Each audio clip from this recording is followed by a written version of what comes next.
Awesome, we are back. Hi everybody, my name is Josie Rimmer. Welcome to our 4th annual DirtFish Women in Motorsport Summit. It's here, the day is here. As you can see behind me, people are just starting to fill in. Our program is getting close to beginning. We've got tables, we've got chairs, we've obviously got the stage all set and ready to go. We've got women-owned businesses outside, vendors on the plaza. It's a busy day. I can't believe it's already here. Our panelists are already at their table, ready to go. They're excited to speak on their panels. I cannot believe that this is the lineup we have this year. Our 4th year in the running, and we've got Claire Williams, Lia Block back after being with us in 2022 for our very first Women in Motorsport Summit. I'm honored that we have so many people here to support the initiative. You're currently watching from the live stream powered by AT&T and Teradek. Absolutely phenomenal teammates to have during this project. They're going to be broadcasting this summit to you live around the world all day. I know that it's the middle of the night for some of you, so thank you so much for spending it with us. We're going now. We've got Sam Zimmerman standing right next to me doing live drawings of our panelists today. I've never seen this in person, so I'm feeling so excited to see what she creates. Folks who are with us in person are going to get to participate in a silent auction. The items are out of this world. Sam herself has created a giant, gorgeous painting of Michele Mouton leading on her classic Group B Audi. I can't stop staring at it. But in just a few minutes here, I'm going to take to the stage. So I'm going to sign off from the live stream for a second. I'm going to introduce the summit on stage, and then after me, our panelists are going to join us for the first of 4 incredible panel chats. I can't wait. Thank you so much again for joining us on the live stream powered by AT&T and Teradek. We'll see you on stage.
Going to go ahead and ask everyone to take their seats. We can go ahead and get started with our programming today.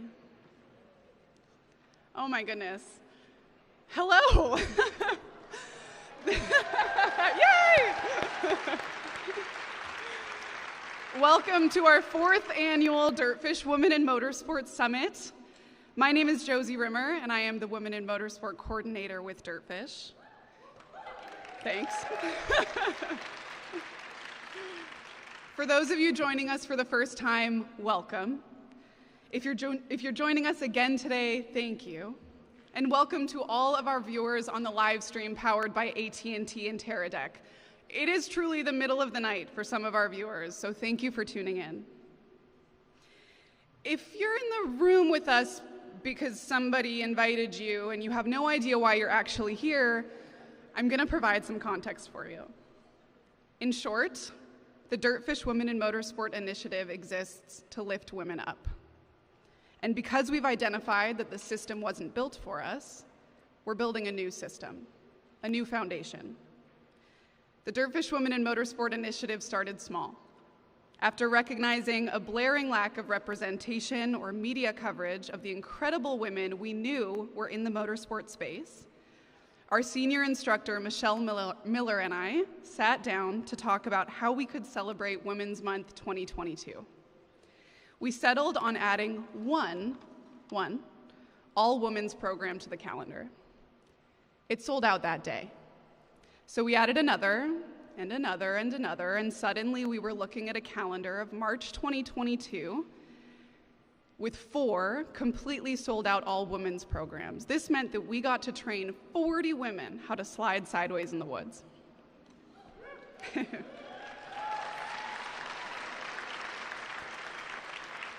We added a permanent Women in Motorsport page to the media site of dirtfish.com and began seeking out women all over the world who were ready to share their stories. We recorded podcasts and videos and wrote articles and built our network of powerful women and dedicated allies. Then we built the summit. Some of you have been with us since our very first Women in Motorsport Summit in 2022, when we crammed ourselves into the classroom space at DirtFish proper, and only a handful of vendors were out in the parking lot. Some of you joined us in our second year, where we were joined by legends like Michele Mouton, and we launched our live stream for the first time. Some of you attended our 3rd summit just last year in 2024, where change makers like Pernilla Solberg and Bex Williams joined us, and who are here again today. If you are one of the people joining us for the 2nd or 3rd or 4th year in a row, you'll remember the tent. The wedding tent that we rented to hold panels when we could no longer fit inside of that little classroom space. Many of you here today sat in the cold tent that was supposed to be heated, that was being flooded when it was supposed to be insulated. Thank you for putting up with that, because now we're here. Thank you to LeMay.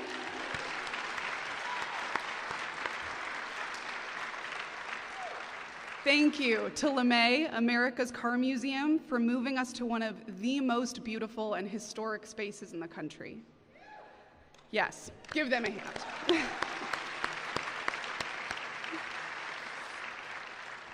Since that initial chat between Michele and I, our incredible DirtFish team has trained over 180 women in our all-women's programs alone.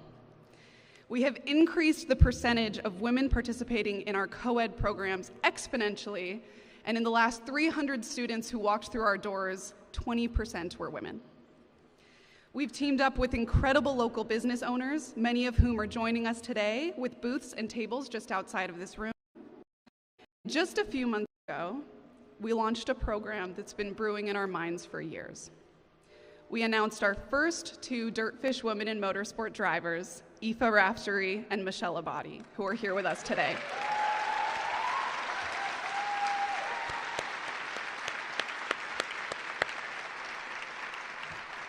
We're building the platform. We're adding rungs to a ladder so that the path to success is really within reach. And to be transparent, it hasn't always been easy, because in this pursuit of building a platform for women in motorsport, in the process of weaving a new foundation, we're calling out an inherent flaw in the system as it stands.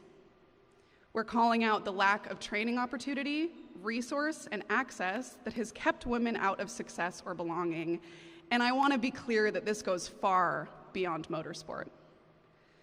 We are actively and consciously building an incredibly powerful network of women who recognize their value, use their voice, and who show up regardless.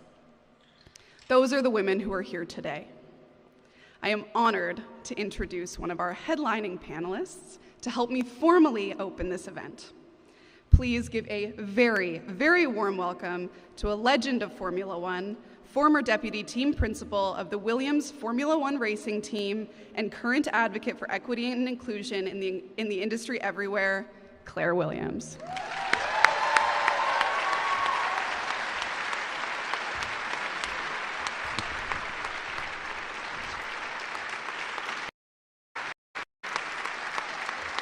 Thank you.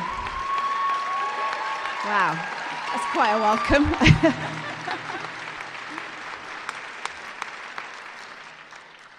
Thank you. I think that's the best welcome that I have ever had. But you know, those cheers should be reserved for Josie. What you have done with your team to create this event is quite extraordinary. And what you just said and the words that you just said, do you know, I wish that there were more cheerleaders like you when I started my career, because it would have made my life a whole lot easier. So for the women in the room today that are here at the start of your journeys in the room, I hope you realize how lucky you are that there are women like Josie breaking down barriers in motorsport.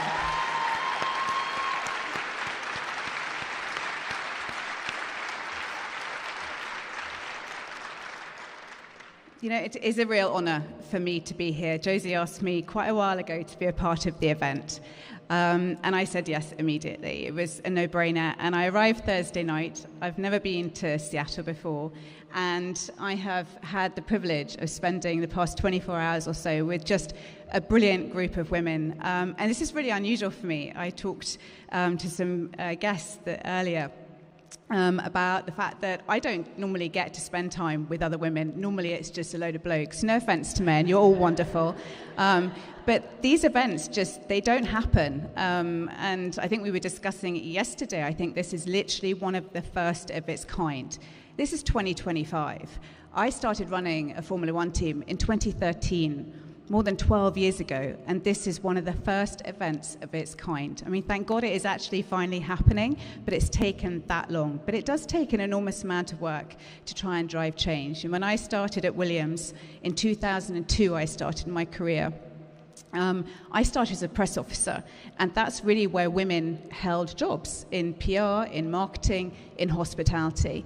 I don't think there was one woman working across any of the engineering disciplines back in 2002 at Williams, and certainly I think that was probably true to say of the entire Formula One paddock.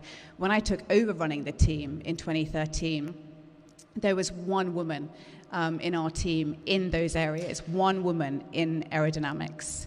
And as you can imagine, that kind of ticked me off quite a bit. And certainly some of the experiences that I had, which I will talk about during my fireside later, so please stay around till 3:45 when I do that. But some of the experience that I had were challenging, being a woman running a Formula One team. You know, that whole accusation, what does she know? How can she run a Formula One team? But because of that, and because those negative comments did tick me off, I used them to fuel me and to try and drive change and to try and create better pathways for women coming up into motorsport and for women that were working in the sport during my time in it. And when I did start running the team, 9% of our workforce were females. And when I left, 19% were women. But that is only because thank you.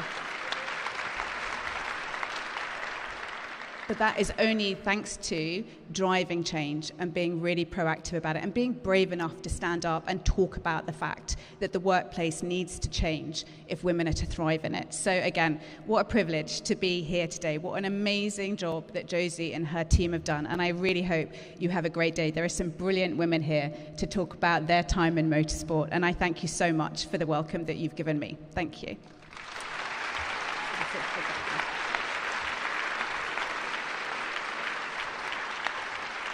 I was asked not to forget the next lady that's coming up, and I nearly did.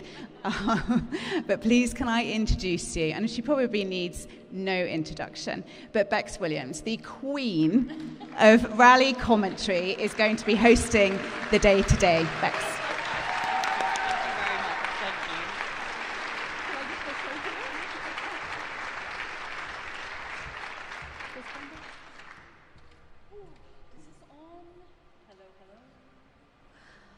My voice is big enough without a microphone, that's for sure. Welcome, everybody.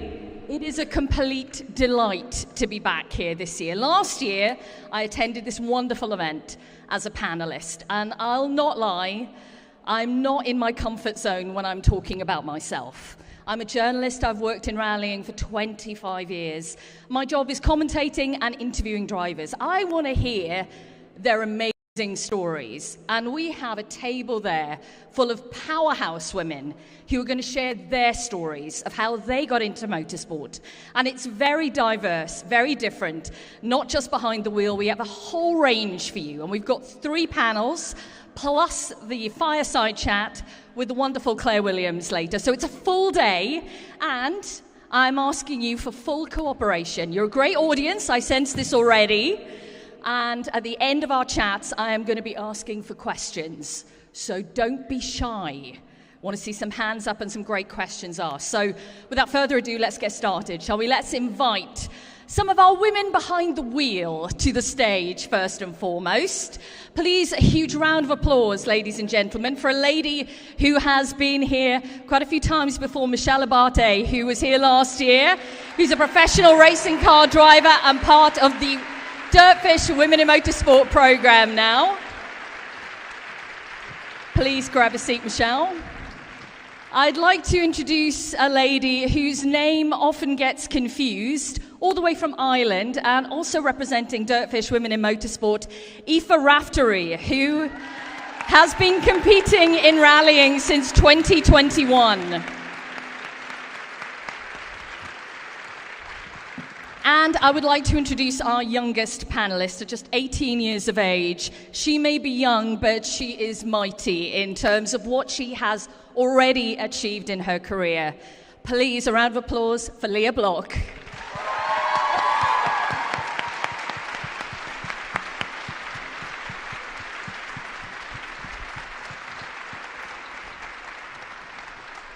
I did not expect these chairs to be quite as comfortable, but I think I am here for the day. Ladies, welcome. Michele, firstly, welcome back. Thank you so much. You were part of the event last year, as Josie mentioned, in the tent, which we all loved, even though, it wasn't heated, we loved it. It was a great crowd last year. But this arena, fantastic. Yeah, it's amazing, and I don't have a beanie on for once in Washington, which is really pretty cool. But no, this is amazing. Thank you to the LeMay Museum. Gosh, I'm just so excited for today. Yeah, I think it's going to be a great day. Question for all of you girls, because, we've got quite a few people here who will be starting their journey in motorsport. Young women here today, young men here today who are starting their journey in motorsport. And I want to know from each and every one of you, and I'm going to kickstart with you, Miss Block.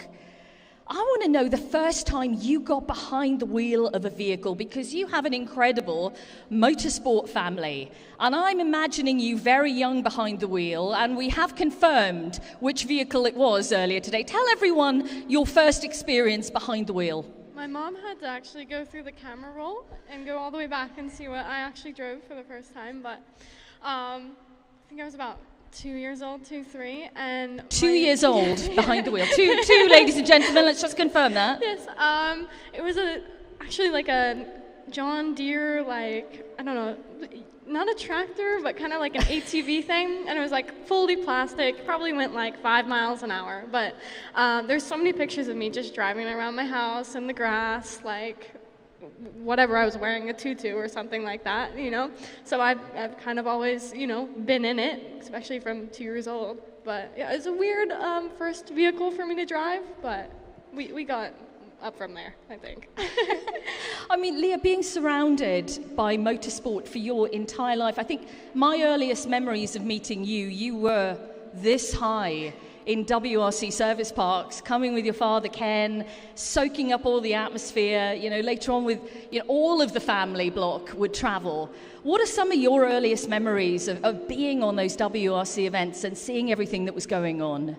Yeah, I mean, like you said, I've been in it since I was born, so flying all over the world, and maybe I don't remember much of it up until I was maybe 10 or 11, but yeah, just I loved cars, and I think I remember the most of just bringing my Lightning McQueen little toy car and like just driving it over everything in the service park, and just, you know, hanging out, going to and from the stages with my mom, you know, and it's just been such a big part of my life, and it's basically where I grew up, was service parks and, you know, just being in and around race cars. So it's literally in my blood, and probably all of that exhaust is in my system and will be forever.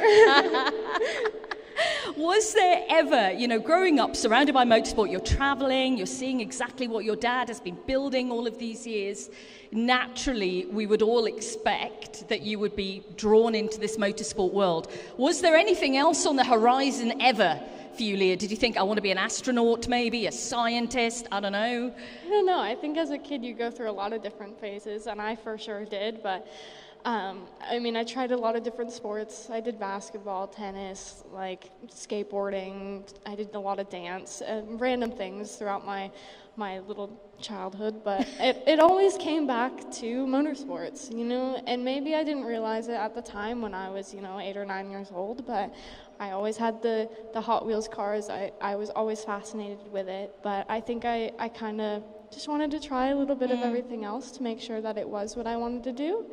And yeah, that's been the only path forward ever since.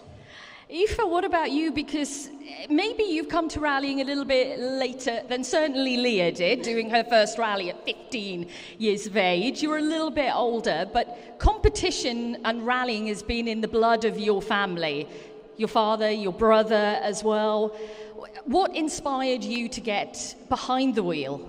Yeah, I think definitely wasn't as young as Lia before I got behind the wheel, but when I was 20 years of age, I was just saying I wasn't quite as young as Lia when I started driving behind the wheel of a rally car, but initially, yes, I was very lucky to have the gateway of having some family involved in motorsport, and I used to travel and go to all the rallies, but growing up I played other sports as well, and that was my priority when I was younger. And then I actually co-drove first, and after I did a couple of events co-driving, unfortunately COVID happened and it put everything to a stop, but in that time in the co-driver's seat allowed me to see what the driver does, and it kind of gave me the belief that I could definitely give this a shot, and that's how it started. Competition, though, has been in your blood, hasn't it? Not just for motorsport. I was doing some research on Aoife, and I read an article from the Galway Gazette from a few years ago, which told me that Aoife was training to be a professional. We're going to call it soccer. It's football in the UK and Ireland, but it's soccer here. It's actually soccer in Ireland too. Oh, is it soccer in Ireland? Oh, pardon me, everyone. It's soccer in Ireland. So, you know, your need for competition was obviously there through your teenage years. So, you know, why are you not kicking a football around now? Because you could have been earning a lot of money at this point in time, Miss Raftery.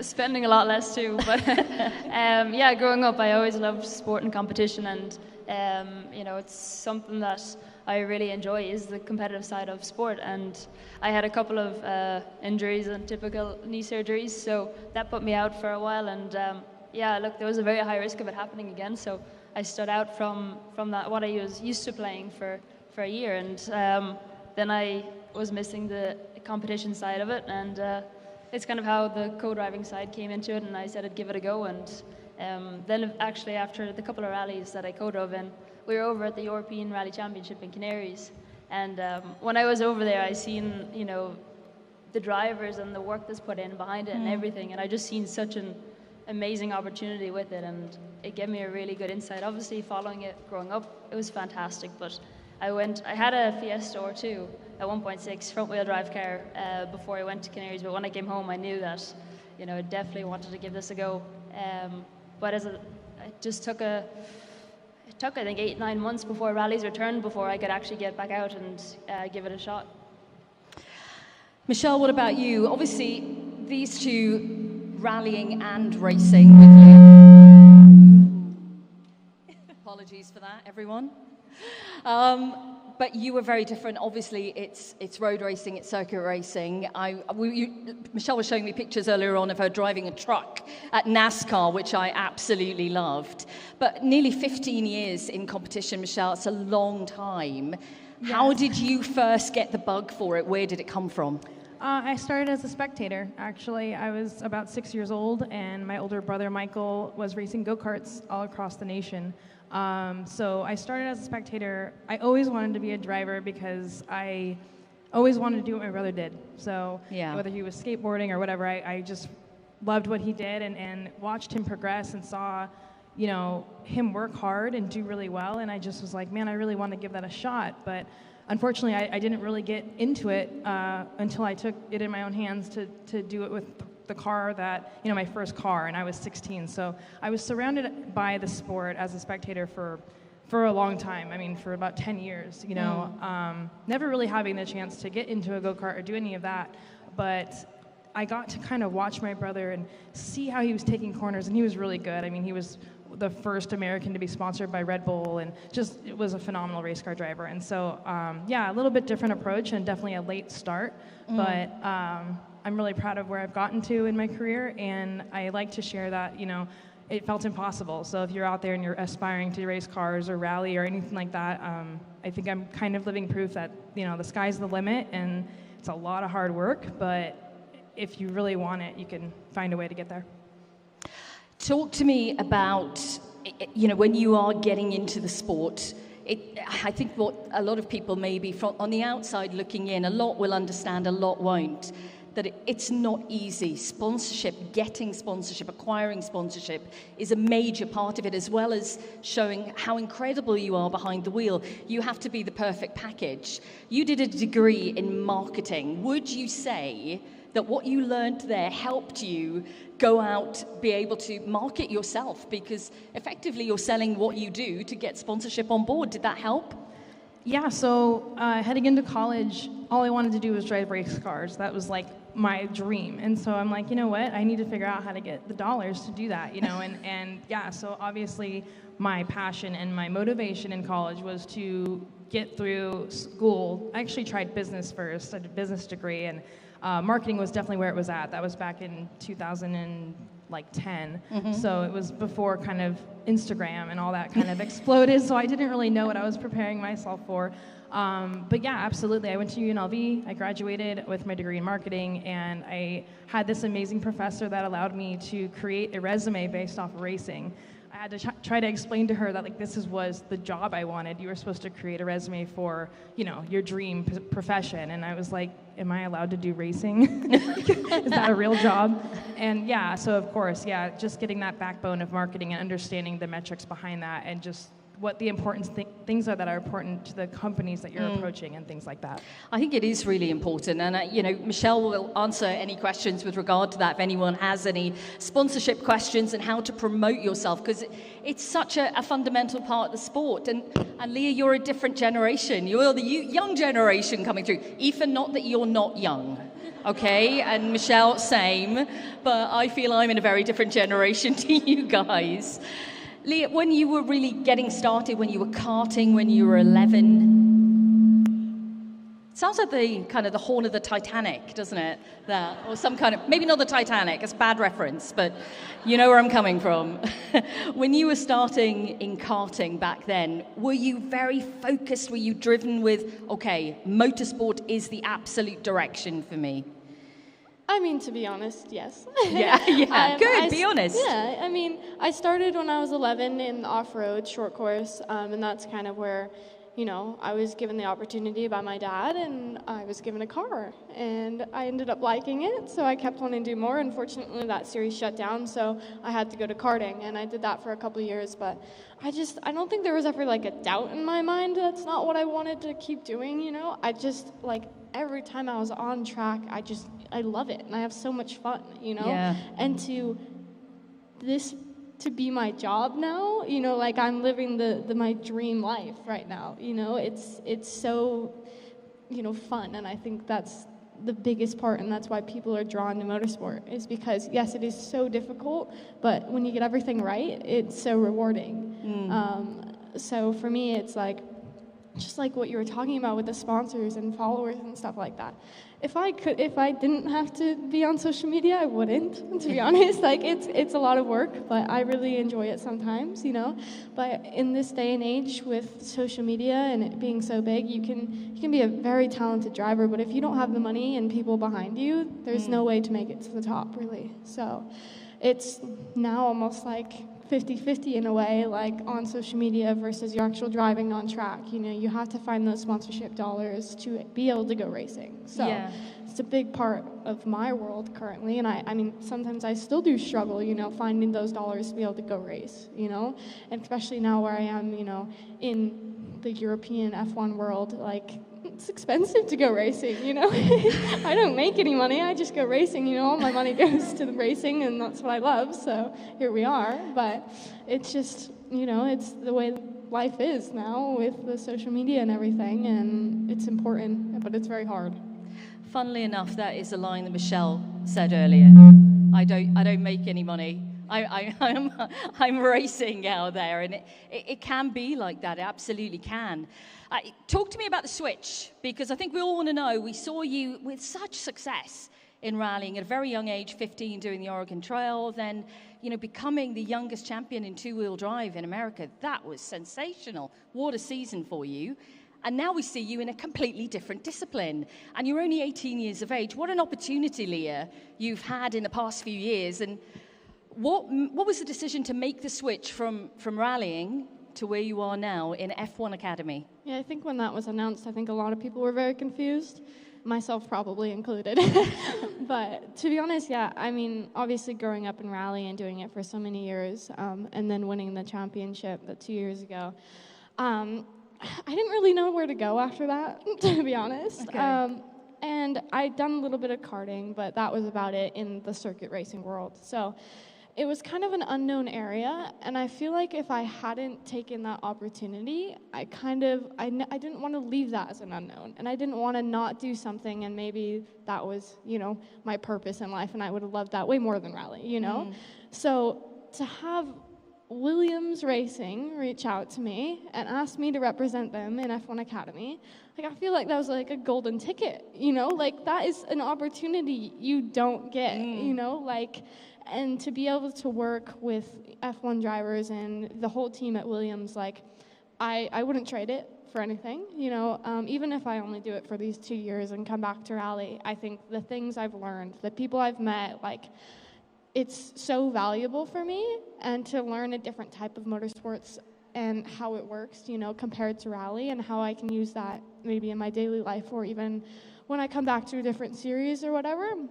I've just, you know, learned so much, and I feel like for me, it was such the right time in my career, and I'm still so young, that traveling the world and never being home, it's a great time to do so. Yeah. So I've had so much fun, but it's been very, very difficult, because I've kind of had to scrap everything I've ever known with rally and off-road and all of that, and kind of rebuild, and I felt like a baby, and I felt so, like, scared, to be honest, because I didn't know much of anything about F1 or open wheel, so it was difficult for me mentally, for sure, especially coming from winning a championship, you know, and winning every race. It's hard to go to the back of the field and have to build your way back up, but at the same time, I think it's been great for my character and developing as a person and a driver, so yeah, it's been, yeah, really valuable, and I've had a lot of fun. There's been a lot of ups and downs, a lot of tears, but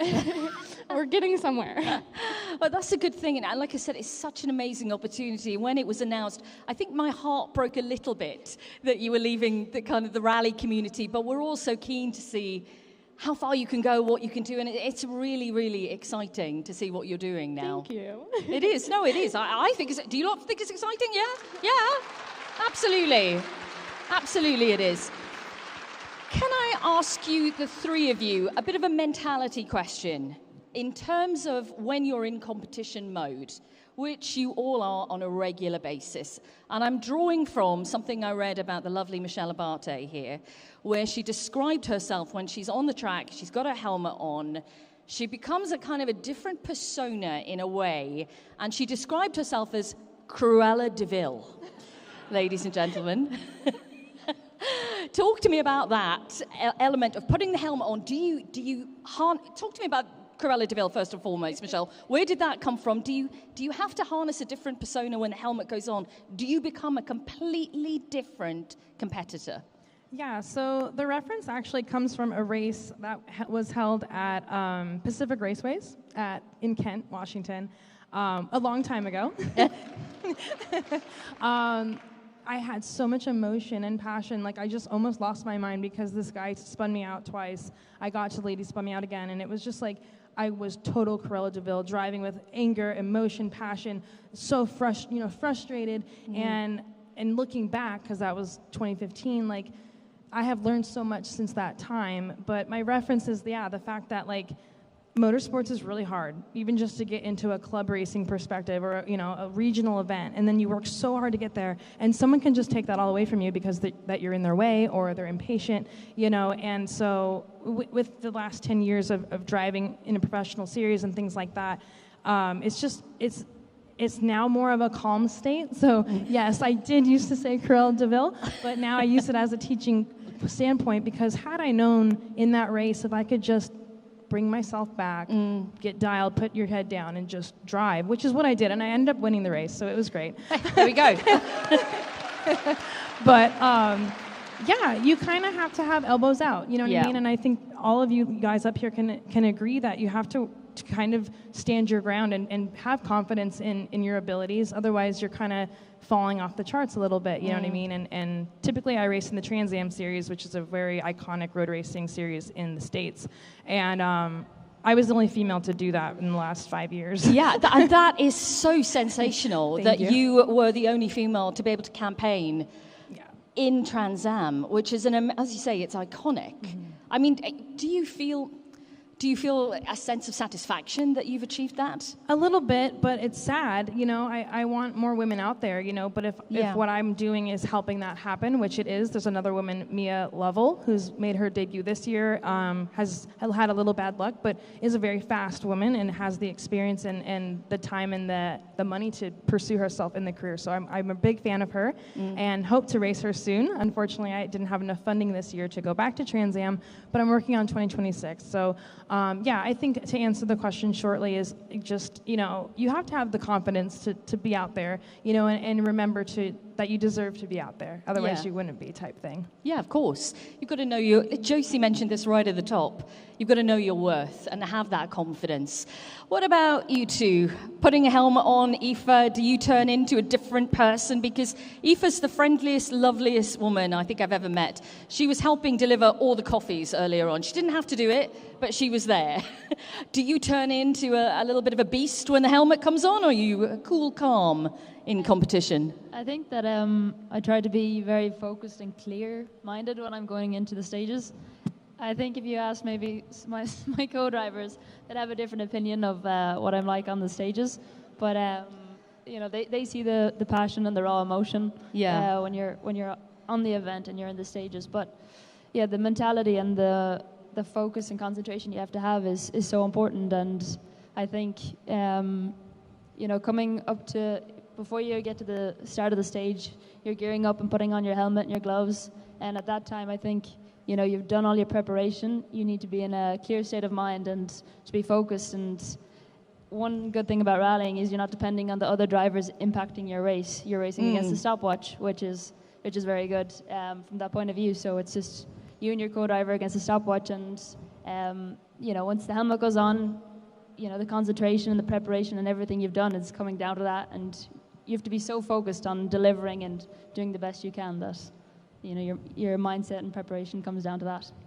And Lia, for you, what a contrast, because in rallying you've had your co-driver alongside you, and as Aoife said, it's you guys against the clock, and now you switch to being in the car very much on your own, but you have people all around you.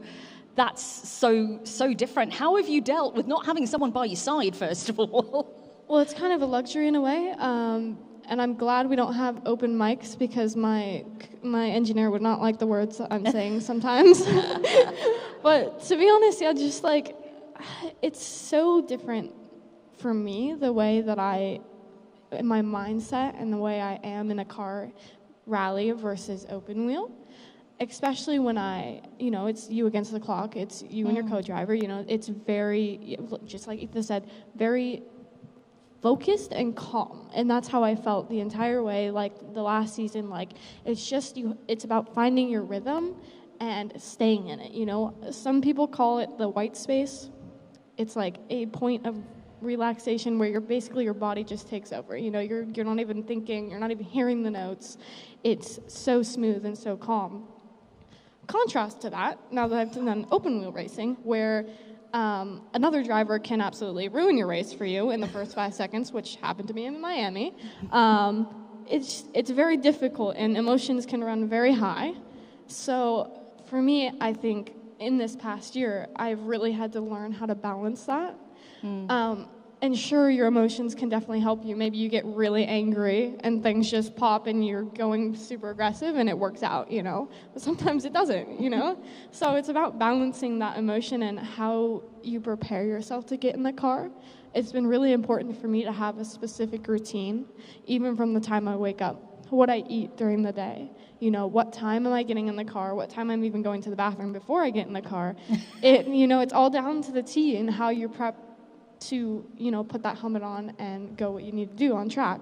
So I think it depends on every person, and for me it depends on whatever race, whatever situation I'm in, what do I need to turn on to, do my best. So yeah, you don't want to hear some of the things I say in my helmet, but sorry guys. It's just, it's hard for me, especially when you have other drivers that can impact where you finish or how your race goes, So that is one thing rally does a bit better than open wheel. You don't have that. But I think they're both so different, and I have a lot of fun. But, it's different, and you have to figure out what works best for you. Yeah, I think you really do. Can we talk a little bit about representation? Because it is fantastic to see 3 women who are behind the wheel on the stage right now. Everyone, yes? I mean, we need to see more women represented in competition, more women across the board in every area of motorsport. And it is changing. I see a change from when I started working in the World Rally Championship to where it is now. Certainly just from a journalist perspective, there are more women journalists than there were back then. But I see it in different areas. For you, Lia, you are right now part of it, F1 Academy is all female. How important is that, do you feel, in terms of representation? Well, yeah, I mean, for me, obviously, and most of us, we grew up in a motorsport family. So we, saw it from a young age. And I think that it's so important nowadays to have that initiative, to have that more representation, especially like F1 Academy and everything that WRC is doing with Women Driver Program and even DirtFish, It's about, showing those little girls that maybe don't know much about motorsport that it is possible, that you show them that there is someone that is doing it so you can pursue it as well, And I think back to like maybe 4 or 5 years ago when I started karting, I was, I think, the only female in the entire series, which is at my local track. And now I go down there and there's like 3 or 4, but it's going to take time, but I think all of these initiatives, small or big, like they help tremendously. And if we can just keep this going, I think it just starts from a grassroots level, getting young girls into karting or small grassroots levels of rally and rallycross. It's just so important to have, that female that's kind of, driving the way and being in front of the spotlight for things to change. Yeah, it's still everything, it's changing, but it's changing slowly and still more needs to be done. Aoife, sometimes we see you on rally events in the European Championship and it's just you. Or sometimes there's 5 or 6 women drivers, which is great to see, and it must be so encouraging to see that. Yeah, it is definitely. I think, maybe in the European Championship we're not seeing so many women drivers, but we're definitely seeing an increase in women co-drivers. But I think, as you said, the initiative to try and encourage to get more drivers at that level is really important. But it starts at the base level and getting more into entry level, as Lia said. So, I think especially in Ireland, I can see the increase in female drivers at that level. So it's just to show that there's support and encouragement to build it up. And you know, it's such a privilege that I'm working with Josie and DirtFish as their Women in Motorsport driver program. And again, that's just another example of trying to, you know, show and promote what we can do in motorsport and what we can do in rallying and the different disciplines. It's so vital that we have the support there, and days like this to really encourage it. Yeah, absolutely. Michele, looking back to 2011 when things got kick-started for you, how would you say women were represented in the sport that you were heading into at the time? Yeah, honestly, I never really paid attention to it. Maybe that's because I was with my brother and my family, and I just knew it's something I wanted to do. But like thinking back, I was just sitting here thinking, like, did I ever see any girl drivers when I was at my brother's races? And like, I don't think I did. No. But I didn't really notice that. You know what I mean? And it's really neat now because these conversations are being had a lot more often about it. But yeah, I would say obviously now there's a lot of women women go-karters, first of all, just getting started in those routes. And that's really great. And I just think it's more of, you know, they always say, like, if you can see her, you can be her type thing. You know what I mean? And I didn't really have that during my career, but it didn't really withhold me. I never acknowledged it until, like, you hear it, people say it, like, oh, you know, how many girls do you race with? And I'm like, oh, there aren't any other ones, you know, or whatever. So it's almost like that mentality of, like, focusing on those things when you're pointed out, you know what I mean? So I just saw myself as a racer. I didn't really, like, consider if there was other women there or not. But that in itself is a good thing, and that's the point we're all trying to reach, where it's not such a thing, where, you know, no one says to you, oh, wow, you race cars, oh my God, it's amazing, but you're a woman. We want to get away from that. And I think that's still a long time to come, but it's the fact that it's purely an equality thing, which we all want to be on the same level, and no one really point out that there's a huge difference, because when young women are in the cars, it doesn't matter what sex you are. You're competing against each other. It doesn't matter. I think that's one of the coolest things about motorsport as well is that it doesn't matter. You know, where you look at fighting or you look at swimming or you look at pretty much almost any other sport, and it does make a difference. Of course, women aren't as strong as men physically, but we can control that. I'm in the gym 5 days a week. I'm trying to make sure that, like, any competitive edge I can have, I'm working to control that, you know, and in motorsports, that's, like, my favorite part about it is, like, it doesn't matter if you're in the same class or not. Of course, we can divide, you know, and if we wanted to, but I love just being able to race amongst everybody. Talk to me about role models and who has really, truly inspired you. And it might not be someone within a motorsport world. I mean, my ultimate role model, personally for me, is my mother, who just inspired me on so many levels. But I'm guessing it's going to be a motorsport influence for you girls. Lia, I think I probably know who yours was, but you can tell us. Well, I would say first and foremost, my mom. Yeah, absolutely. I mean, she was racing when she had me and my brother and sister, and I feel like because of her and seeing her in a car with rainbows all over the side of it, it never gave me the doubt in my mind that I couldn't do it, and I think she kind of, you know, she really pushed me, you know, and always supported me in whatever I did, whether that was motorsport or whatever other sport that I tried.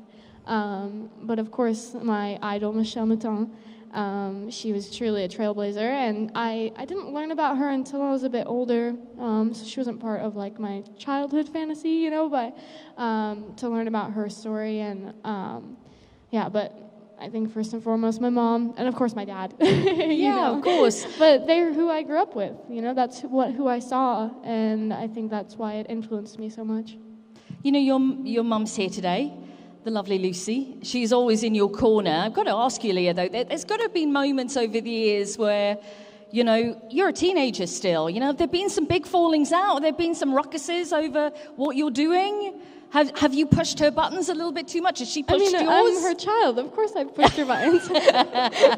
Not too much, though. No, well, it's mostly just the fact that I have to get all A's or I can't race. So there's that big one.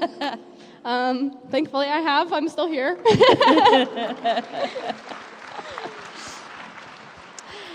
But yeah, I mean, that's pretty much it. But actually, yesterday was the first time she's sat in a rally car with me. She has refused to until then, and I think the only reason she really got in the car was because it was a school car and it didn't go that fast. So, but maybe I gave it a little extra beans for her. But it was quite fun. Aoife, what about you, role model-wise? Who's been your inspiration, your biggest inspiration?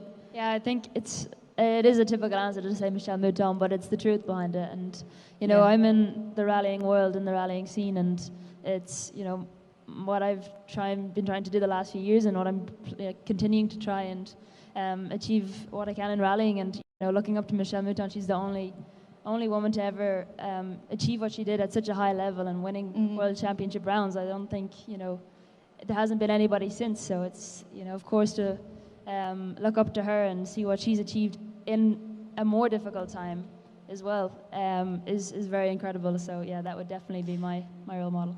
Yeah, I always remember, you know, the stories Michele tells, and she told some fantastic ones last year at the summit, but always about, you know, the photographers telling her to smile, which really got her goat. And I think we're all the same in regard to that. Come on then, Miss Abbate, what about you? Who's been your true inspiration? Honestly, it's my brother. Growing up, you know, we always had the smallest race trailer. We had like a little 10-foot trailer, and you've got guys with massive trailers. And like my brother never had a driver coach, and he just continuously always was on the podium and winning races. And I'm sure the majority of the people here don't know, but my brother was recently killed by a drunk driver. And so unfortunately, I've been impacted by that quite a bit. And I've come to realize that, like, how much influence he had on me and my career, and just how important he was to me. So it's a little tough for me to talk about, but yeah, he definitely was amazing behind the wheel, and he could just say, like, give me, you know, a little toe out and I'll go 3/10 faster, and like he could do that. And I still aspire to do something like that, because what a talent to be able to feel a car like that, drive it, and then just at a young age of like 16, like, you know, Lia, just being able to, like, yeah, if you just set this up a little bit better, I'll go this fast. You're like, I wish I could do that. So it's definitely my brother. He's an amazing driver. I wonder what the thoughts would be with regards to you taking a little few steps into the rallying world now. Tell us a little bit about that, because that's an exciting prospect. It is so exciting, and so off the wall for me. I mean, I've been surrounded by the tarmac driving, as you guys call it, and man, I came to DirtFish in 2017, had no idea what I was getting into. I got a nice little invitation, actually from a women's program, so it was pretty cool, before it was an official thing, and came here and kind of just like, I was like, I could do that, whatever. Like, this is going to be easy. Like, I don't know. I just dismissed it pretty quickly. And I didn't get a lot of the program because of that attitude. Came back in 2023, several years later, after competing professionally for several years, and I came and I was like, oh my gosh, teach me how to do this. Like, what am I doing wrong? Like, I didn't understand. I had all these questions, and I had such a better experience at DirtFish because I wanted to learn rather than like having a chip on my shoulder and trying to be some badass race car driver, right? So any word for anybody out there that's looking to go to DirtFish, don't go there thinking you know everything, because you won't get anything out of it. I did mistake myself. But yeah, so looking to the future, I'm very excited to continue developing in the rally car. I've gone to DirtFish just about every month. I've been working on some things. I actually got to give Aoife a ride yesterday, which was really scary. I thought she was going to judge me, but I think we did okay. No, so what did you think, Aoife? Yeah, really good. It was actually my first time in a rear-wheel drive car. So, no, it was really good, and it was a lot of fun to be able to be a passenger to Michele. So I think it's going to be very exciting to see Michele in the rallying world very soon. Yeah, I think it is. It's such a vast shift, like for Lia from rallying now to circuit. It's such a complete shift, but you look really excited about it. There's a sparkle in your eye, I can see. Yeah, it's just developed me so much more as a driver. And when I say things are slower in a rally car, I don't mean speed. I mean just the dynamics of the chassis, kind of with the weight balance and all of that. And it's really helped me on the road course as well. I mean, a lot of these things are actually similar, which it obviously doesn't look like it from the outside, but feeling the car and understanding what your braking is doing and how to release the front end to put the weight to the back of the car, all these things are relevant, and that's probably the most like fun that I'm having, is it's helping me in every dynamic of my racing. So. Yeah. I'm looking forward to seeing what do we know when the first rally is going to be? I think we're aiming for Tour de Forest, so we'll see. Good. I'm looking forward to it. Any advice, girls, for Michele here? Lia, come on. I know you take advice from me. You've got loads of great advice. Send it. I don't know. Building up in anything, you know, the worst thing would be to end your first rally off the road. You know, it's just about taking everything you've learned at DirtFish, you know, and all of your prior experience and just using it to your advantage, but also knowing that not everything's going to happen in that rally, you know. So it's, just taking it really slow and slowly building up, you know. It's like the best thing you can possibly do. And the worst thing is probably to tank your confidence because you go off the road, you know. So, and just having fun because it's your first rally, you know. That's something you don't experience, you know, once in your lifetime. So, yeah, the funnest part of the rally, you know, is just like, you know, hanging out with everybody before you start a stage and then getting ready and then sitting on the line, you know, and then enjoying the roads and having fun in a rally car because that's why we're all here, really. That's a great piece of advice. That's the best piece of advice. Have fun, you know, enjoy it. What is the best piece of advice you've ever had, apart from obviously Lia Block just now? Best piece of advice anyone's ever given you in your career? I guess, honestly, be yourself. Because I always felt when I was younger, I always felt like I had to like perform a certain way or talk a certain way or you know, whatever it may be, your cadence, things like that, you know, and honestly, it's just so much easier just to be yourself and be authentic because if you're not, then, you know, you don't even know who you are and you're just trying to be somebody you're not. So it doesn't seem motorsports related, but I think that's okay because honestly, that's the biggest lesson I've learned is just be who you are and if you're a good person, good things should happen to you. So. Yeah. Yeah. Aoife, what about you? I think for me is, you know, as we're all here from our own hard work and our own dedication and commitment to the sport, but from advice from someone is probably to have the patience for it to come together. You know, in motorsport, there's so many factors that, you know, you make your own luck, but sometimes other factors can get involved in it. So it's to have the patience for it to come together and, you know, keep working away, even if it doesn't go right for a number of rallies in a row. It's just to keep working at it and it'll come together eventually. Yeah, it's a good one. Patience, something I don't have a lot of.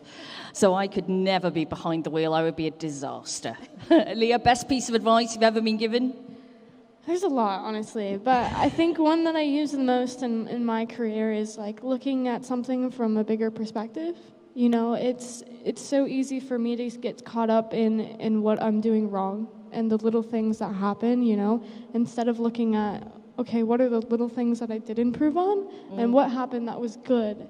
And look out at a bigger perspective and look where I'm at versus where I was, you know, and having that perspective and not dwelling on too much of what's happening and what's wrong, you know, instead of just, you know, seeing how far I've come. Guys, I'm going to throw it out to some questions from the audience. We have the lovely Sandra here, who has a microphone in her hand. If you have any questions for our inspirational ladies here. Please put the hands up. Come on. Please raise your hand. Oh, there we are. We've got a few hands already. This is a good start. Go, go, go, Sandra. Hello. Thank you, ladies, so much. My question, and you touched on this a little bit with F1 Academy, is what role do you think segregated female driving spaces should or do play versus, because of the machinery, things being equalized between the genders? Would you like to see more all-female grids, or would you rather be competing with the boys? Great question.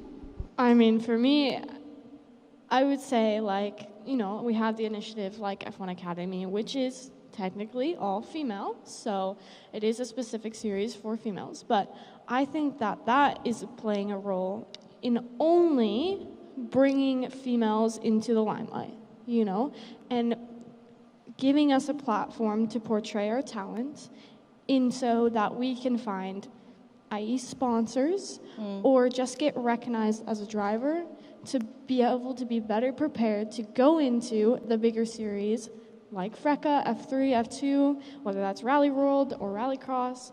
It's just giving us a platform to, you know, develop as a driver in a safer space, to then be able to go on and have better success. So I don't think that there should ever be a women's F1 or a women's rally. There's no need for it, because clearly it has been proven that we are equal in a car, you know? And yes, maybe you can talk about how physicality can come into the F1 world, but if you work hard enough, it is possible, you know? It's not a, yes, it's a hard thing, right? But it's hard for men. There's so many young boys that go into karting, then into F4, that don't make it to FRECA or F3. The pool gets smaller and smaller and smaller, you know, and that's why the pool has to start bigger in karting for females.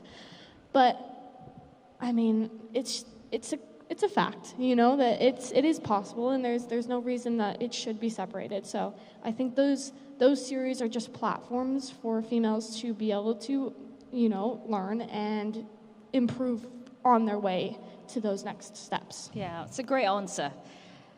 Aoife, Michele, do you have anything to add to that? Yeah, I think for me as well in rallying, it's, you know, the good part of it is that we're all competing equally against each other in similar machinery, and that's you know, you're racing against the stopwatch, and the stopwatch doesn't know what gender you are. So that's, you know, what I really like about the sport. But I do think that the gateway to try and get more women involved in motorsport is really important, and if that is coming to the F1 Academy, giving a platform to allow these women to continue with their career and, you know, given the opportunity, then it's vital as well to have that as part of the, you know, to be able to continue that development in that program. Yeah, I agree with everything they're saying, and I just will share a little small tidbit from when I was getting into racing, and there's a sport called autocross, right? And so there's a ladies class, and that's what I was always entered in. And then like one day someone's like, why do you run ladies? And I was like, because I have to, because I'm a lady. And they're like, no, you can run the open class. And I was like, oh, and like I had no idea. So kind of the total opposite, where I thought I had to run in ladies, and then turned out I could be in the open class. So just kind of funny to share that. Yeah, no, yeah, good. Thank you for that question. That was great. We have another here, another hand at the front. And we have one over there and one in the middle as well. Thank you. You have all mentioned the need for sponsorships and how fundraising is a big part of what you do so you can get in the car. You've got a whole bunch of consumers, investors, business leaders, and industry leaders here. I'm wondering what advice you can give to us so that we can create a marketplace for you so your sponsors are more willing to take your calls and say yes to your request for sponsorship. I guess I'll take this one. Yeah, so any opportunity to present, you know, yourself as a driver is huge. I think that the disconnect comes, at least in my experience, comes from like drivers not understanding what a company might need, right? So I always say, like, if a driver's approaching a company, like, you need to do your research, first of all, if you're not familiar. It's not just like, hey, we're gonna put this big sticker on my car and you're gonna give me a big check, right? I wish it worked like that, but it doesn't work like that. So from a driver perspective, like, do your research and see what that company's looking into. Are you their demographic? Are you using their product correctly? Like, what are the reasons behind that? And then from like a corporate side, looking for maybe a driver, I'd hate to say the word influencer, but typically that's where we fall, is in the influencer category. And yeah, it's kind of mirrored to the same thing, but make sure you're getting value out of your partnership. Admittedly, I have several contracts currently, and some of them don't require me to do anything besides put the sticker on the car, and some of them have an extremely detailed program that I need to give, you know, meet the deliverables too. So I think it's a mutual understanding of just what the expectations are on both sides, and that way that's clearly laid out for each side. So I think that's kind of what your question was, right? Maybe just like, how do we help, but like, how do we also have the value from yeah, well, I think it's getting to know us, first of all, you know, and then having those conversations. But opening up a platform to, even from a marketing perspective, like in a general position from a company, is, you know, who you're looking for, why you want them to represent you, and why they're a good fit. Sometimes it's location, sometimes it's demographic, like I said. Sometimes it's just a matter of like, hey, you have the right amount of followers, you know. So things like that. But yeah, if you're interested in helping me, you can come see me and I'll chat with you. Form a queue, everyone. Form a queue. That's the way to do it. I saw other hands. I know there was one. Oh, there's two over there.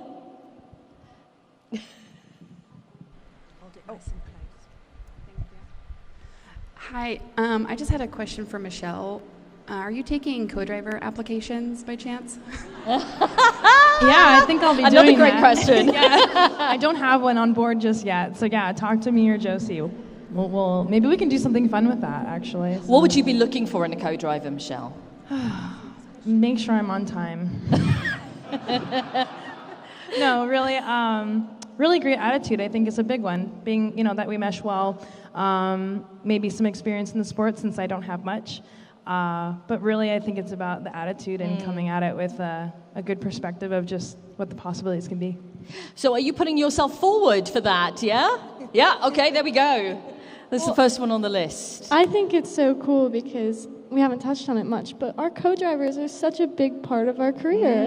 And we would be nowhere without them. We'd be lost in the woods and in a tree. So, but for us, our relationship with our co-drivers are so important because we are trusting both of each other with our lives, And to be a rally driver and to have that kind of relationship with a co-driver is so unique, and I think it's something so special we have with our sport, and it's another way that we can get more women into the sport that's a bit more accessible, right? It's a bit less money. You actually get paid for it, which is quite fun.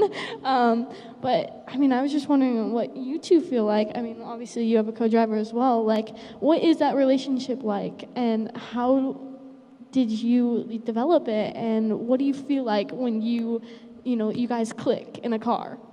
Yeah, I think it takes some time to build that relationship and really trust each other. You are putting our lives into each other's hands, and I know I couldn't do the co-driver's job, and the co-drivers I have admitted they wouldn't want to be a driver either. So it comes like that. But I think the trust is so huge, and when it comes to stages, you're really driving to what they tell you. Like if they get it wrong or if we get it wrong, the consequences are, we depend on each other, and the trust is so important. But yeah, I know I'd be late to everything. I'd have lost everything without my co-drivers. So you co-drove for your brother for a little bit, yeah? I did. I actually co-drove for my dad for a rally. Okay, so how was that relationship though? I knew no better, and I knew nothing at the time, so it was it was fine. He still likes to wind me up about it now. But yeah, no, going back, I don't think I'd be able to go back and co-drive. Just from, you feel in control of the car when you're in the driver's seat, but ultimately the co-driver has just as much control in the car, and they determine on how fast you can take a corner, and your braking points. Everything is down to them and their timing of the delivery. So yeah, it's incredibly important. They're a special breed, co-drivers, definitely. I'd just throw up. Did you ever try it? No, I wouldn't. No, flat no. Right, there were more hands. There's another. There's four. Where's Sandra? There she is. One at the front here, and then we've got three over there. Hi. This question is for Michele. Knowing that you had issues with getting sponsorship for your asphalt, or your tarmac, as you called it, car, do you think you're going to have an easier time finding sponsorship doing rally? That's a good question. So thankfully the partners that I currently have, they've been like, we're behind you with whatever you like to do, which is really pretty special. But yeah, sometimes like twisting that story a little bit, or having a new perspective can help maybe pitch, the event or the series that you're trying to race in. For me, I think it's exciting. I raced Trans Am for 6 years, so it's kind of like the same story over and over, right? And so I always wonder if maybe that's why I've lost a little sponsorship, because they know what to expect, they've seen the events, all of that stuff. So yeah, I think there could be an advantage there with changing my career path a little bit, and also it opens up opportunities for maybe new companies that might have, some interest in rally rather than being on a road course. So yeah, I hope so. That'd be super cool. I'd like a little help, so. Our next question. We've just got one just behind, and then we'll come to you. All right. Hi, Elias. Well, thank you so much for doing what you do, but I have, I think, a great question here. I think one part of the rally community and one part about being in rally is obviously the accessibility to it, and that comes with the cost and the expense of getting everything together. And so I'm curious of how you guys use your platform to promote accessibility, especially for women in motorsports. I'll go. Well, I mean, to be honest, for me, I'm kind of in the thick of my career, and I'm very young, so I'm just hoping that I'm being a good role model for young girls and people that are looking to get into rally. But obviously, rally, we have a really unique thing where you're able to be a volunteer. You know, you're able to be in the event and right up close, and I think that is the best way if you're looking to get into rally and motorsports in general, is to go, you know, volunteer and learn how it works and meet the drivers and meet people and get connections. You know, it's so unique in the way that you can be so up close, unlike the world of F1 where you have to pay so much money to get into the paddock. You know, it's a very unique thing. So the best part is just, you know, to be able to meet people who can hopefully help you learn what is the best way to get where you want to be, you know, or learn how to be involved with the sport. You don't have to be a driver. You don't have to be a mechanic. There's so many different jobs that are within the motorsport umbrella in every sort of, you know, type of racing. So it's also about showing that there are different career paths than just a driver or co-driver. You know, there's so many different unique jobs that you can have within a motorsport series. Yeah, I mean, there's no reason that every job is available effectively. You know, it all depends on what you want to go into. Anybody else have anything to add? Or there was a question right in the middle here, Sandra, sorry.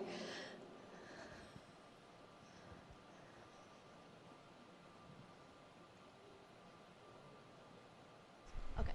Hi there. Let's see here. I had to write down my question here. First, I just want to thank you guys for being here today. It's been an honor, honestly, to be able to hear your stories. But also, I think it was you, Michele, like you were saying, like, again, backtracking to the, like, finding sponsorships and stuff like that. I believe you mentioned something about you got an invitation to DirtFish from a women's organization. Is that correct? Sorry, could you just repeat that last bit? Oh, I'm sorry. I was just wondering... I think I remember what you said correctly. It's an invitation to DirtFish from a women's organization or program. Was that? Oh, the women in, yeah. Yeah. Yeah, sorry. I have a hard time hearing. I drive really loud cars. So I was like, I have no idea what she said. So back in 2017, it wasn't like a formal invitation. There was a man named Jim Beaver who does off-road stuff. So initially, it was just like a quick, like 5 of us came to do this school. But now there's a bunch of women initiatives with DirtFish. Are you asking for DirtFish like specifically? Oh, this was like a question to a question, honestly.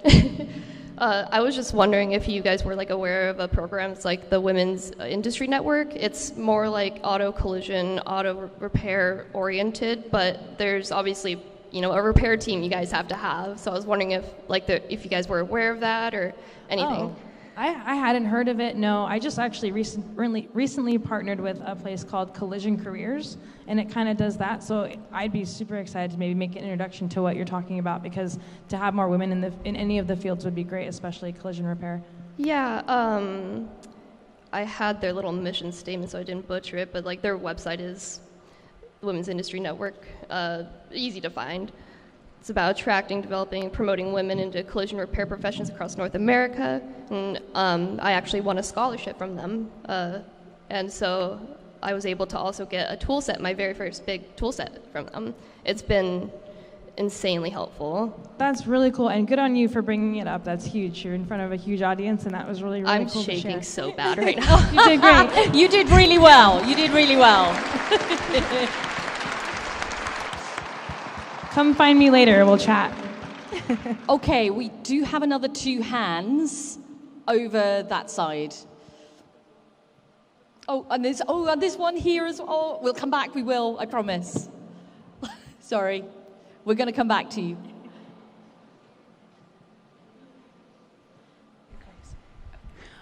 A couple of you had touched on the physicality of racing. Driving any form of vehicle on any surface is tough mentally and physically.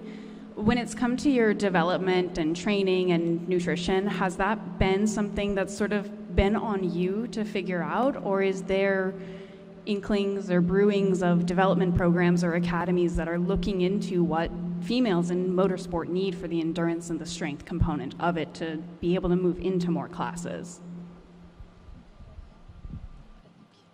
Yeah, there's definitely support there now for being physically and physically fit for the events. In the rallying, in the likes of the European Rally Championship, you have 3 full days of rallying. You've got your recce. It's a full week, and it's very intense. So both physically and mentally, you have to be very fit and prepared for it. But yeah, there's a lot of preparation that has to go into it, and a lot of training. I think, everyone realizes how physically fit you might have to be, but the mental fitness as well is so important. And I know this year is my first year driving the Subaru STI, the DirtFish Subaru, and even that car was a lot more physical to drive than it is to drive the FIA homologated car back in what I'm using in the European Rally Championship. And that was something new that I had to learn when I arrived here, was how much actually more physically you had to be with the car to get it to turn in and to get it to stop. And with experience and with the right support around you, you begin to realize the needs that you have to be able to perform at your best. Okay, I know there was one more question over here. We do have one at the front here. A future rally driver right at the front, Sandra. Little girl in pink. Saoirse, I believe. What's your question, Saoirse? Ooh, hold on. Let's just do that one again. So how can you be a race car driver? How do you start? How do you get going? Because Saoirse has big plans. Big plans. So I think number one is to follow your dream, right? So if your dream is to be a race car driver, you just focus really hard on that goal, and then everything that can affect that goal is what you do your best at. So that would be my advice, is to definitely follow your dreams, but I want to hear what they have to tell you too.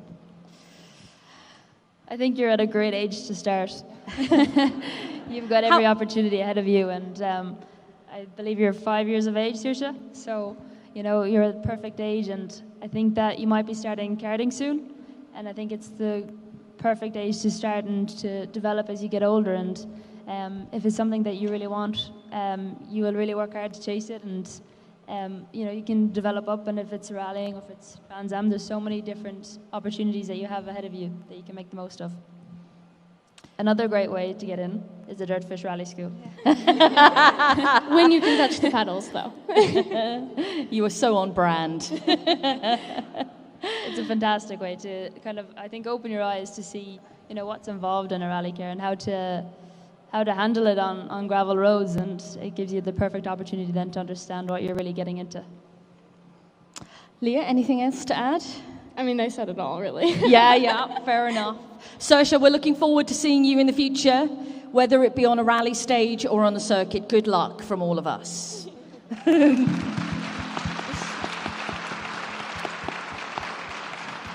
Okay, we have another question. Hi, thank you. My name is Molly. Here's my question. We are all here. We've sold out this event. We're doing it. So what are the women in motorsports? What are we all waiting for in order to continue to steer the ship in the direction it's going? I mean, the panel is beautiful, but there seems to be almost a little bit of ourselves holding ourselves back in being adamant enough that we are doing this and it is going forward and people have this interest. So where do we continue to build that momentum to stay positive and stay strong and power through this and take those turns really hard and continue to drift through this powerful movement of women being a part of this industry? It's like we're not waiting for it to happen, it's happening. So where do we continue that momentum from all aspects of either being a fan or being a supporter or whatnot? And that's my question for all three of you guys up there. What do you need from us to feel supported to keep going forward? Michele, we're kickstarting with you again. That's a pretty good question. It's a deep question, and yeah. I like it. Well done. First of all, I have to say thank you to DirtFish, Josie, Women's Motorsport for putting this event on, because I think this is a really great starting point. I think selling every seat in this room is massive. I was so excited when I heard that it was sold out. Like, it's super great. But yeah, moving forward, I think it's just having the conversations and just acknowledging the wins that women have in motorsport, whether it be on the track or off the track or in engineering or even in media and promotion and things like that. I think it's really important to bring the attention so that people can understand and realize, like, we're making a difference and we matter and we're there. You won't find me always talking about us being disadvantaged, because I don't feel that's the standpoint women have. I don't feel that we're at a disadvantage. I just think that we need to earn respect, and when we get it, it should be celebrated in a way. So that's kind of my short answer. Yeah, I just think that it's so cool to see this right now happening. Yeah. You know what I mean? Like you're saying, we're living it right now. It's happening. But to keep the momentum going, I think it's a matter of, you know, putting the right people in the right positions, and celebrating those wins when they have them, and then also, you know, not tearing women apart when things don't go correctly because they're a woman. Like it's sometimes that happens a lot, especially for drivers. If you have a crash or whatever it may be, it's oh well, the girl crashed, you know, and that type of stuff is so detrimental to women in motorsports. So I think it's celebrating the wins and just continuing to have events like this that bring us together and support everybody. It's collaboration and communication constantly, I think, is really important, keeping everything going and keeping open pathways. Girls, do you have anything to add to that? I mean, that was literally just a mic drop right there. You said that so well. Thank you. Aoife? Yeah, I think just being supportive and getting behind the whole program is huge. And, you know, from a spectator point of view, showing the support, showing the encouragement from a sponsor point of view, you know, having the belief and the backing in the drivers to go and be able to give them the opportunity to be able to achieve what they can with their skills. And yes, it's everybody behind you that supports you. It's massive, and it builds confidence as well. Okay, we are complete with our panel here. We are going to take a short break, and then we will be back with our next group of powerhouse women on the stage. Thank you very much, everyone, for listening so intently. And thank you very much to Michele Abbate, Aoife Raftery, and Lia Block. Thank you, ladies.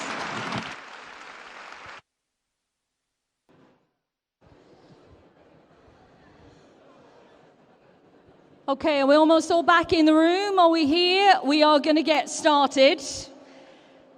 So our next panel is now going to kick off. And I'm going to introduce a woman who was here last year and the year before. She's back again for a third time. And when I've used the word powerhouse a lot today already, but for me, this woman really encapsulates everything that's great about motorsport. She's done it all. She's been a driver, she's been a team boss, and she is now the FIA WRC Commission President. Ladies and gentlemen, Pernilla Solberg.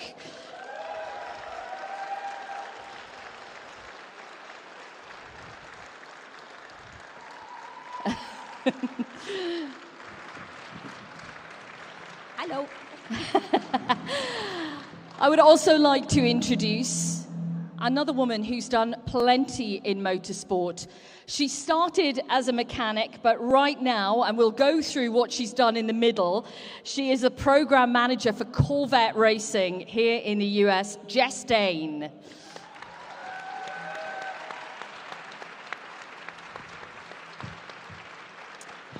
And finally, I would like to welcome a leading motorsport management figure who is one of the executives at the Qatar Airways Azerbaijan Grand Prix for Formula One. She's traveled all the way from Azerbaijan, and that is Irana Ahmadova.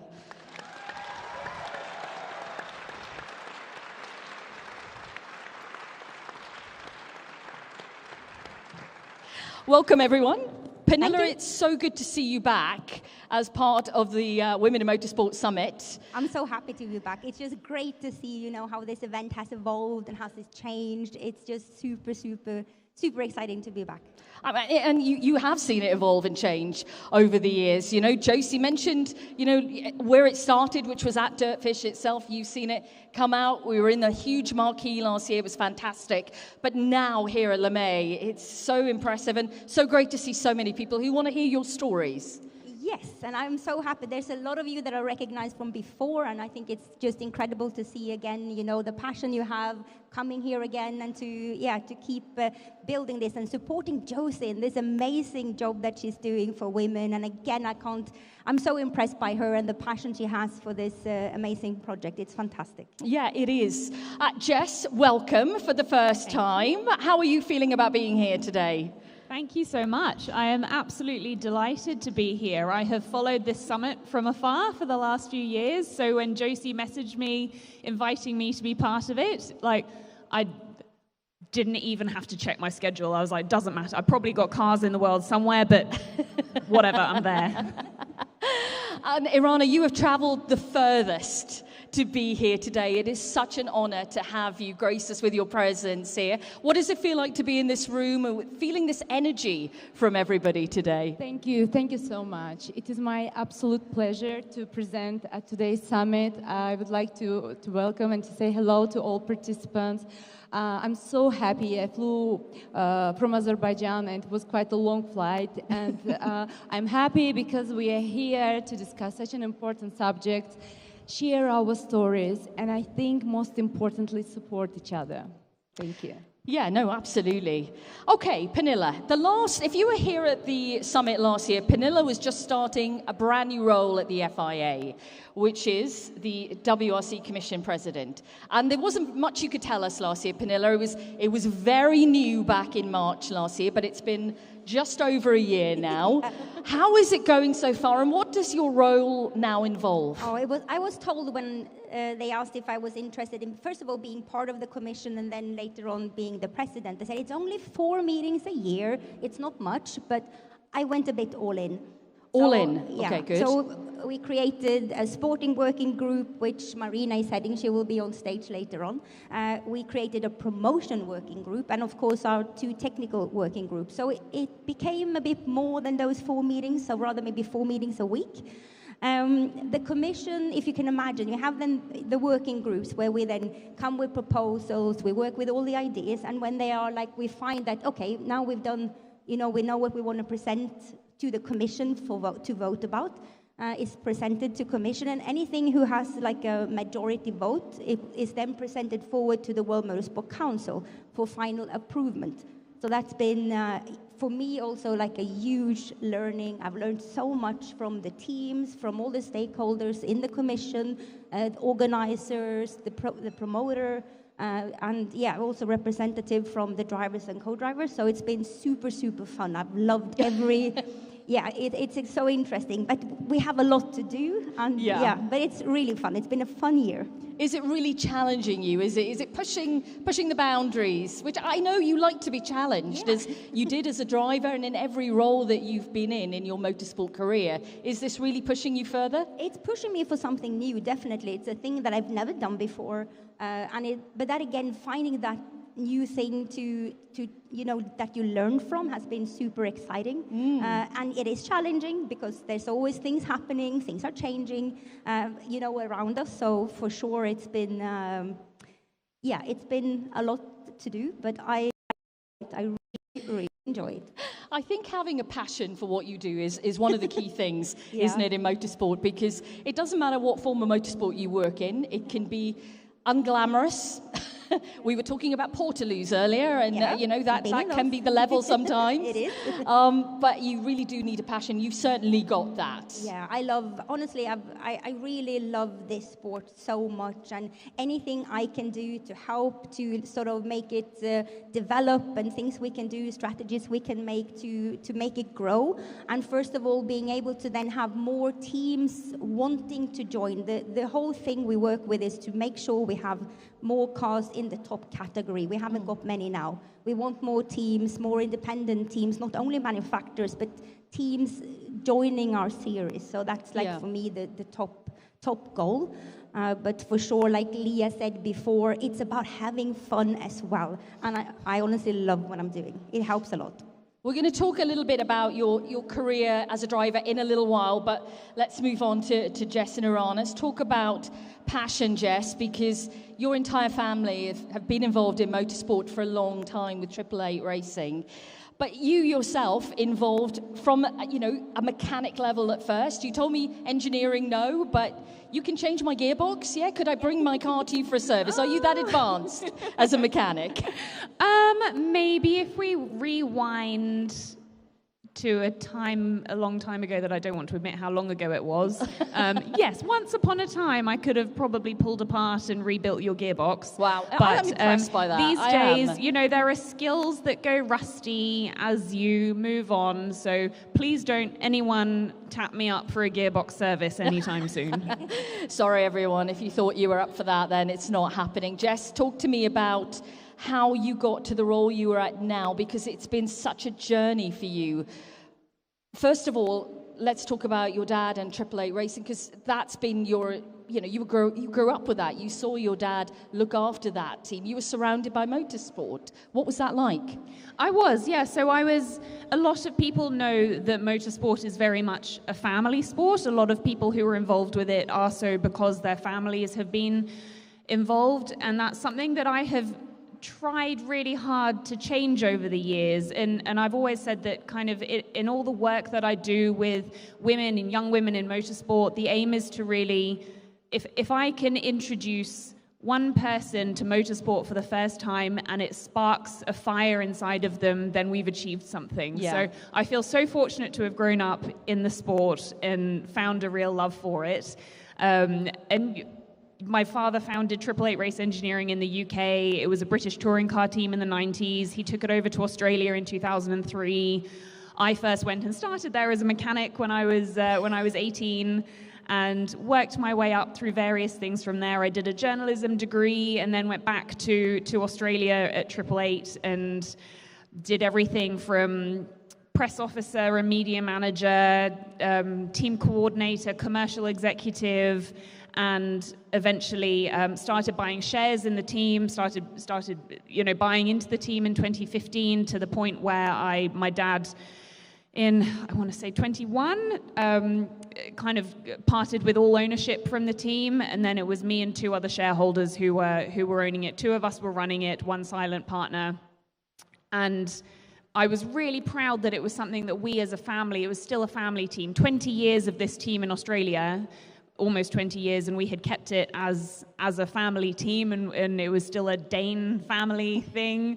And the surname is kind of synonymous in Australia and in the UK actually, and a little bit over here. So when people hear my surname, they say, "Oh, are you Roland Dane's daughter?" And I'm like, "Yeah." Have you got a good story or a bad story here? Hopefully, they're all good stories. Yeah.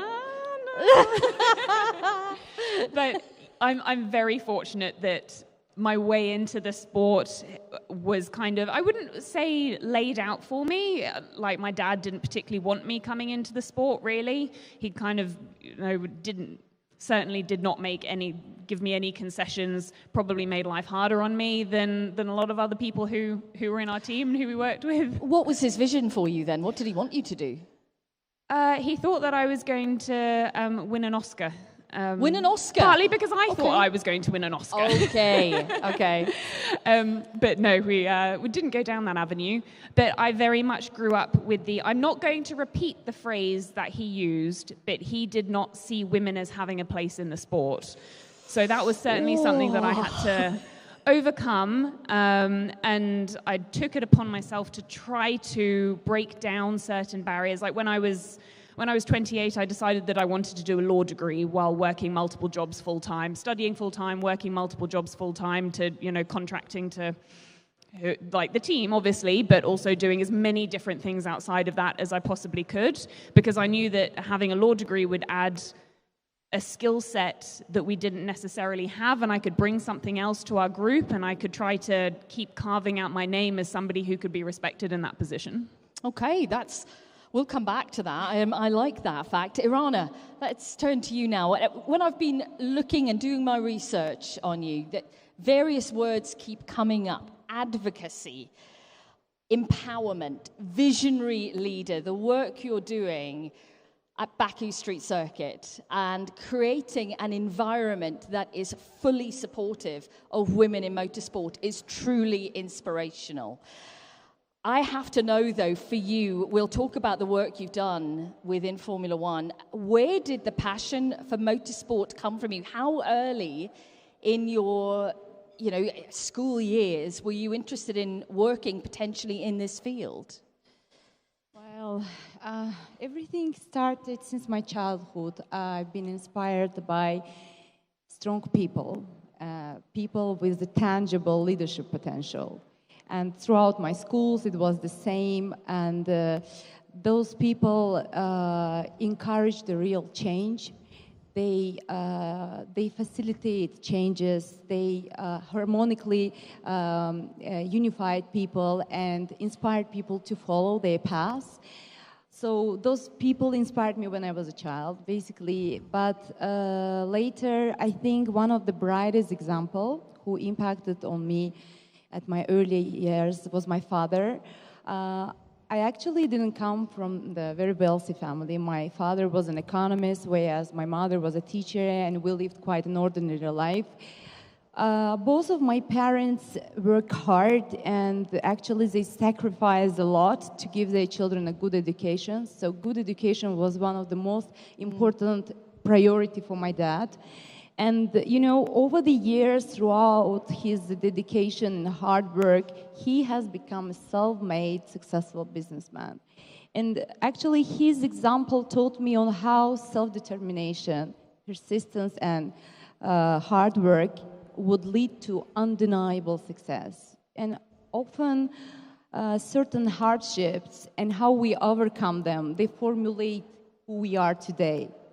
And I often say this to my students at university. I'm a lecturer at university that, even often when we face the difficult situations with the complex experiences, they would turn into the powerful knowledge that would be beneficial for your future life. And this also applies to me.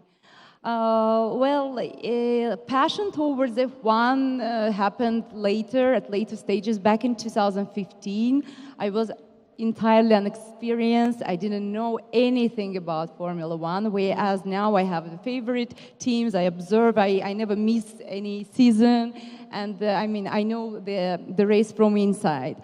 And I love what we do. I'm very passionate about it. But I also, one aspect, since my childhood, I was very lucky to have amazing coaches with me. I played basketball, and I played it passionately. Both of my children, I encourage both of my children to play basketball as well.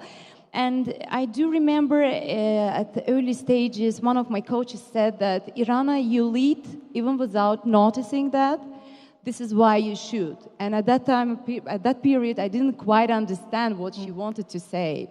But it was a basketball that taught me on the importance of teamwork, on collaborative effort. And looking back to this experience, it reflects entirely how I lead, through collaboration, shared success, and knowledge sharing. So basically, I'm very happy to represent motorsport and being part of it. Wonderful words. And I have to say, the work you've done at Baku with the fact that there are so many women involved in every level, which is due to you advocating for women to be part of that. I've got a statistic here, 36% of the marshals at Baku Circuit are women. And that is so, so important. Yes, thank you. This is actually one of the most fulfilling aspects of what we do. At Baku City Circuit, we strongly believe that inspiring next generation starts with the connection and visibility. So basically, we collaborate with schools and various educational entities to bring more real-world like role models into the BCC Academy. We cooperate with various big companies. We invite CEOs from both public and private sectors. We encourage the various events with the participation of young people, and we strongly believe that such initiatives, they have a significant impact on boosting the confidence, on uncovering their leadership potential, especially when it comes to young women.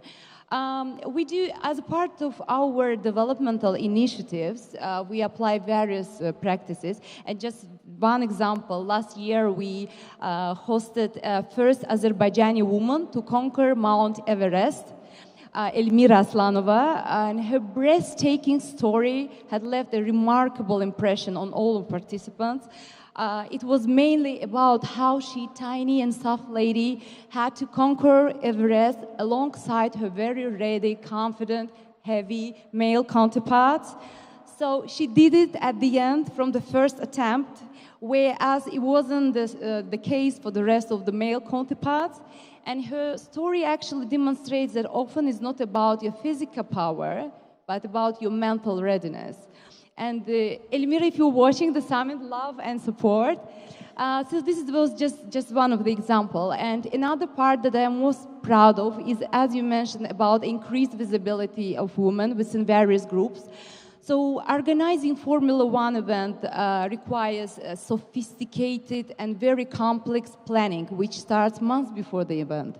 And we are so happy that if we look at the dynamics, if we look at the reports, we have now more female marshals within our organization that we had 5 years ago.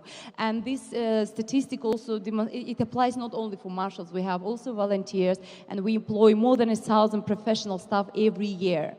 Another great example is the increased number of senior executives, female, in our organization. I have a colleague of mine, she's here, Marina, also she's one of our directors. And there was a time when this number wasn't that good. I mean, I was the only executive within our team, but now the dynamics go upwards, and this makes me extremely happy. We also work towards nurturing the future mid-managers, and we would like to see more managers, females, within our organization. We do vast events and vast initiatives in order to achieve that aim. Irana, you've done wonderful work so far. I'm going to ask you more questions about that a little bit later, but I'm just going to pick up, Pernilla, with something that Irana was talking about, which is, overcoming kind of adversity and the challenges you go through early in life. It builds your character, and certainly for you, you've been through so much as a competitor, as a driver back in the 90s? In the 90s. In the 90s. I started as a co-driver with my dad in 1990. 1990. So, co-driver first for a few years, and then driver, and then on. Yeah, and like Aoife, she obviously was co-driving as well, but she decided behind the wheel was the place for her. It's more comfortable. And you the same. Yes. I was too young. I couldn't drive, and I really enjoyed, seeing my dad drive, and it was just such a kick. You got such an adrenaline kick. I just remember giggling. We didn't have any pace notes in the class he was driving in the historic class. But then when I was 18, I said, oh, this is so much fun. I just want to take the license, just to be sure. And then I was hooked, I loved it. And you had, great success. And I think for you, we've talked kind of at length from this. We've done a podcast together where you've talked about your driving, how much you enjoyed it. And it wasn't just at home, it was internationally. Yeah, I did, I think, at the most, with the budget that I could get, 5 World Championship events that whole year. But again, the Production Cup, I think that time was 7 or 8 events, and I couldn't get the budget to do that. But I did the Swedish Championship and the Norwegian Championship. I was Norwegian champion. I was second in Sweden, which is so annoying. 9.7 seconds from the goal that my uncle won. That was, that's still something I really remember. Does this wake you at night, Pernilla? Do you think about it? Sometimes it does still, and it's a few years back. No, but it was really good. I actually, because of being a woman, I think I got, fairly good support but I didn't get enough to do the full program in WRC production that time. And then, you know, things changed in your life. You became a mum, and you decided to devote yourself fully to looking after Oliver, following your husband, Peter Solberg's career. Yes. But I love what, you know, you changed your whole mindset when you took on the role of being team boss in rallycross, and a very successful team boss. Yeah, it was good. That. I mean, we had the teams, first of all, in our own private team in WRC that time when when Subaru closed down the program. He didn't have a job, and first of all, it was just to try and find then people, find a car, set up a team. So that was like the first go at having a team, but Oliver was still in school. I couldn't come to all the events. But behind the scenes, that was a lot of job. And then shifting then from WRC for Petter to rallycross, it was all in. I mean, we built the car in our workshop. It's just, you know, when everyone's working in a small team with that passion to just get that car ready. I remember sleeping on the floor. We actually put a nice soft carpet underneath where we built the car. We slept on the floor sometimes because we were so exhausted. The mechanics was just, I mean, it was day and night to get it ready in time. And that was, again, you know, such a good thing to look back on. It was so much fun. It was so much hard work. Again, trying to find the sponsorship to do the program. Yeah, really good memories looking back. And it's really collaborative, like you said. Everyone is pulling together to get that car ready.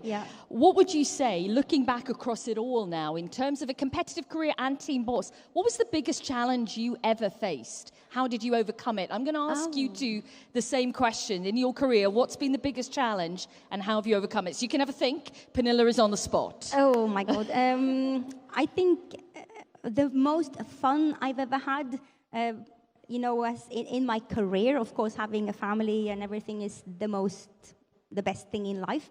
But for sure, when we ran the team together with Volkswagen in 2017 and 18, that was incredible. I've never had, you know, the adrenaline, the constant pressure in a way. Yeah, it's a good question. My God, yeah. Do you want to think about it? What's the hardest thing? What's been the hardest thing that you've had to tackle that once it's complete you've really maybe learned from it that takes you forward? Jess, do you have an answer? So Pernilla I think life happens, you know. There's so much in life that sets you back a bit. Yeah, and you have to dig deep to continue. You have to sort of, you know, you get advice from your family, from your friends. And I think maybe one thing that's helped me the most is perspective. To see it from other areas, to just compare, like, to see like, oh, yeah, this is really shit. This is really hard, but yeah, but hang on. There's been other things happening around me. Yeah. It's not so bad all in all. That's, you know, one way for me to overcome things that I feel is really difficult. But I can't say I can point to one specific thing. Okay. If I do, I will come back to you. Okay, if it pops into your head. I will hand over the question. We'll throw this curveball to Jess. I just had to rack my brains to try to think of something, and then I was like, it's right now. Like, I can safely say that, like, the 18 months, so if I didn't set the scene very well, so I've lived in North Carolina for the last 18 months. I lived in Australia for 11 years before that, where I thought everything in my life is on, you know, like, everything's settled, everything's going great. I know what I'm doing, and I'm being challenged, and I'm comfortable in the right measure. And then life happened, and I ended up, thanks to my partner is a NASCAR driver, and he wasn't a NASCAR driver previously, but ended up driving a NASCAR for the last season and a half. So that brought us to North Carolina, and if I had wanted to go on to, if I could have come over to the US on his visa, but I wouldn't have been able to work. The restrictions are that I wouldn't have been able to get a job here. So I was like, no, if I'm coming with you, then I'm doing my own thing. I don't need you. So came over here and started begging people for jobs. And coming from previously owning my own team and running my own business, I owned and ran a couple of businesses in Australia. So having to move away from all of that and what I knew and the environment of, I call it team land, but where you're in a team as opposed to a governing body or a manufacturer or a supplier, to coming to, I now work for General Motors, so I'm on the manufacturer side of things, and that adjustment is massive and definitely something that I underestimated coming into this. I'm very fortunate to work for a great company, but losing that team environment I think that hit me harder than I thought that it would. What are you doing to work through that? What is helping? I'm very fortunate that I work with some fantastic people, and they, like, when we go to a race weekend, it's still, you get that kind of team environment. But watching, so for example, we won the Rolex of Daytona, the Rolex at Daytona 24. Rolex 24 at Daytona. I knew I was going to get there. But 24 Hours of Daytona in January, we won, our GTD team won that. And while we had our own celebration in the truck, and, you know, we were all so happy for each other, and it was such an accomplishment for what is the Corvette racing program as it currently stands, running GT3 cars, is a very young program. This is only our second season, so to accomplish that in our second season, we of course celebrated. But when you see the team there celebrating amongst themselves, I was like, oh, I miss this. I'm not part of. I'm part of the periphery of that team, but being in that team, it's just that team environment is so special and something that is really, really hard to replicate. But I'm very fortunate that I work with a great group of people who do make it feel as close to a team atmosphere when we go away racing as I could hope for. Irana, what about you? What are the biggest challenges you face in your role, would you say? Well, on my daily basis, I face with so many obstacles that it's hard to name few, honestly. But I think most important is about changing perception and ensuring transparency. You've always protect those that really need it and support other women. And I mean, actually, recently I came across quite an interesting publication by Harvard Business Review, and it was about examination done by Ernst & Young, and they were trying to reveal the reasons why highly educated females at their senior positions, they leave their jobs and they face with complexities when they decide to re-enter. So there is a robust evidence demonstrating that there is a huge gap in between males and females. And women in age of 41-55, also so-called sandwich generation, they face the bilateral obstacles in a working places. So from one side, this is grown teenagers. From another side, the aging parents to look after. So this is very obvious fact that we face more challenges to be successful in working places. But rather than talking about obstacles, what is important is to have people that would support you throughout those challenging times. This is about initiative and practices that you implement, which helps your woman to uncover and to thrive.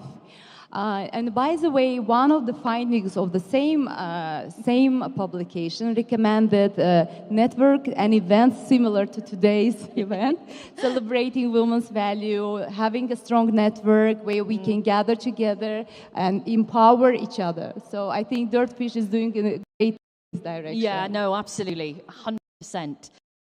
About the work that you're doing with schools right now. You know you're working collaboratively to go in and speak to young people, to show them what can be achieved in their careers and crucially give them confidence. How is that going, and why do you feel it's so important to speak to young people? Okay, so within Baku City Circuit, we have BCC Academy. So initially the purpose of that academy was about ensuring that our volunteers are technically ready for the F1 race. Although we have expanded our operations wider because we understood that technical readiness is as important as having these essential soft skills for them. So we work towards improving their leadership potential, understanding self-worth, and many other things. And we organize events with the participation of interesting people in the country and from abroad. And the feedback we receive from young people and from young women in particular is that it really changes their viewpoint, and it uncovers opportunities and boosts confidence to try things that they didn't know exist. And this is something that we do based on the feedback that we get from our young participants. And I think that's basically all. Another important direction that we do within BC Academy is STEM racing. This is a very exciting project which is endorsed by F1. And this is about introducing more people into the world of Formula One, including the visiting another Grand Prix and meeting the industry professionals. And basically this is about inspiring young people to enter engineering and other technical roles. In my personal viewpoint, it has wider impact. And when it comes to young women, facilitating young women's participation in STEM racing entirely breaks the gender-based stereotypes on how female roles must be assigned within the engineering, designing, and any other technical fields. So we are very optimistic about starting this project soon. I'm looking forward to it. Yeah, and let's see how it goes. No, I think it's fantastic. Pernilla, talk to me about what you have witnessed over the decades. Same as me. Thank you. No, I'm sorry. I'm just trying to think of a really lovely way to put that. I can failed. Take it. I'm sorry, No, miserably. No worries. I'll get you a gin and tonic later, I promise. Thank you. So, in terms of looking at women's inclusion in motorsport in general, you were pretty much out on a limb on your own competing, but you've looked across the sport in many different aspects, from Team Boss, from a rallycross perspective as well. Are you seeing more women in the roles they should be in? And if not, why aren't they there right now? I think there are more women represented in different areas of the sport. And if I go back to when I started rallying in Sweden, back in the 90s, we actually had a lot of girls driving. We had the Girls' Cup, I think 15 girls competing in total, but they didn't want to continue and compete with the boys. They were so happy that we had this. And it was lots and lots of girls. We saw the same when Oliver started cross-kart, another, fantastic sport that I want to mention a bit about later, if I may. There was a lot of young girls from the age of 5 and up. We're back to Saoirse. And then some of them stopped driving. And I want to figure out why do they stop? Because they are just as good as the boys. So we've actually started a cooperation with a university in Norway, doing an investigation, trying to talk to women who are present in the sport in WRC primarily today, to find reasons, how they got into the sport, and have they ever felt that they have been stopped or hindered in any way because of being a woman. So I think that's a very interesting study that we're doing right now. But again, I for sure see there's so many more women in our sport that are mechanics, engineers, of course, drivers and co-drivers more and more. It has changed. It has really changed. There's a lot of co-drivers now, which are women, which I love. And there's quite a few in the room today who've already come over and introduced themselves, which is great to see. Not so much in the driving seat, though. Co-drivers are filling up. Yes. I would say there's been 2 important programs that I've been part of. The FIA Rally Star program, where we had young kids, I have to say, youth from all over the world, and we had a lot of girls in that program. We had Anya from Peru, who qualified to be in the top 5 or 6, if I'm not remembering incorrectly. She did so well. Now the promoter had a fantastic event last year, Beyond Rally, where we had Madeline here in the room, was one of the 15 who qualified out of 90. That was amazing. So I think all these programs, again, help show the way, lower the thresholds. And another thing, again, if I can go back to that cross-cart, our president has now done a job with all the ASNs worldwide to have the blueprints of building cross-cars. A fantastic series that I think is like a go-kart but with a roll cage. So this is something now each ASN can pick up in their own country. You can build your chassis or the roll cage in your own countries with the type of engines you have available. It doesn't have to be the same engine type all over the world. You take what's most represented where you live.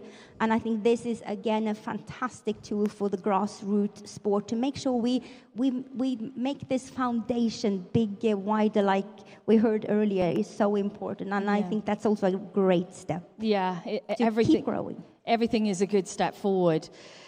Jess, I want to come back to what you were talking about earlier with, you had a big decision to make when 888 Racing, your decision to sell your share there, for it to stop, and your move here.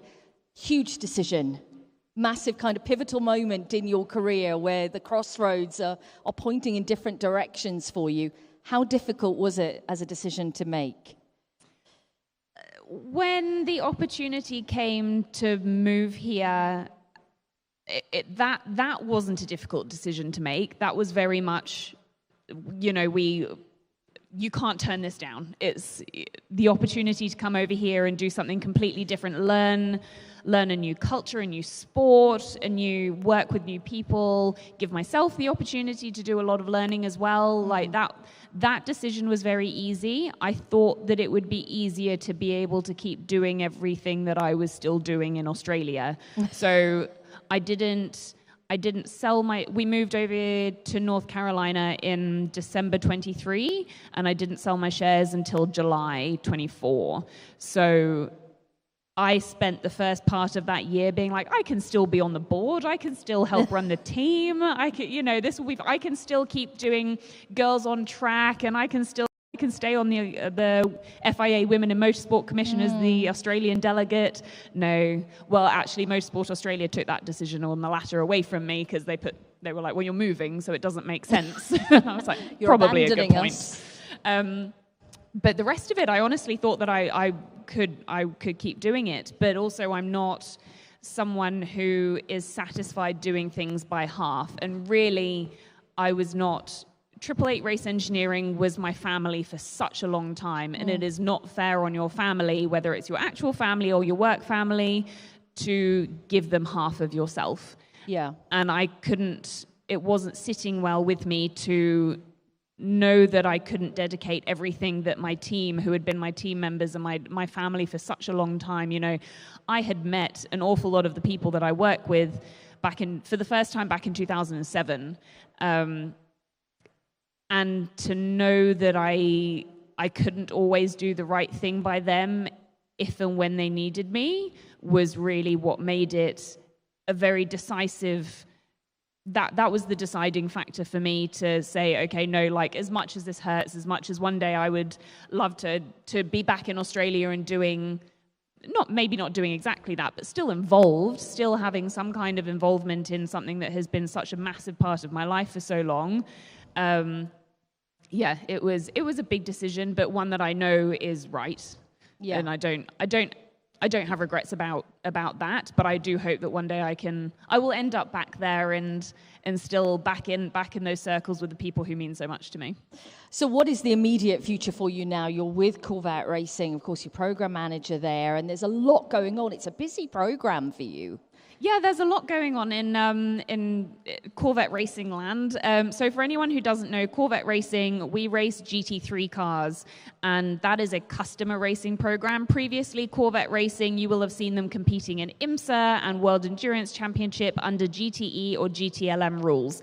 That is purely professional racing, and now those rule sets were abandoned by the FIA a couple of years ago in a global move to GT3 rule set, which is cheaper, more accessible. It means that people who want to buy race cars, if you have $1 million to drop on a race car and then all the parts that you smash up, and I spend a lot of my time keeping multi-millionaires happy. that's customer racing for you. And we have Corvettes. Last year we had 6 or 7 Corvettes racing purely in the US. This year we have 16 Corvettes racing across 3 different continents, across the US, Europe, and Asia. And so we have, this weekend is the first weekend since February that we haven't had a Corvette somewhere on track in the world. Wow. So yeah, earlier this year I was in Qatar for 2.5 days. Then I came back and spent a few days at home. Then I went to Malaysia for 2.5 days. My carbon footprint is appalling, but it's all part of it. You know, our customers buy into our cars and buy into our program. And it's my job as program manager to make sure that those customers are feeling like we are giving them the best customer experience possible. Got any challenging clients? They're all angels. I love them all equally. That's right. Whoever won the last race is my favorite. I'm going to throw it open to, straight away, the hands. Sandra? Just behind you, the lady in the white shirt whose hand went up so quickly then, yeah. Hi. Thank you so much for not only speaking, but going so far out of your way to speak. It means a lot, especially to young people like me who are just up and coming into the industry. My question is, kind of a common sentiment, I think, is as women in particularly male-dominated fields holding leadership positions, we can frequently be discouraged for the same behaviors that men get praised for, where a man will be praised for being soft and gentle, a woman will be talked over, where a man is called a good leader or a good boss for being strict, a woman might be called emotional or uptight. My question is, how do you not only maintain a positive relationship with your own femininity through all of that, but also challenge those beliefs in other people? Love that question. Love it. Pernilla? I don't reflect on that. I just do my job. I try to keep a positive attitude. I try to sort of do the job, and try and take in all the ideas we have around me, to try and not to think about it, but there are some truth in what you just said, but I try and just focus on my job. Jess? I sometimes have a hard time holding my tongue in moments when I certainly should. And that has quite honestly in my career, sometimes that has held me back. And I've found that it's partly self-recognition and brutally honest self-awareness that you have to cater to the audience that you're talking to. And it really sucks that we have to do that, but it is the reality of how we get things further. But equally, as I've taken steps in my career to ensure that I get the respect that I feel I deserve, whether that's through, taking on as many jobs in this as possible, getting experience in that, learning about that, doing a law degree, that when I do have those moments that I can't hold my tongue, that I have the position to do that. People find it harder to come back at you for doing things like that when you have demanded and commanded that respect. I think this is indeed a very great question, and I think creating of the strong corporate environment with zero tolerance towards such behavior is crucial here, and it applies equally to men and to women. And I think it's crucial role here is the role of executives and top management. This is about creating that environment where everyone is aware on how they should or should not behave. And this is about the constant monitoring and real actions taking, measures taking in case such cases are happening. So this is it might sound easy in words, but quite complex in practices. So here, when HR advocates sometimes comes in to create that, but it is a collaborative responsibility of all involved to retain that culture that supports and embrace each other, not the other way. That's a great answer. I'm going to add to that as well and say zero tolerance of any kind of behavior like that, which calls us overly emotional or you're getting emotional, from my perspective, I've always called it out to a person in a diplomatic way. I don't lose my temper. I don't know how I'm capable of doing it, but there's something inside which keeps me calm. But always call it out, but in a nice way, in a diplomatic way. And I think that person will then feel embarrassed that they've actually lowered themselves to make those kind of comparisons, because they know they're being nasty. They know exactly what they're doing. Call it out always. Zero tolerance approach is I think, definitely needed, but in a diplomatic way.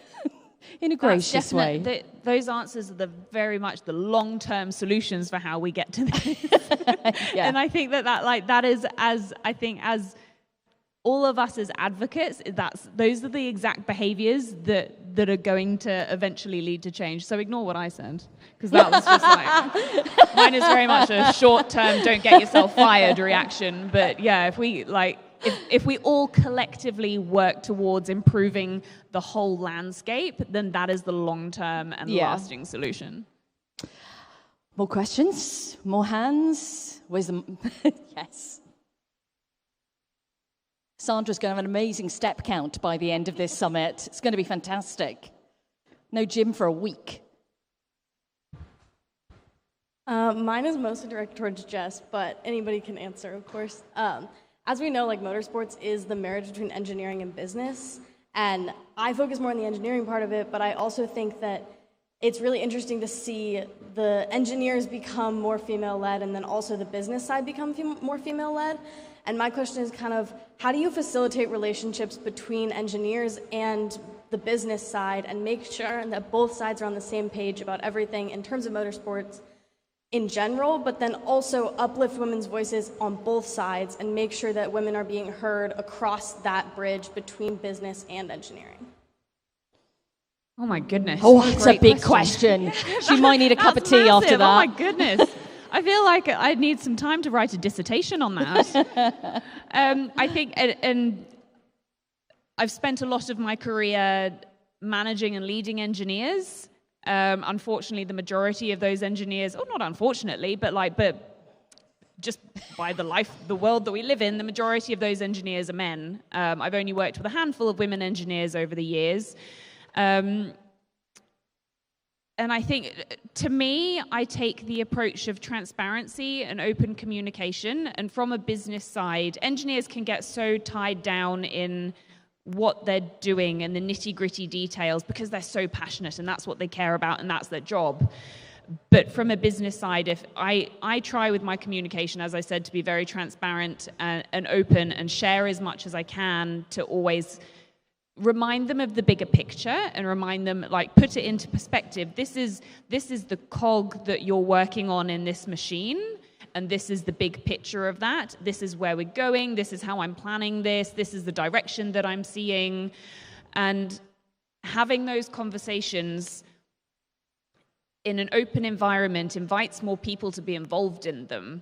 And therefore, I'm hearing more voices. And I certainly don't think, on the program that I'm on at the moment, yes, I probably have more experience in GT3 racing than anyone who I work with, but I don't have experience on the manufacturer side. So by having those open communications in the forums that I create with my engineers, I'm hearing their voices and taking on their advice and their thoughts.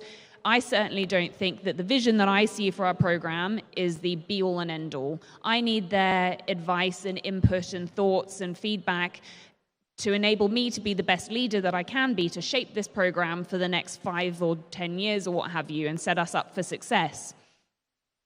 And it falls on me as a leader to make sure that all those voices are heard, and that includes all the handful of female engineers that I do work with. And the more that they can learn about the business side of it, and the more that they can have their voices heard, the more respect that they will also garner from our colleagues. I'm very lucky that all of the engineers that I work with have mutual respect for each other, but quite often by our internal biases that we don't even know that we're there, we can discredit female voices. So I hope that the path that I'm taking and the way that I'm approaching this, I hope that it helps to conquer those internal biases that we don't even mean to be there. Okay, more hands. Oh, lots of hands. We'll get to you all, promise. Hello.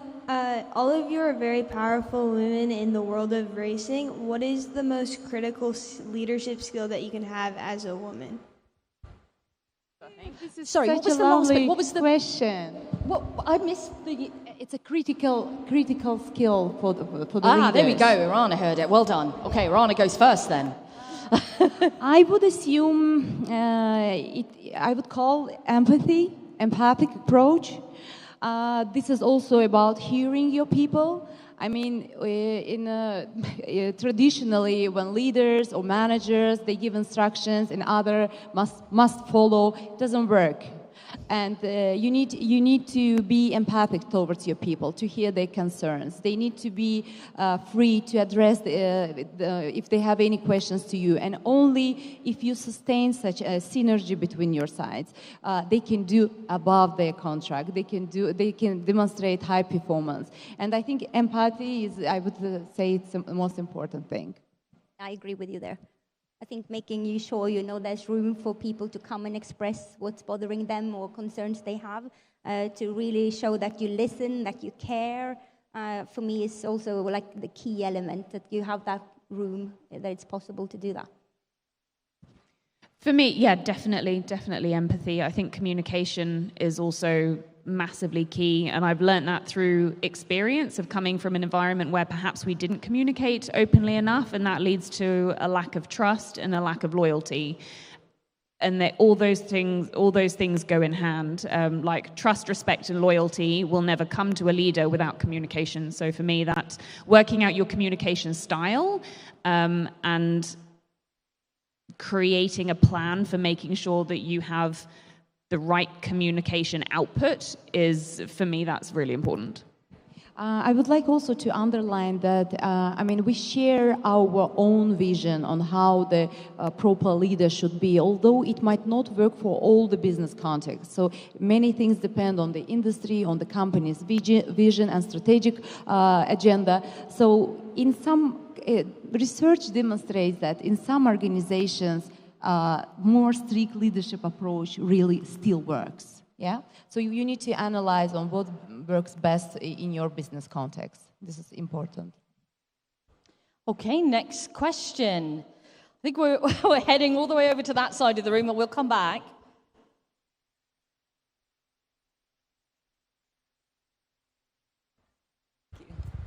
Thank you, everyone. It's good to see some of you again and some of you for the first time. This question is for Pernilla. You've been a driver in your past and then transitioned roles to more of a support role, a team management role. Can you speak to how you did that? Because that's kind of where I'm at in my career, transitioning from a driver to a team support role.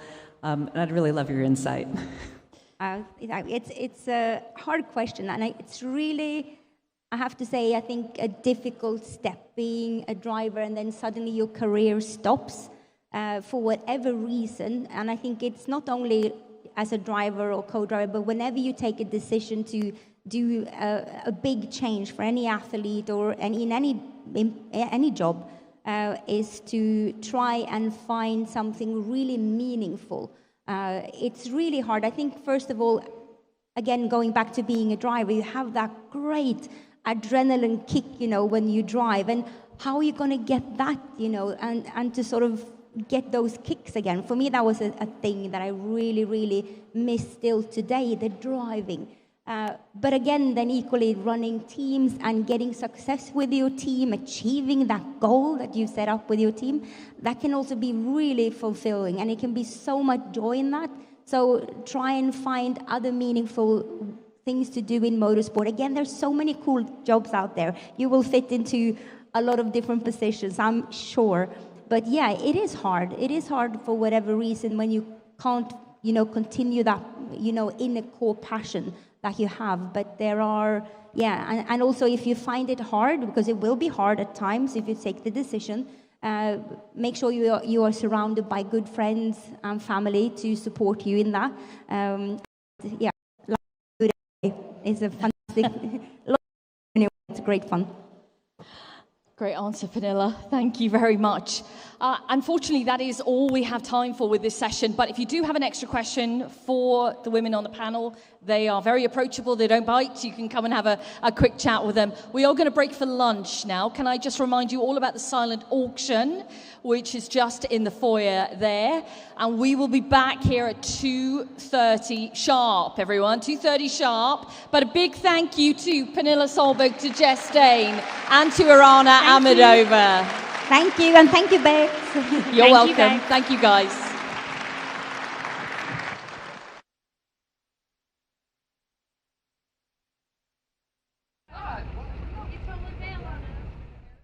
Good morning, everyone. It is Friday morning, the day before the Women in Motorsport Summit at America LeMay's Car Museum. And Kendra and I are here at DirtFish Rally School. We have a really special treat for some of our panelists this afternoon. So we're going to be taking them all out for thrill rides. Some of them are going to be driving. Some of them are just going to be, enjoying the scenery. Should be a good time. Super excited to see our two women in motorsport drivers, Aoife and Michele, ride with each other. So Aoife is going to be taking Michele for some rides in the STI, show her what the all-wheel drive's all about, while Michele is going to be throwing Aoife in the passenger seat in the BRZ so she can get a little bit of that rear-wheel drive sideways. So that's going to be super fun. And don't forget, Claire's going to be riding along with Lia. We are ready to rally. We are. Are you ready to rally?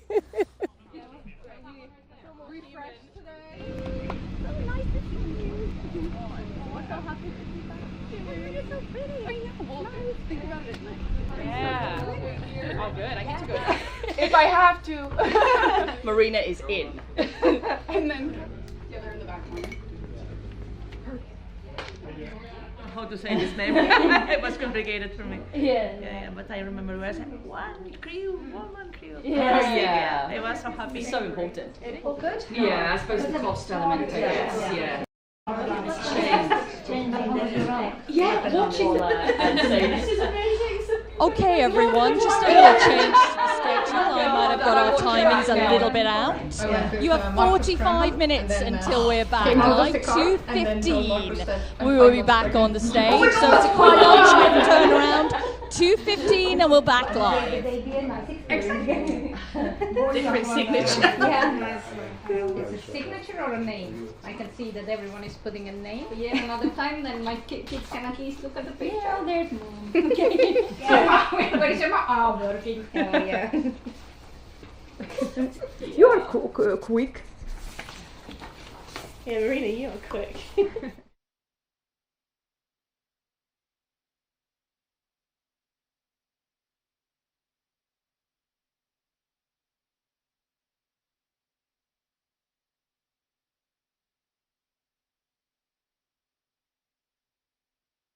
Make sure everyone gets through before we start. Okay.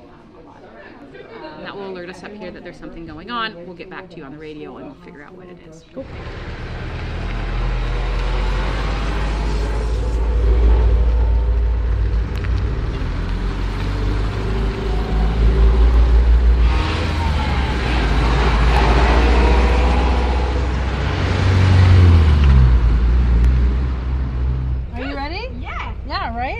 Make this one count, for Raftery.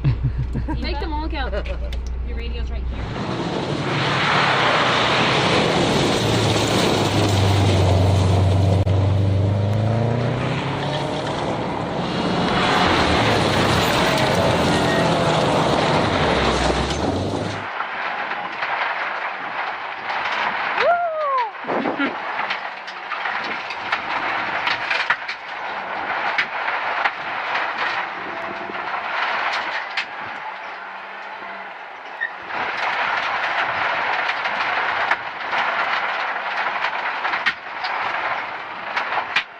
Just a bit slippier.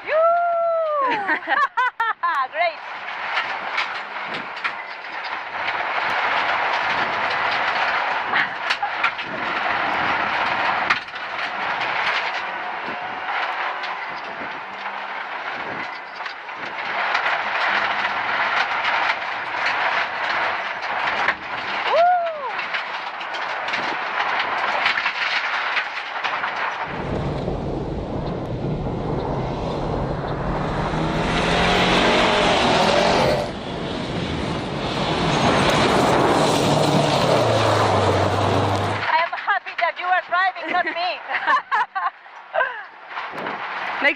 love to sit with you.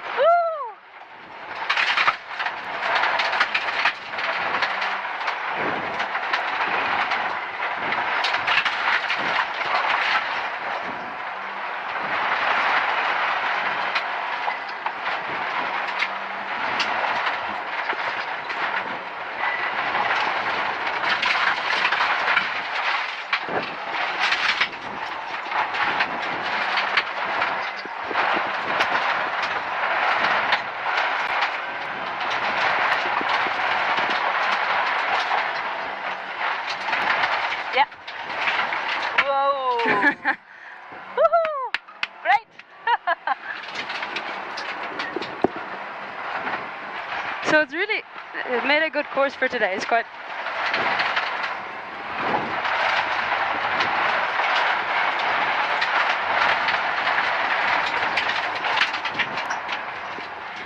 Now. Wow, so. Great. Thank you so much. No, it's okay. Thank you. Oh. I hope you enjoyed it. It's just... Yeah, for sure. I still have to try and remember some of the track, but it's good.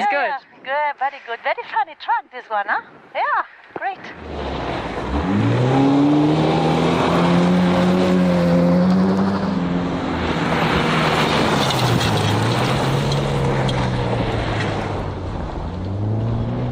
Yep. All right, go.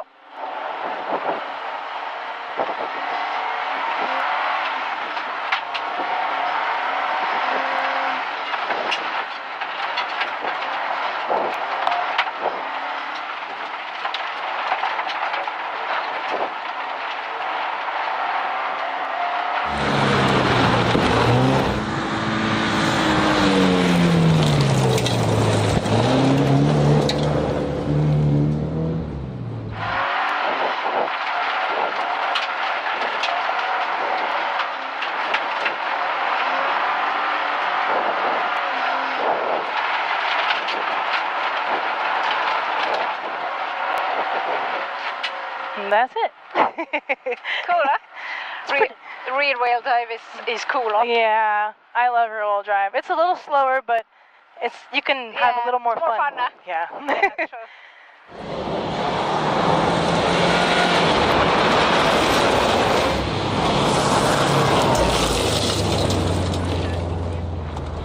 Yes, you go.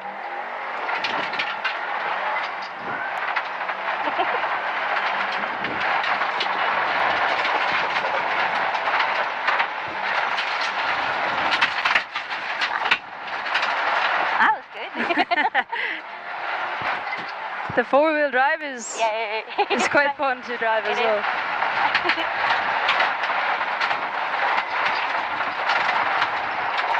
A bit wide there. Oh, I love this stage. It's good.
Cones are out there? Yeah.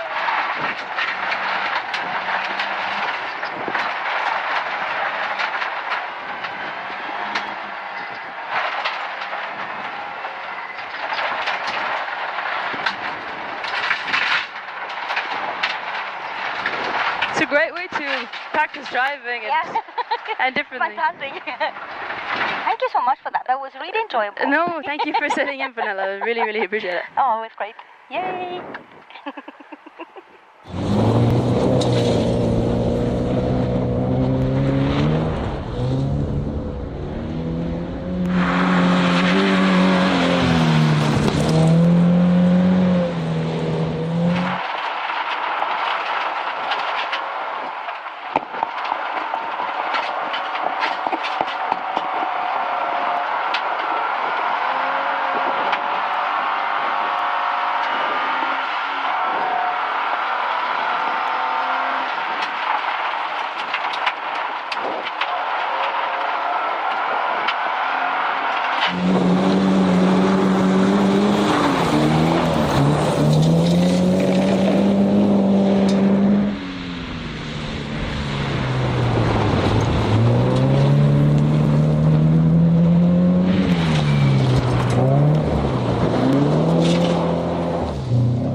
e-brake.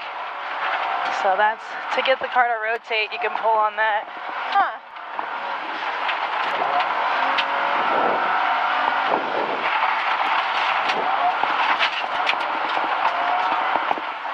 And that's it. That's awesome. Thank you. It's my first ever ride. Awesome. Well, I hope you had fun. That was awesome. Couple mistakes, but that's okay. I mean, I can see like how highly skilled it is. It takes a lot. You gotta have your eyes up, and you know, you control a lot with the brake. And, it's really, really fun. I kept thinking we were gonna crash and stuff, and then we didn't. And then we did it. Perfect. Well, I think that's the part of the thrill ride. Is feeling like things might go real wrong. Adrenaline rush for sure. Yeah. Awesome.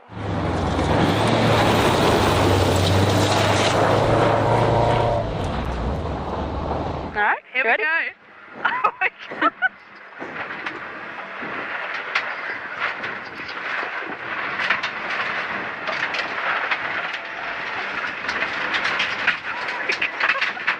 Wow.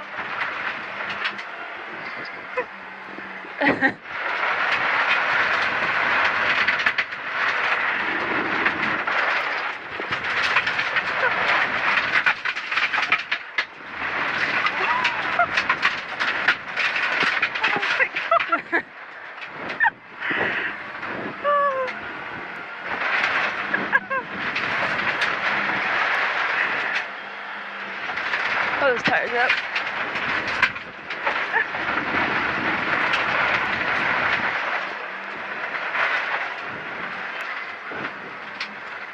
Wow.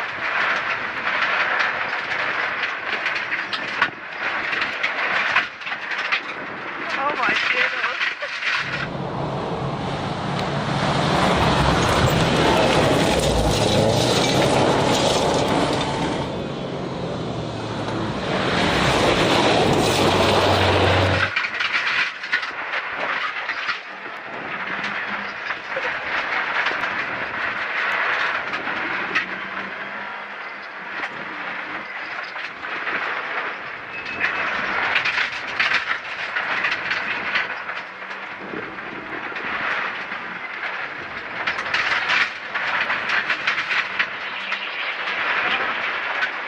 What do you think? I've got no words.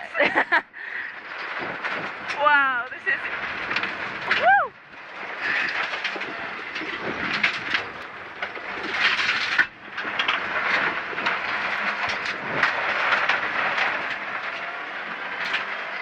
Wow, wow, wow. Oh my god! You're going to have to give the driving a go at some point. Yeah. I tell you what, it wouldn't look like this. At no time it would look like this.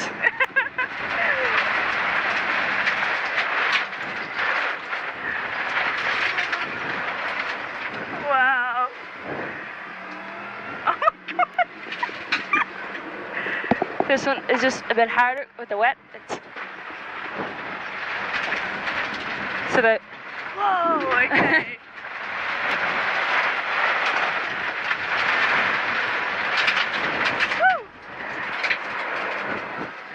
Now, there we go.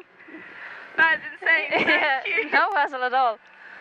Glad I was able to bring you for a drive. I think I was so speechless at one point. You were like, you okay? I was like... Just making sure you're enjoying it.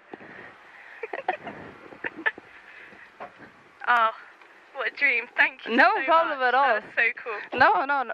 Thank you for sitting in. How are you? Oh, nice it's to so meet good you to in meet person. you in person. How's it going? How are you all? Good. Hi, Josie. Great to meet you in person. You did it. Well, welcome to DirtFish. There's lots of people to meet, but we're gonna get you. Your friend is here too. I'm gonna open it. Now those are tiny. Tiny. Oh. Can you imagine? And you can choose which one in Europe you want to go to. So I went to Hungary. And it was just Good choice. So that was the race weekend. It was really famous. I don't know if you know this story. When Ayrton Senna offered to drive for Williams for free. Yes. And I was sat at his table. Patrick Head, my dad's engineering director, had taken pity on me. So I was kind of left by myself. And he said, come to dinner with me. I'm meeting this woman from Goodyear or something. And so we were sat in this lovely hilltop restaurant in Budapest. And then suddenly the waiter brings over a note or a little napkin. And he said, this is for you from that gentleman on that table. And Patrick looked around and it was from Ayrton. He waved. And then Patrick opened the note on this napkin and it said, I'll race for you next year for free. And that was goosebumps. That's like a folklore kind of story. I hadn't heard motorsport. that. And yet I think Patrick probably just tossed the napkin. Can you imagine if he'd kept a napkin that said that on it? Hello. Hi. This is Lia. So nice to Nice to meet you. How are you? I'm good. How are you? Yeah, good. This is my mom, Lucy. Hi, Claire. Nice to meet you. Well, Yeah, Williams Formula 1 Academy driver. I know, it's amazing. How is it going?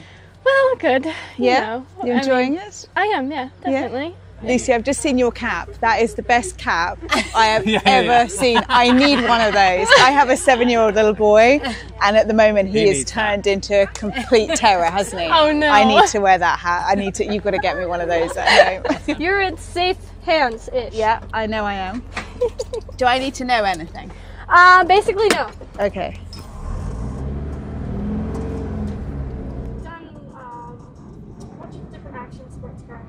So Lia Block, as the F1 Academy driver for Williams, has just met Claire Williams up here at DirtFish. And that car that you can see down there kicking up some dust is currently Lia taking Claire for a ride. They are transiting to their start line right now, and then we all know how Lia drives a rally car. She's going to hit the throttle. And Lucy and I get to stand here and watch. So, best day ever if you ask me. So this car doesn't go very fast, but it goes very sideways. Are you joking? It doesn't go. Are you serious? It doesn't. Oh my God, Lia. This is an actual human just standing there. Oh my God. How is the car staying on the road? Oh my God. I think I've actually dribbled a bit at Josie's helmet.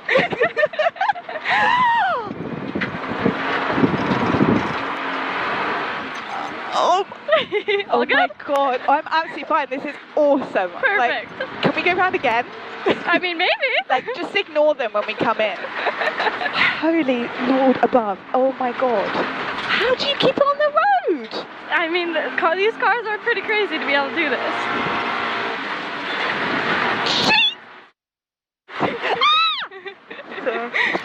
Oh my God. That is nuts. Wow. Oh my God, you know, my dad would have loved this. Really? Oh my God, he would have, oh my God. Yeah.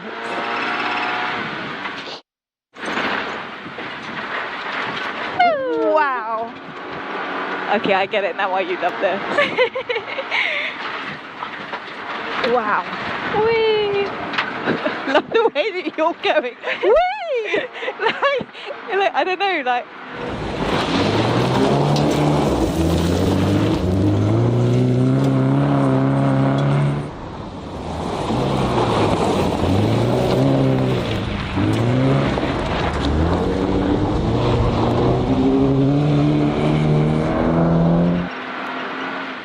Okay, I imagine this is going to be fun. Wow. And then we go around. Did you just hit the cone? You didn't, did you? I don't know. I don't think I did. No, you didn't. But that's like, how do you... It looks like we're literally about to go into the cone. I know. It's really trippy. And like, you're not. Wow. Oh my God. Whee! Wow! Oh my God. Oh yeah, my goodness. people say wee to babies when they're like whizzing them in the pram around the corner. Not when you're on a rally track. That is incredible. Wow. Handbrake turns, do we do that in rally cars or not? Yeah, only when they're really tight, honestly, because rear-wheel drive cars, they just instantly are rotated, so. Wow. And last corner.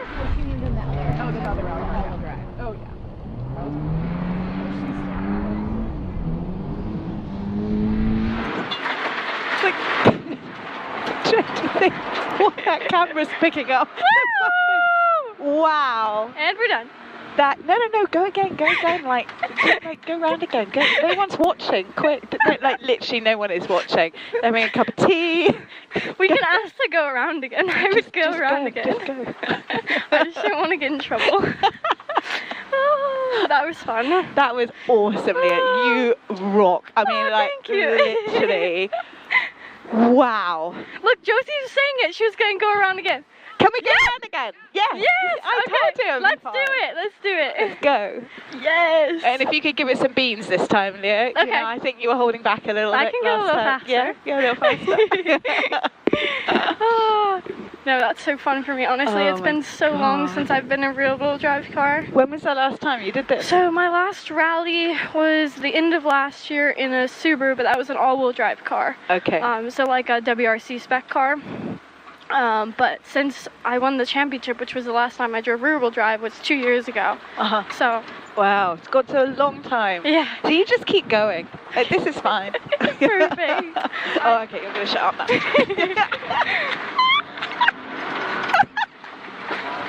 It's like a roller coaster, just better. It's like, it's way better because it's not high up and I get vertigo. So like, this can be my new roller coaster. Oh, Jesus. Oh, I don't like that bridge very much. Oof.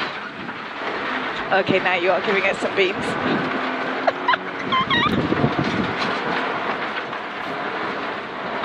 That cone is right in my way. Would you like me to get out and move it for you? Oh, no, that's fine. I'll just go over Take a quick pull. Oh, yeah, go over it. Wow.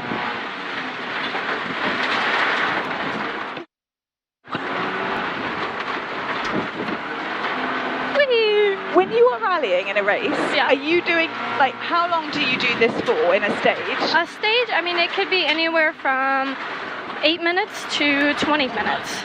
So. I mean, your body is going through quite a lot in this, right? And Yeah. you're doing this for 20 minutes. Well, you're the co-driver right now. You go through more because I know what my inputs are, so it's different, you know? Exactly. This is how I feel when I'm driving with my husband. This is how I probably sit when I'm driving with my husband. Because I don't know what his inputs are. Right. But to be honest, I don't think he knows what his inputs are half the time. That's great. Wow. Yeah, but I mean, it actually gets very physical during a rally, especially, you know, you're in it for so long, so. Get those cones. Ooh. Let's see how many cones we can take out. Oh, Lia, you only got one. Oh, really? Oh, no, actually, I think you got all three, actually. I don't think I'm seeing straight anymore. Wow. Boy. Wow. Oh, shoot, wrong gear. That's nuts. God, I think they should be automatics. I think it'd make your life a lot easier. In a real race car, it would be a dog box, so you'd be pulling gears like this up and down instead of like an H pattern. A dog box? Wow. Yeah. I've never heard of a dog box gearbox. It's very different. Wow. Oh my God. Nice. Get the cone. Is that just the name of the game now? Get the cone. We're cone killers. I got to give you a challenge. I feel like, you know. Oh my God. That's so fun. I feel like I need to take you in the all-wheel drive car. That will give you a real scare.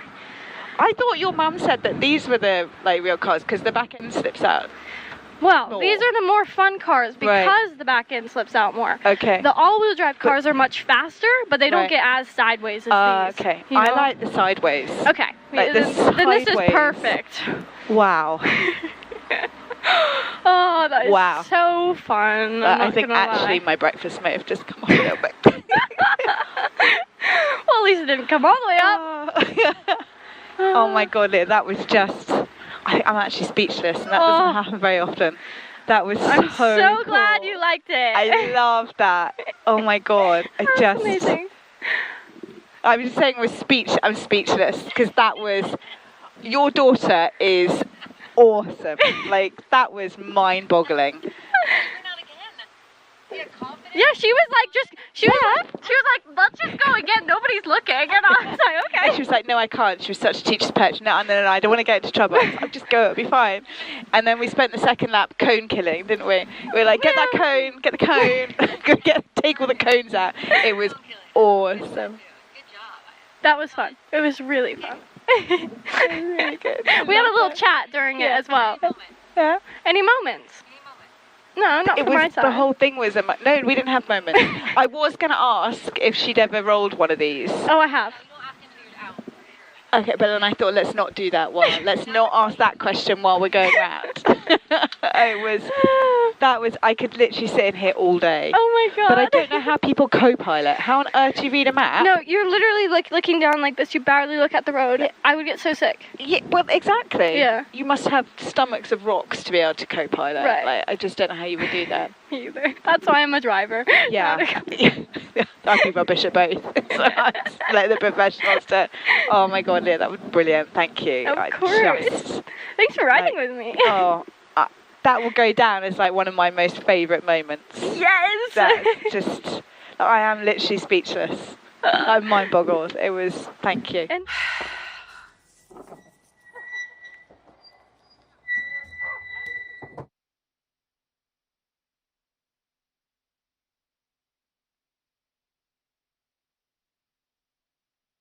All right, everybody, please find your seats.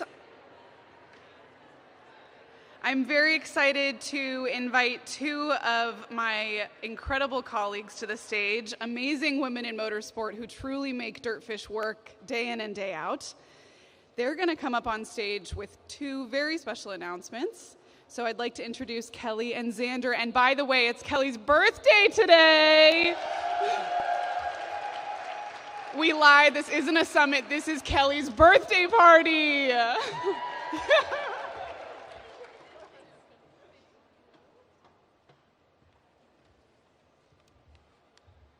Hello, everyone. If we could please direct your attention back to the stage, Xander and I have a few exciting announcements to share with you.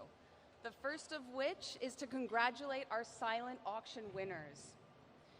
But before we get there, I'd like to share something very exciting. Just a few months ago, DirtFish Women in Motorsport was successfully registered as a 501c3 nonprofit organization.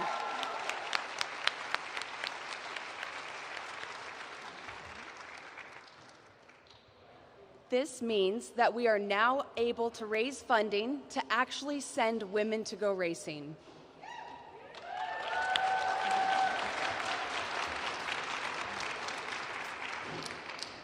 Each winner of a silent auction item is directly funding women getting into this sport, whether as a driver, a co-driver, an engineer, a team principal, or any other role they may dream of.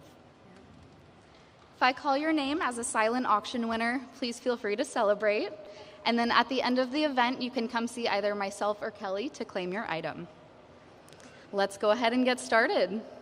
So for our very first item, we have a night at the Salish Lodge and Spa, accompanied by 2 unique wines donated by Leslie Decker.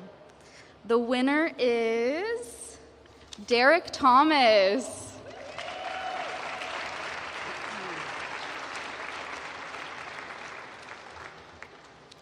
Many of us know just how difficult it is to source safety apparel that's actually made for women. Our next winner will receive a kit of brand new Serafina women-specific fireproof safety apparel. And the winner is Carrie-Ann Herbert.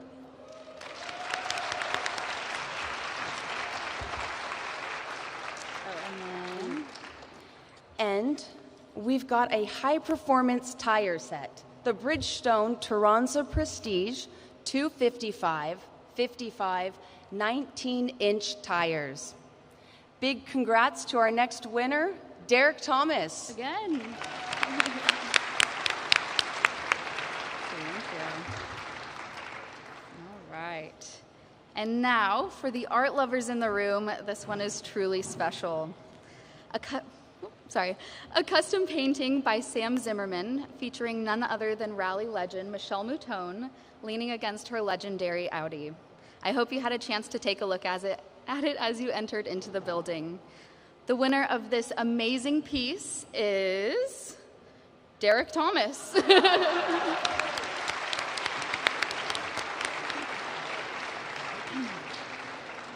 And finally, our last item of the night is a dream come true for any collector, a custom commission by Sam Zimmerman, the same artist who created the beautiful Mouton painting.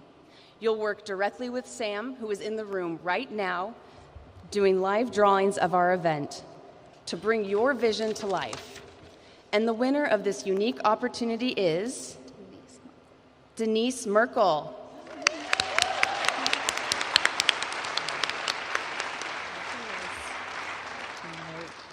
Thank you all for joining us in this silent auction. Now we move on to another amazing announcement. We're honored to present a very special recognition, our JEGS Trailblazer Award. This new award is given as a testament to those in the motorsport industry who show tenacity, grit, and commitment at every turn. This year, the JEGS Trailblazer Award is being given in celebration of a crew in our industry who don't only remain committed to their own, but to lifting others up along the way. This year's winners embody all of that and more. Their work ethic, drive, and unwavering commitment are a beacon for the next generation of women in the field. Thanks to the incredible support of JEGS Performance Parts, we're proud to award our winners with a 6-drawer tool chest, and a 10-drawer rolling tool cabinet. Please join me in celebrating the 2025 JEGS Trailblazer Award winner, the women of Screech Owl Garage. Please come join us on the stage.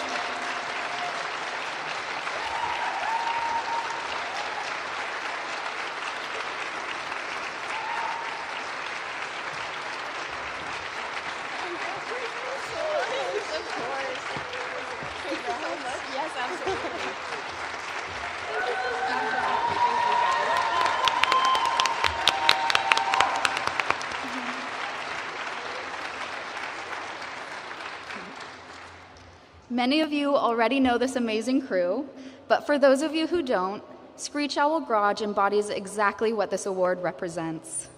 True grit, commitment, and tenacity, even when 2 windshields need replaced at the same time and a motor needs rebuilt overnight.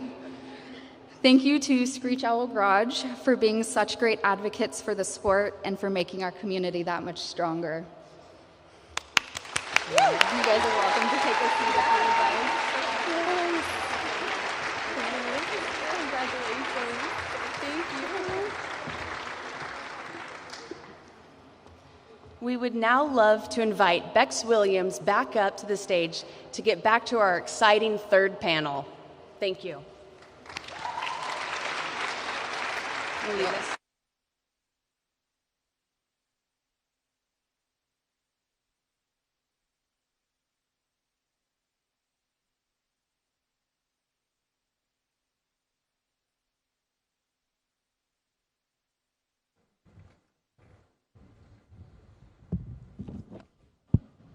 Okay, everyone, welcome back. Hope you had a nice lunch. We have further panels this afternoon, and of course you will be hearing from Claire Williams, which is the culmination of today's summit. But before we get to that point, we are all involved in motorsport, which, as we know, has its highs, has its lows. And today in the UK, we lost a co-driver at an event. Di Roberts, who was an incredible competitor. We at DirtFish and the panelists would like to send all of our thoughts, our prayers to the Roberts family at what is going to be a very difficult time. Sorry, I'm losing my voice a little. So I'd just like to take a little moment of silence for Di.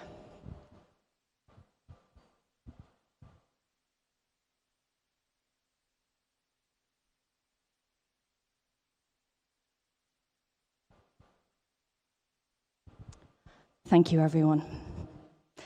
Okay, on that note, we are going to carry on with our panels.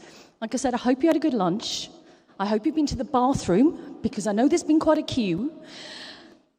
We are ready to go with some incredible women who are now pioneers in motorsport and are changing things for the way that we are all appreciating them at a very high level as part of the governing body in the FIA. So, it is my great pleasure to call these women friends as well as colleagues and to invite them to our fantastic stage here into some very comfortable seats.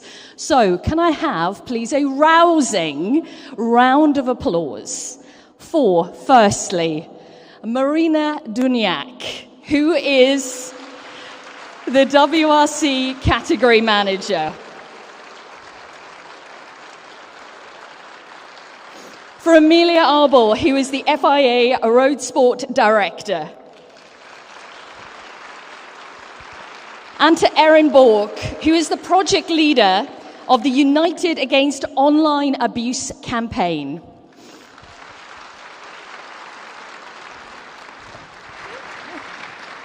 I think this seat is going to swallow me by the end of the day. I'm pretty confident of that. Welcome to you all. Marina, Emila, Erin, your first time here at the summit, your first time in Seattle. As well, yes. Yes. Marina, how have you been enjoying it so far, the whole experience? Fantastic. I am so happy and excited to be here. Thank you for the DirtFish team and family. I am so surprised that you are doing so much for the motorsport rally and recognizing the woman in motorsport. So proud of you. It's such an important thing. Emila, what have you thought of the experience so far? Yeah, I agree with Marina. It's a really great initiative. And as I was speaking to someone from DirtFish team this morning, it doesn't happen often that something truly impresses me. What I have seen at DirtFish and the initiative they have taken with women in motorsport, it's really impressive. I can add a little note to this. Emilia is Estonian, and if anybody knows Dunach, you'll know he's difficult to impress also. So do Estonians share that then? It seems so. Erin, what about you? And we're going to talk a little bit more about your experience later, but I know you thoroughly enjoyed your experience so far, yes? Yes. So this is my first introduction to the world of rally. And what a start it's been. I had my first thrill ride with the lovely Aoife, who took me around the track, and I was in silence. And I think she was a bit worried at one point I was hating it. But no, I loved it. And it's been so welcome in the DirtFish family. And I'm so excited to have a chat today and just keep this momentum going, really. It was the first time you'd been in any kind of car at all. So you can imagine Erin's delight when we say to her, you're going to put on a helmet, you're going for a thrill ride, Aoife Raftery is going to be taking you. She was like a kid in a sweet shop, and she changed from this mellow, calm, polite woman who said, I feel the need for speed. I did. I think I probably quoted Lightning McQueen, you know. But yeah, it was just amazing. And I kind of want to get back in. But yeah, first car I've ever sat in. Normally I have a desk job. It involves working from my spare room at home. So this is so far removed from my reality. It's great. Okay, let me talk to Marina and Emila about your careers. And you're right at the top of the governing body in the FIA. Now, you are making decisions which shape the future of motorsport. But you both started, let's say, in volunteer roles. And Marina, let's talk to you first and foremost, because you had a long tenure at Rally Catalunya. We were trying to find a polite way to say this. But Marina was part of Rally Catalunya, which was part of the WRC for many, many years, and she spent 13 of those as deputy clerk of the course, which is an amazing job to hold there. Your time with Rally Catalunya must have really shaped the person you are today. Correct, yes. I started on the first WRC at Rally Catalunya. I don't want to say the date because you will know how old I am, but pre-story. Then as a volunteer, they were looking for volunteers. I had not any connection to motorsport or rally, and I was so surprised, so happy. It was a fantastic week that I decided this is when I want to be. And then I decided to learn from the first step. I was marshalling. I was doing all my licenses through the ASN in Spain, working and collaborating with local clubs, because this is the way that you need to start to understand the sport from the first step. Then helping in Rally Catalunya and working with them. I was a steward, then in national events, in Circuit de Catalunya as well. I was doing both, rallies and circuits. And as you can see, I love more rallies than circuits. Sorry, I love rallies. I'm a rally woman. Yeah, absolutely. I completely understand that. Marina, but looking back a little bit further, you know, your involvement with motorsport before you joined Rally Catalunya, what were you doing before then? And did you want to get involved in motorsport? Was it in the family at all? Nothing. No. Nothing? I discovered it as a volunteer, my own. Yes. Wow. Yeah. And Emilia, was it the same for you? Because you came into the sport 2004, am I right? Or was it a bit earlier than that? Yes, 2004 was, let's say, my first introduction to motorsport. However, I think the first crush with motorsport was when I was about 16. We were going out with the friends, and the boys in this group really loved rallying. So my first crush was the original blue Subaru Impreza with golden wheels. This was the car. And then in 2004, I got the chance through my employer to take my customers to a WRC Sweden. And that was it. You were on your way. You decided this was the path for you. Indeed.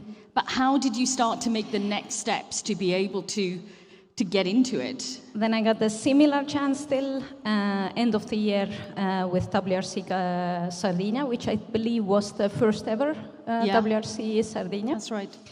And just a year after, I actually already left from where I was working and decided that motorsport is what I want to do. So I got started with VIP programs to start. And later on, I got involved in the organizational side. I discovered the magic world of regulations for myself. Quite often in the organization, you hardly find somebody who wants to work with the documents and want to write endlessly supplementary regulations and check documentation. So this is how I got started, became event secretary. Years after, became clerk of the course of the same organization. Started stewarding first on the national level, then at the FIA level. Being organizer of the 2 WRC rounds in Belgium. And a year ago, exactly actually, 1st of June, I joined FIA full-time. And your role within the FIA as road sport director, what does that entail, Emilia? What do you do on a day-to-day basis? I can imagine no 2 days are the same, because you're looking after WRC, rallycross, rally raid. That's very different sports. That's busy, right? I was just about to say that you have time enough. We haven't got time to list what Emilia does in a day. But indeed, yes. In the road sport department, we are governing 3 world championships. So WRC, World Rallycross, and the World Rally Raid Championship. On top of it, we have regional rally, we have eco rally, we have also autocross and cross car, and we have a discipline called land speed records. So yes, there are never 2 days to the same. I'm somebody who really likes to do my to-do list the evening before I go to sleep. Never get there the day after. Marina, I'm guessing it's the same for you as WRC category manager. Just explain a little bit about what you do. Well, it's a variety of work because especially I'm in contact with the organizers to help them to prepare the events. FIA is approving the regulations. I am in contact as well with the teams, working with them to prepare the visit to the events, clarifying regulations, because sometimes it's difficult to understand. You know that our sport is complex. Understanding regulations is not always easy. And then I am working as well with the promoter and the FIA suppliers to coordinate all the championship. I am attending all the 14 events that we have on the calendar, traveling around. Bex is coming with me. Yes, I join. Yeah. And then I am managing the WRC Commission with Pernilla, and I'm working as well on a sporting group that we do after every event or 2 events with the promoter, manufacturers, organizers, and drivers representative, just to go through what is happening after every event, concerns, things that we can think that can be improved or changed for next season. I am working all the time like this, yeah. It sounds exhausting. It is, because, for example, now next event is Sardinia, but I am working in Sardinia, for Greece, for Estonia, from Finland, from Paraguay, from Chile, Central Europe. All the events at the same time, because they are on different points of the organization of the event, and they need support. Then on my mind is not only one event, it's the next 6 that are coming. Yeah. Erin, let's turn to you, because what you're involved with is something new, and it's something which is greatly needed. So you're the project leader of the United Against Online Abuse campaign for the FIA, which has received various amounts of funding since it's got underway. It's a lot to unpack for everybody, I'm sure. Give us a bit of a base of what the campaign is about. Yeah, definitely. So it's a very new space, and it's a bit of the wild card here today. But really, our manifesto is to build safe digital spaces for athletes, officials, and volunteers. And what that means is, when they're sort of engaging in their digital communities, how are they protected? Are they receiving a lot of abuse or hate speech? And it's a really interesting place to be in, because social media is changing daily, and I think we probably all use it. And we might have seen some cases, high-profile cases this weekend in Formula One. And our reach is massive. It's all about education and research. And so, yeah, we've been founded for 2 years now under the FIA President's Directive. It's a campaign that's really dear to him and to his officials. So our origin story dated back to 2022 at the Austin Grand Prix, where one of our FIA officials, a female steward, made a decision that impacted a driver. They were both Spanish, and it erupted in the ecosystem there. And she received some really intense threats, death threats, sexual threats, for just doing her job. And we see this as well with athletes, and I think Michele touched on it earlier, sometimes the criticism that people can come under. And this abuse, it doesn't just start and end online. It impacts physical and mental performance. And so really, as a federation and the coalition that we're part of has a duty of care. And so that's really where we're founded in, and that's where it all came from. So what can be done? Because online abuse, I'm sure we've all received some kind of degree of it over the years. I know I certainly have received, various messages, because sometimes I'm seen as the shop window of the championship, and people will send me messages and complain about lots of things or make personal digs. And you can't change the person who's actually doing that. So is it a case of the campaign is helping to support then how people can deal with receiving abuse and structures in place to try and combat it in a way? I know you can't completely eradicate it, Erin. That's utopia. Yeah, exactly. That would be a miracle if people stopped writing rubbish online. Definitely.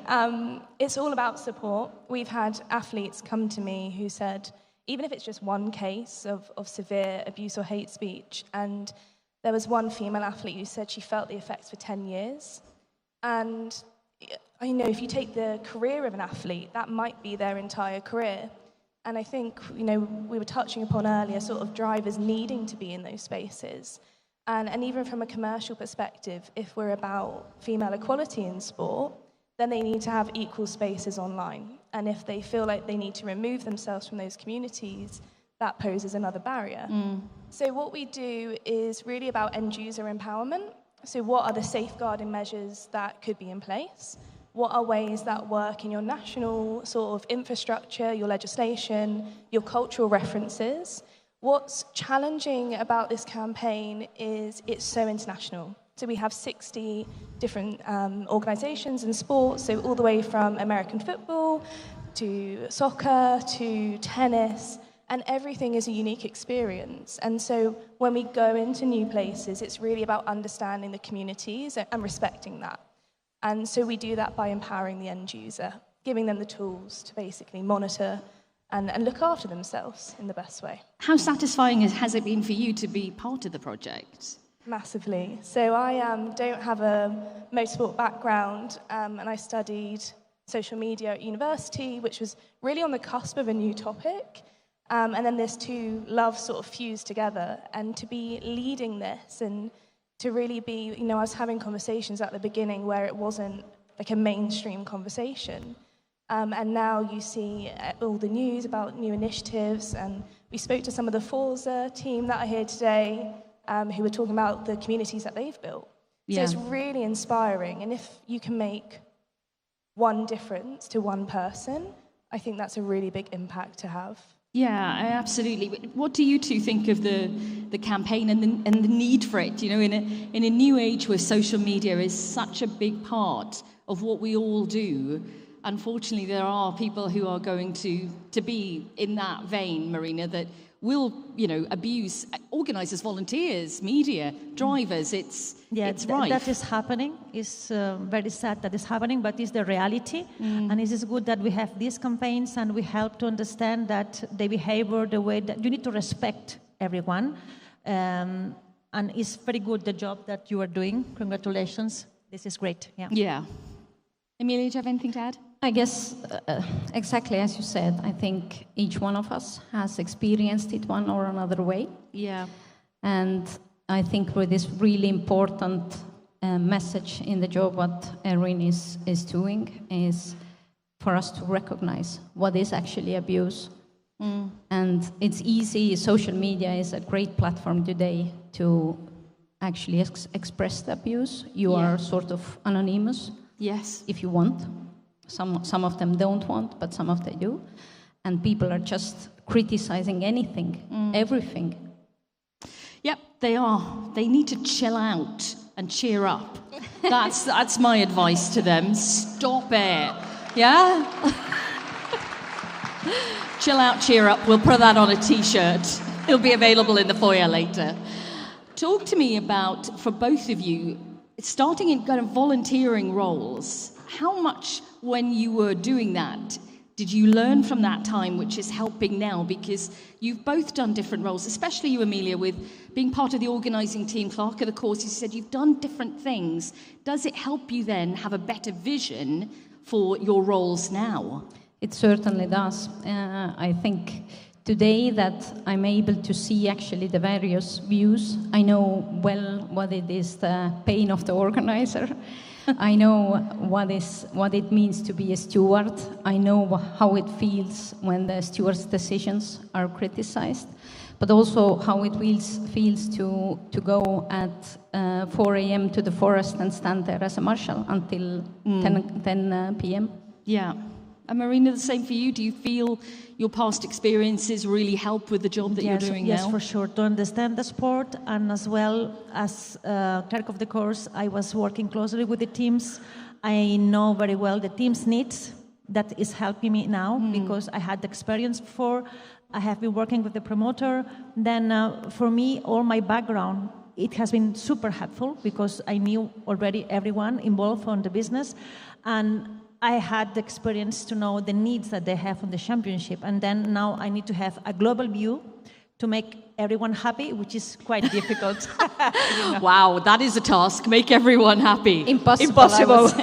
Yeah, completely impossible. But can I ask as well, because we've got so many people in the room today, and I'm sure there are people here who are not interested in getting behind the wheel of a car or getting into a co-driving seat, and they would like to be part of organisations, like you said, Emila, Marina, love the regulations, you go through them with a fine-tooth comb. You have to have the representation like you are now, both of you loving that element of the job, because it's not just about the want to compete. We want to see women in every area, and both of you, when I've spoken to some of your peers, some of my colleagues, have said you're both intrinsic to the organisation because of your capabilities and your vision, which is, I'm sure, very flattering to hear, but it's the fact that you've worked so tirelessly across all of these many different roles that have brought you where you are today.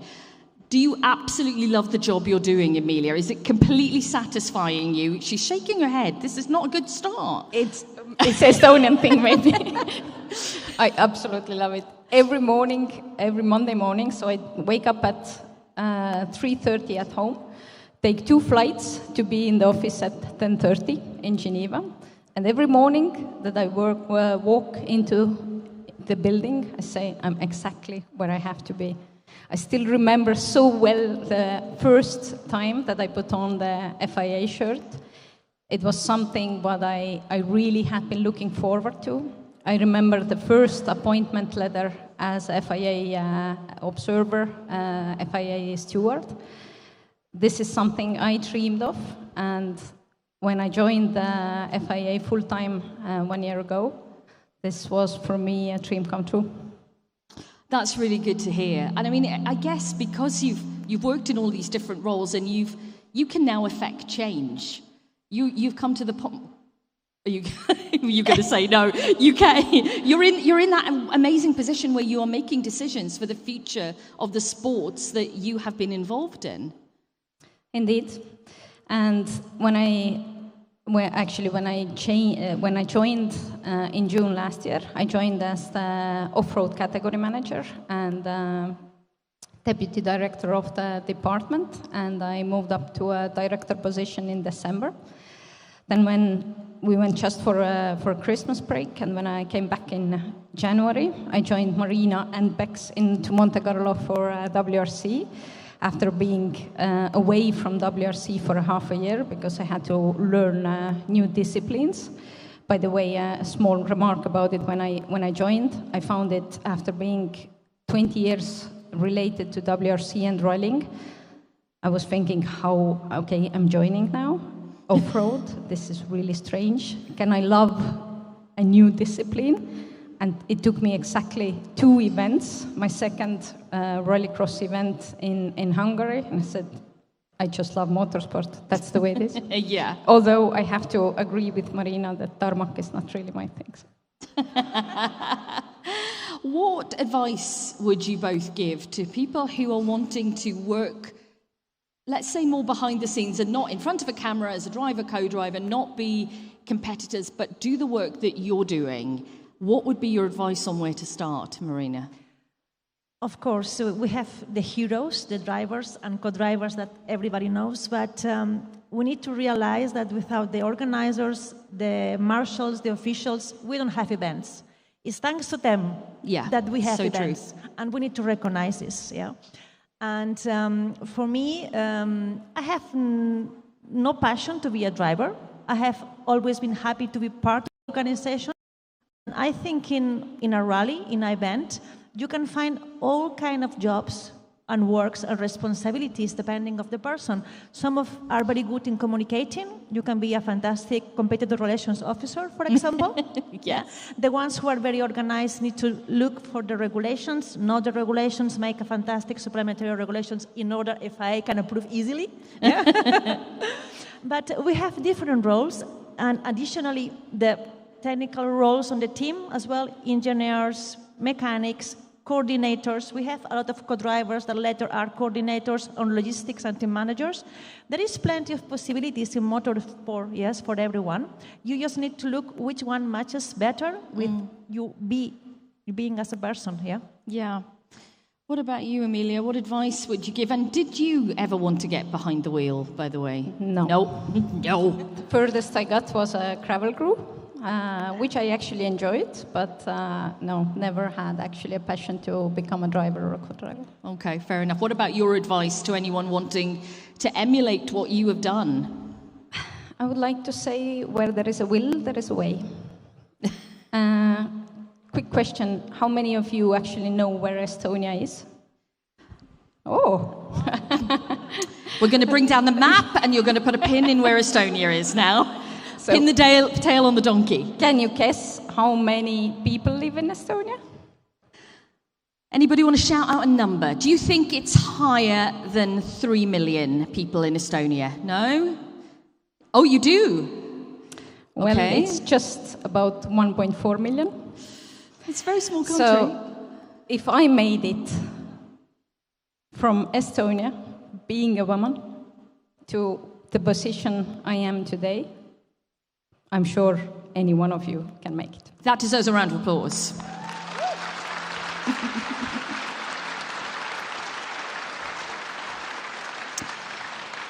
Erin, I'm going to ask the same question that I've just asked to Marina and to Emila. Did you ever want to get in the driving seat? After this weekend, it's a big yes, right? Yeah. No, do you know what? I'm not fearless. I think I'd be too scared, is the truth. But, you know, the odd thrill ride would be enough for me. She did say to me yesterday after the thrill ride, in 5 years, you're going to be interviewing me. That's how confident she was. Yeah, what are the next steps for the campaign now? Because I talked about the fact that funding had been acquired, which is fantastic. Where do you go from here? Yeah, so we've had massive growth. And when we started the initiative, we really didn't know what the appetite would be and the stories that we would hear. And for record, I had never, ever launched something like this before. I sort of had a background in investment banking. Then I went to university as a mature student and somehow fell into this role. I did some volunteering, literally litter picking to go to Silverstone Grand Prix. So yeah, I came into this role. And so now for the campaign, where do we go? Well, we're trying to build a framework that can be transposed and amended. And that's part of what the funding is that we've received and that's been mandated, which is a big seal of approval, and we're incredibly proud of that. I think there's a lot to be done at the sort of community level, and really that's where we want to go. We've got incredible buy-in from top leadership, so presidents, CEOs that come every year to our conference, and having that support, rallying behind it is incredible. But now we want to reach really the sort of ground level. So like everyone in this room today, we're all advocates. And so can you take this message on and share it and spread it, basically, is the next piece. And that's hard. It's really hard. It's events like this. Maybe it's more targeted campaigns. But we're kind of taking it from two sides. So the federation sort of level, but then also right down to when you're in the paddock or you're on the track, is it a part of our DNA that we're thinking about this topic and protecting it? Yeah. And from a personal point of view, as you said, it's a brand new world for you to walk into. But I've been watching you at summits. You've been standing on the stage in front of hundreds of people on your own, making huge presentations. Were you nervous? Has this been a new factor as well for you, that you've had to get up there, stand up there and do that? Yeah, I never did public speaking before and got thrusted in front of the UN, which was a very big thing. Wow, just the UN? Yeah, no big deal. But yeah, it was scary. So. Well done, Erin. Yeah, so it's been... I wear a lot of hats. Some days it's talking about IP and legal, and the next day it's talking about case studies and hearing from, even grassroots. We do a lot of work, digital literacy workshops with young girls on the track. So we had 120 come to Valencia for the Motorsport Games, and we just sat them down and had a chat with them about their careers and where it's going. So it's been so rewarding, but it's all new. Like every day is new, but it's exciting. So it's good. Rewarding is good. There are challenges out there, though, aren't there? We come across, and I'm sure you two with the work that you're doing at the FIA and the fact that you're both so busy, you come up against challenges, roadblocks sometimes that you have to get through. Are you patient people? Can you deal with that? Marina, from my time knowing you, I know you're very diplomatic and very friendly, and you get to where you want to go by this mode. What about you, Emila? Are you a bit more blunt? Or are you still... She is? Am I? I was actually, when I was listening to the interviews earlier, and you were speaking about empathy and patience. Yeah. I think these are actually also things what are our trumps. This is something what is giving us an advantage in front of men. Yes, yeah. Yeah, I agree with you. I do think that I'm patient. I have 3 kids, so they have learned me to be patient. Otherwise, I would never make it. And I agree that empathy is something what is helping us. And this is why it's really easy for me also to work with Marina. because I don't really have to explain my view. We understand things quite in the same way. We look at each other and we say yes. But that's great that you have that working connection. That's so important. And you know, it's not that I have never had that with a male colleague, but I find it sometimes easier with female colleagues to have an understanding. Not that I've never had it with a male colleague, though, but I think that's really great that you have that relationship. Because as we mentioned, there's a lot going on right now, and a lot with the future of the sport being decided. You know, this is kind of an evolving time. It's an exciting time, but also a lot of eyes are on you right now.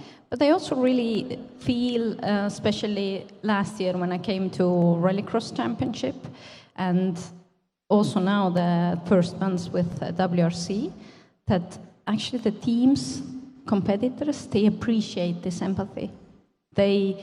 Yes, for sure, there is a lot of them are coming to speak about, and each one of them have a different worry, but they appreciate that they're listened.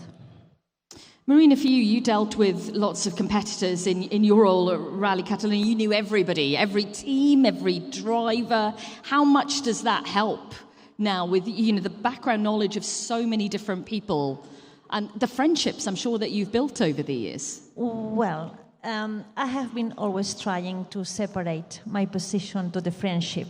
Yeah. Yeah. Even when I was in Rally Catalunya deputy clerk of the course, it was clear for me that competitors could not be my friends because I need to be respect.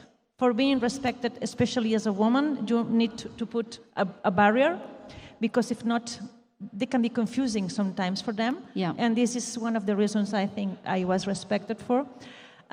It has been very good because when I saw Aoife yesterday on the car, I say, I know you. You came to Rally Catalunya in 2022 doing recce. Yeah, amazing facial recognition services here. And come on, Pernilla. I remember Pernilla when she was Walfrid's son. Yes, yeah. 1991 and 2000 in Rally Catalunya as well. Then we are the same woman around the world continuing in motorsport. Yeah. This is great. Yeah. What more needs to be done? We've talked about representation a couple of times on the panel today, and what more do we need to do to introduce women into motorsport and to show that there is a place in every single role out there? What would be your opinions on that? Well, the reality is that we have a good evolution. We have more women, especially co-drivers, as we said, in officials positions as well, stewards. But it's true that maybe on the driver's side, it gets more complicated. I suppose that budgets are as well. It's not an easy, it's expensive sport. But of course, we can help to be role models, yes, because I don't have a role model. The only person that was a fantastic role model for me was my mother. Yeah. Just saying to me, you can do it, whatever you want. You just need to work hard and the passion. Yeah. Passion and the will to do things is what we need to work for. Yeah. Yeah, that's really interesting. I'd love to ask you about your role model as well, Emilia, but what do you think we need to do to get more women involved at every level? I would just really like to encourage everyone to follow the passion. If you want to do something, don't hide your passion. Show what you want to do. Speak to the people. People are actually really open if you show your passion. So I would, and it doesn't matter. You dream about becoming an official, you dream about becoming a driver. It doesn't matter, but dare to show your passion. Yeah, show the passion and lines of communication. We talked about communication on the previous panel. It's getting in touch with people. It's having maybe the boldness to go and speak to someone, send an email, get in touch. We all want to help. And I think that's the beauty of it. And people want to help more than they don't want to help, and always reach out is my advice. Yeah, and I don't think the boundaries are really there today anymore like they used to be. So if you approach people, if you speak to them, you develop your connections. And also here, just there, I had a lovely girl co-driver coming to chat with me earlier, saying that she has a friend who really dreams to become involved in FIA. So just send me an email. Let's see what we can do. There we go. It's as simple as that. Erin, what do you think about representation? I mean, you're coming into a motorsport world, and I know you're absorbing everything, but you're like a sponge right now, absorbing everything. What have you thought of what you've seen so far, and what more do you think can be done from that perspective to encourage women to join it? You know, you are at the forefront of this project, and it's fantastic to see a woman at the forefront of this amazing project. Yeah, I've been very, very fortunate with this opportunity to come sort of straight into a leadership role. It's just been amazing for my career, and it's something that maybe a few years ago I wouldn't have thought was in my remit particularly. But I have a very supportive partner who was like, come on. He was like, you've got to do this, like, go for it. There's something for you in motorsport. So I think if you're someone maybe who sat there thinking, you know, I don't have the knowledge or the technical expertise, I did not think I would be running a campaign like this, and it merged two of my favorite worlds. So, you know, that's one thing. I think we spoke a lot with Pernilla about rally over breakfast and sort of getting it more into the sphere and remit in social spaces. We took me as a case study. I don't see it a lot on social media, actually. Yeah. And we were sort of talking about, you know, why is that? Because I'm 1 degree away from these amazing women and this sport, and I don't really see it. And so we were talking about how do we build that momentum. And it seems like it's such an accessible sport in terms of getting around, you know, sort of around the track and sort of seeing it. And so I think that's something that awareness is something I will take away and really share. So yeah. Okay, I'm going to preempt a question that I know is going to come from the audience. So let's deal with it right now. Let's get it out there. Let's just do it. We know the question. Usually, they know what's coming. WRC and America. What is going to happen there? She's poised. She's ready with an answer. Because I know everybody wants to know it. Yeah. They do. They do. No, this is a project going on. I know that ACUS is closely working with the promoter of the championship, the local promoter, and FIA will be more than happy to have an event here in the US. But we are in working process for everything. Yeah. Who wants to see a round of the WRC in the US? Good. Yeah. I think we all do. We'd all love to see it. You know, we love going to different countries, and we've got 2 brand new countries this year in Paraguay and Saudi Arabia. And it would be great to see another, because it is a world championship and we want to see it everywhere. But it's been great, Emila, over the past few years to see it growing as well, and to see different countries introduced. I'm all for it. Yeah, indeed. We have 3 new events this year. And 3, you're right, not just 2. We have Gran 3. Canaria. I've forgotten that already. It's gone now. Sorry, Gran Canaria. It was a fantastic event. Yeah, it was. And for sure, each new event in the championship comes with its challenges. But from the FIA side, we are there to support. What is also really big part of the FIA is we don't join the event to run the event in your place, but we're there to come with our experience, with our know-how. I really love how experienced officials are actually choosing sort of trainees and leaving their know-how behind. So once this clerk of the course, who has been a clerk of the course of the WRC event, is then going to a national event to run it, and he or she is in a position to teach new people. I didn't ask you about your role model. I didn't come back. I'm not going to lay you off there. Who is your role model? Who inspires you? I don't really have a role model. No? Yeah, I was thinking about it already earlier. I grew up in a family where my parents even didn't drive a car. I was surrounded by books. Same, yeah. But like Marina said, the same. You have to work hard. This was something what was actually taught me from a very early stage. And I do feel that in our team in road sport, this is quite often the case. I sometimes feel sorry for my team members, because when we are leaving at 7, 8, sometimes 9 o'clock from the office, then for sure we are the last department in the building. But everyone has this mindset, and this is something actually really great in our team. But to answer this, I don't really have one role model to name. It's rather like, yes, work hard. Just work and hard. you will get there. And something what I wanted to add earlier, that maybe that the picture wouldn't look as pink as it seems. I did 20 years of volunteering until I got to this position. So it needs a lot of dedication and a lot of motivation. But there you go. Yeah, absolutely. As a side note, your trains are really loud here. What is that all about? That's the second one today now. I'm going to throw it out there. Have you got some questions for our lovely panelists? Sandra's up. Sandra's on the move.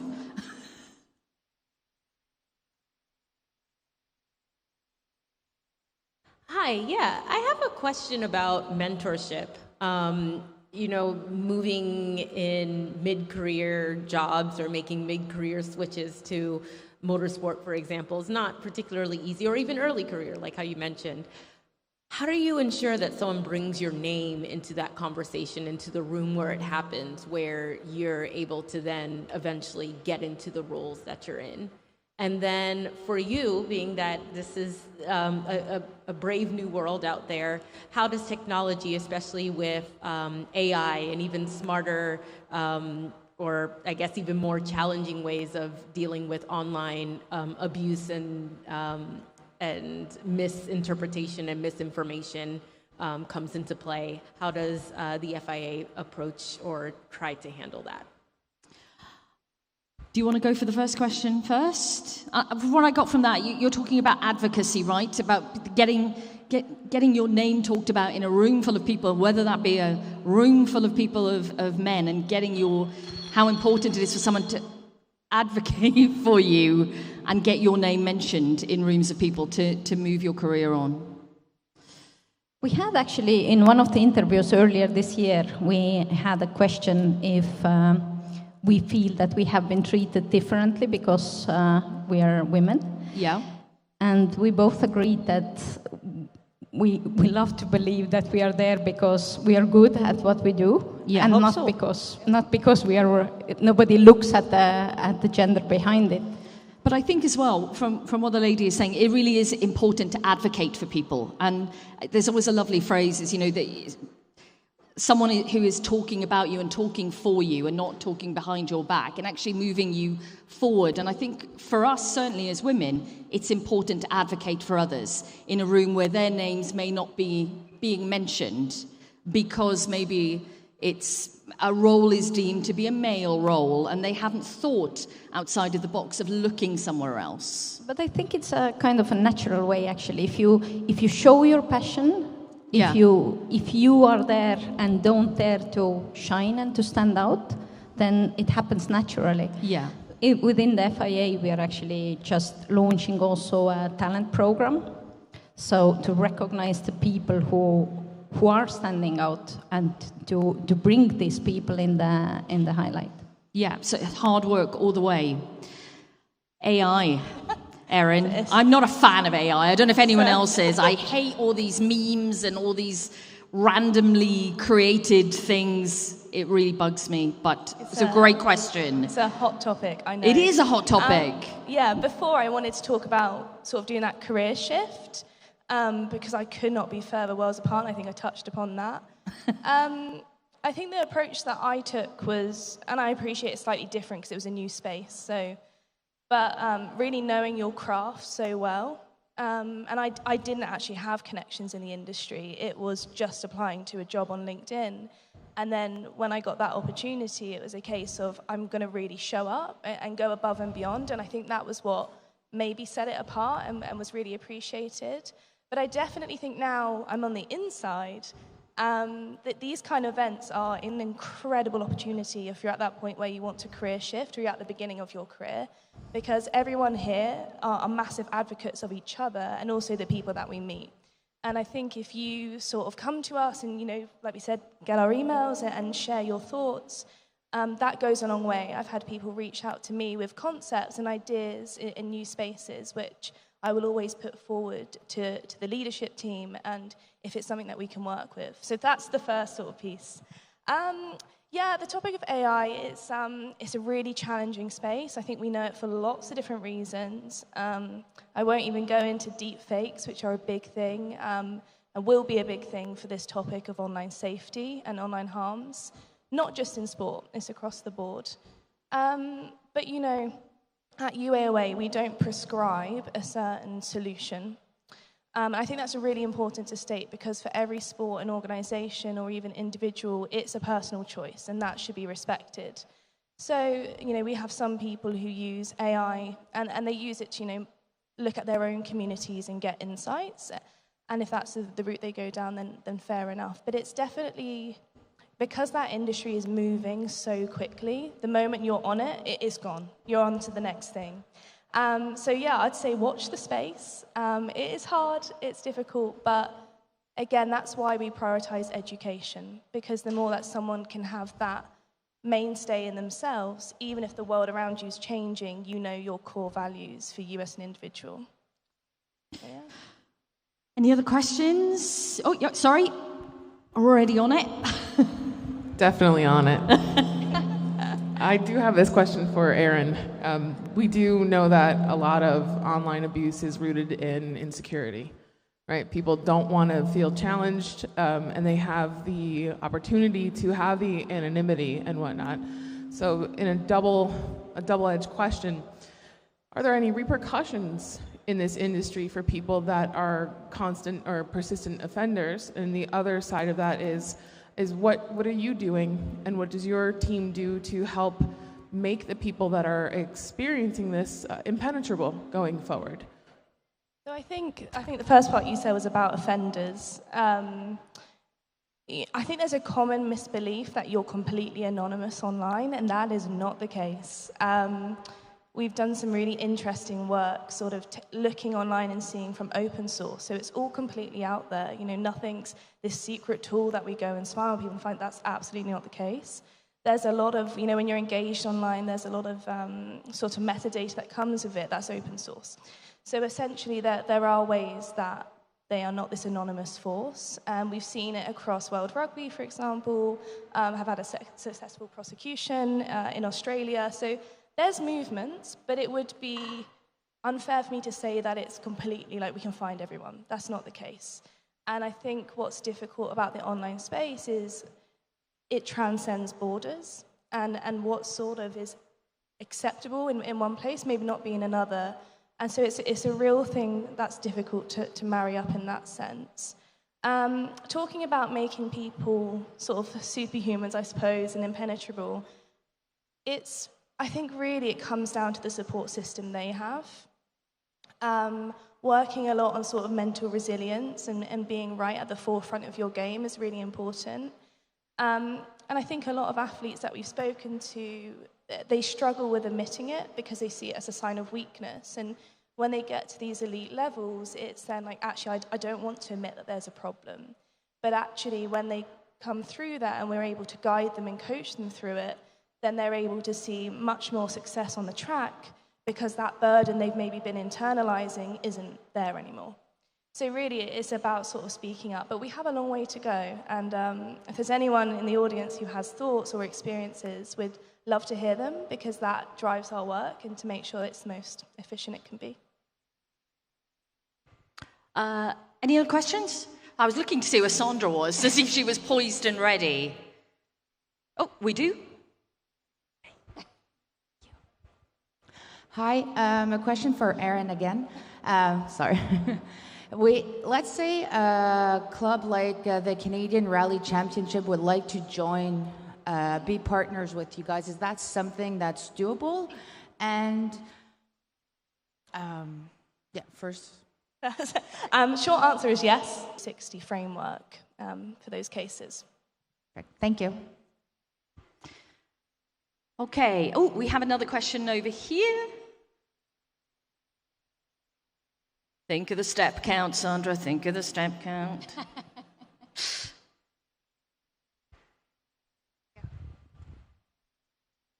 For those of us who don't love reading technical regulations with a fine-tooth comb, that'll be me. Yeah. have a passion for motorsports and are looking to get into that space, what types of roles do you recommend, or what's out there? There are plenty of roles in the motorsport where you don't have to deal with the regulations. So it depends, of course. Is it rather the organizational side where you would like to get involved, or is it the federation? What is it? What is your aim? I mean, I think I'd be interested to hear what's available at the federation level, or what were those sorts of skill sets, might lead to in the higher levels of motorsports, or even at a national level. It's a very new space for me, and so I'm very curious, where a non-technical person might fit in. I think on a national level, easiest is actually to try to approach one of the organizers, whatever discipline it is then, and to get. I don't think today there is no organizer anymore who is in the position to say that no, we don't want you. Everyone are taking you with open arms. And I guess once you are inside the team, you will find your what is the role, what you like, and I really encourage to try different things until you find your regulation. That's really that's a great answer. So if you're not into a fan of reading the technical regulations or any regulations, but you were competitive relations officer. No technical regulations being read there, but you were communicating with people. So maybe that is, if you're strong on communication and organization, and but you need to know the regulation quite well. Well, knowing what are you talking about is always interesting. Acknowledgement of the sport is necessary. But of course, you can be on the rally secretariat. They need plenty of people in these areas as well. Service parks, they need people good in logistics and organization, and they don't need to know the regulations. But I am pretty sure that when you start to discover the sport, you want to know more, because more you know, more you understand, and then your view of the sport is much better.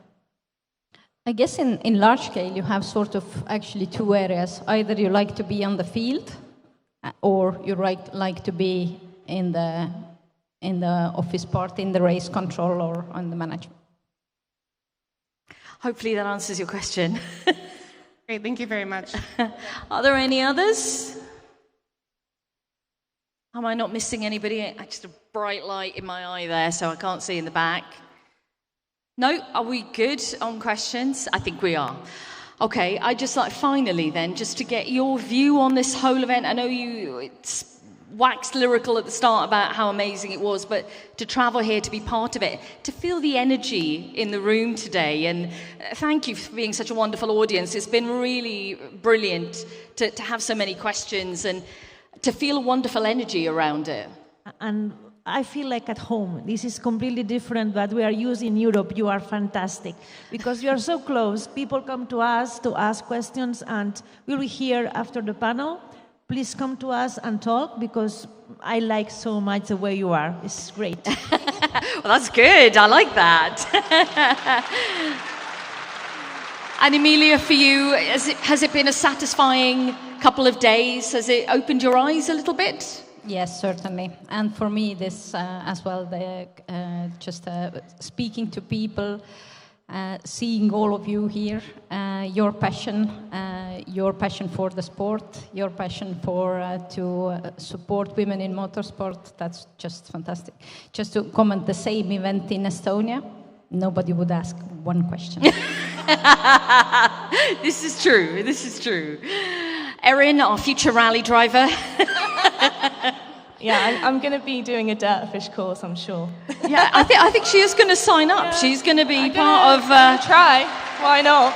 Josie, she could be DirtFish Women in Motorsport in a couple of years. You heard it here first, Erin Bourke. Yeah. Would I be a driver? I think I'd be a co-driver, actually. Maybe it's You think you'd be a co-driver, did you just say? Yeah, I don't know. I don't know. Who knows? Do you know how difficult it is, Erin? I can't even read a text message in a car without wanting to be sick. Oh, actually, yeah, maybe not. It's true. I could never be a co-driver. We'll see what route. But yeah, no, it's been absolutely brilliant. Josie, you've done a great job. DirtFish family, it's been so lovely to be here.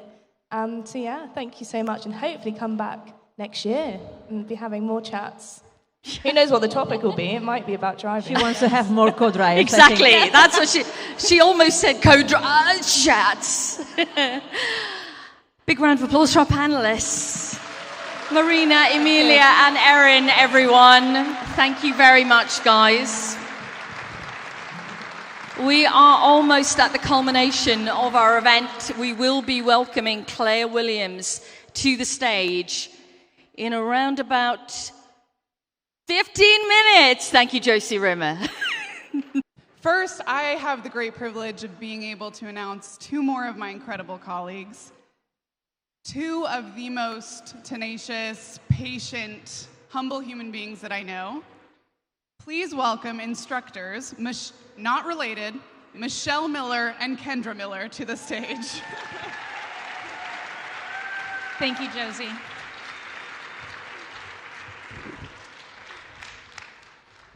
Hi. Hello, everyone. We'd love to bring your attention back to the stage here as we resume our program.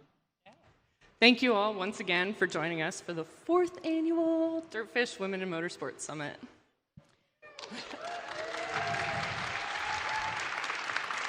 You'll have to excuse us. We're both co-drivers, so we brought our pace notes. We'll try to look you in the eye a little bit. But you've heard the incredible Bex Williams introducing and chatting with our panelists all day today and asking them some amazing questions. But no one has introduced her yet. So, as we cozy up to the fire here, I have the absolute honor of sharing a little bit of Beck's story. Rebecca Williams, or Bex, as the world knows her, is a broadcasting legend. She was the first host of the WRC Rally radio station and lead commentator for both the World and European Rally Championships since 2018. She's interviewed, applause, right? She earned it. She's interviewed world champions, global icons, royalty, rally royalty. As a matter of fact, in her very first major interview of her career with a certain King Carlos Sainz, her first question was to ask him if he'd like to finish his biscuit. Lots of people talk about rallying, but it takes a very, very special person to actually connect the fans with the sport on every single level. And we just really believe that Bex is that special person. Give it up for Bex Williams.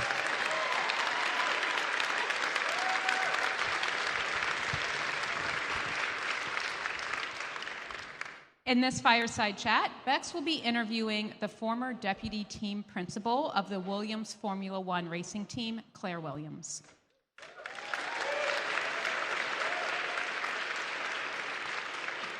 Claire began her career in the press office at Silverstone Circuit, the home of the British Grand Prix.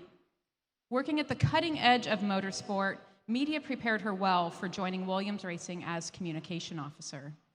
In 2010, she was promoted to the head of communications, with the position of head of investor relations added a year later. When her father, Sir Frank Williams, stepped down from the Williams board later in 2012, Claire represented the Williams family's controlling and majority shareholding on the board. She was appointed deputy team principal of the Williams F1 racing team the following year. The following 8 years delivered plenty of success, including back-to-back third places in the Formula One Constructors' Championship. She remains the most successful woman in Formula One in recent years. In her time at the top of the sport, Claire was a keen advocate for greater diversity and inclusion within her own team and across Formula One. Crucially, she was the catalyst for then Williams test driver Susie Wolff, becoming the first woman to participate in a Formula One weekend since 1992. And on that note, let's please welcome Bex Williams and Claire Williams, not related, to the stage. We're going to take, what side are you on? Fireside? Yep. Wow.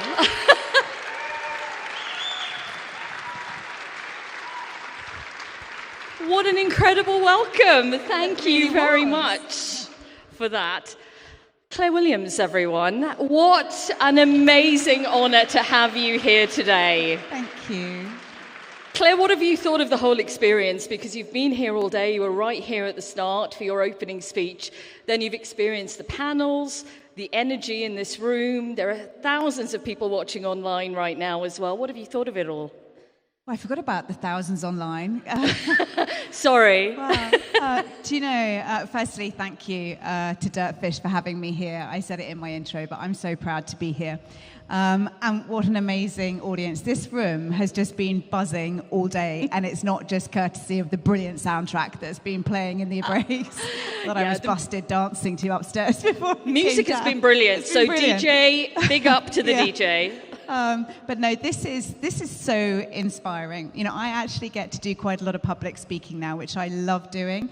But it's normally I turn up and I do my little bit on stage and then I go. I never get the chance to actually listen to other people talk. And to be able to listen to these brilliant women that I've had the pleasure of listening to today, to hear their experiences of being women in motorsport, has been really eye-opening to me. But also we spent a lot of time together yesterday, and it's just been such a positive experience, and I will forever remember it when I leave here tomorrow. Oh, that's lovely to hear. And you know, I noticed earlier, just before we got everything going, there was a queue of people, a literal queue, waiting to talk to Claire. We did abandon you at that point when we saw how popular you were outside, and but that's great that you've got to speak to everybody here as well, answer questions. That's a really lovely aspect of it. I love that. The more people that want to come up and talk to me, the better. It's one of the greatest privileges that I still feel today. People come up, and I went to go and do a baseball cap, and the lady said, "Oh, I've just so know your face. It's so weird now seeing you here." And you know, it never fails to surprise me, because I never think of myself in that way at all. I was just, you know, someone that ran a Formula One team. And some days, I mean, and most of the time, I still pinch myself that I even did that. It feels quite strange. So when people come up to me, I use the word privilege a lot about the time that I spent in motorsport, but I mean that from the bottom of my heart. And when I can talk to anyone, whether it be a fan who's watched the sport for 25 years, or whether it's a young woman that's looking to come into the sport, she might be studying STEM, she's 16, how can I get into sport? It is such an honor to try and give any small bit of advice to those young women coming in, or hearing stories about when someone watched the 1992 Hungarian Grand Prix when Nigel Mansell won the championship in a Williams. It's a wonderful experience for me. Yeah, I'm sure. Talking about wonderful experiences, you know, when we think of family businesses, we think of butchers, maybe, you know, the vegetable shops. There's not many family-run businesses in Formula One. Williams was, and that's something very special, and you were a huge part of that.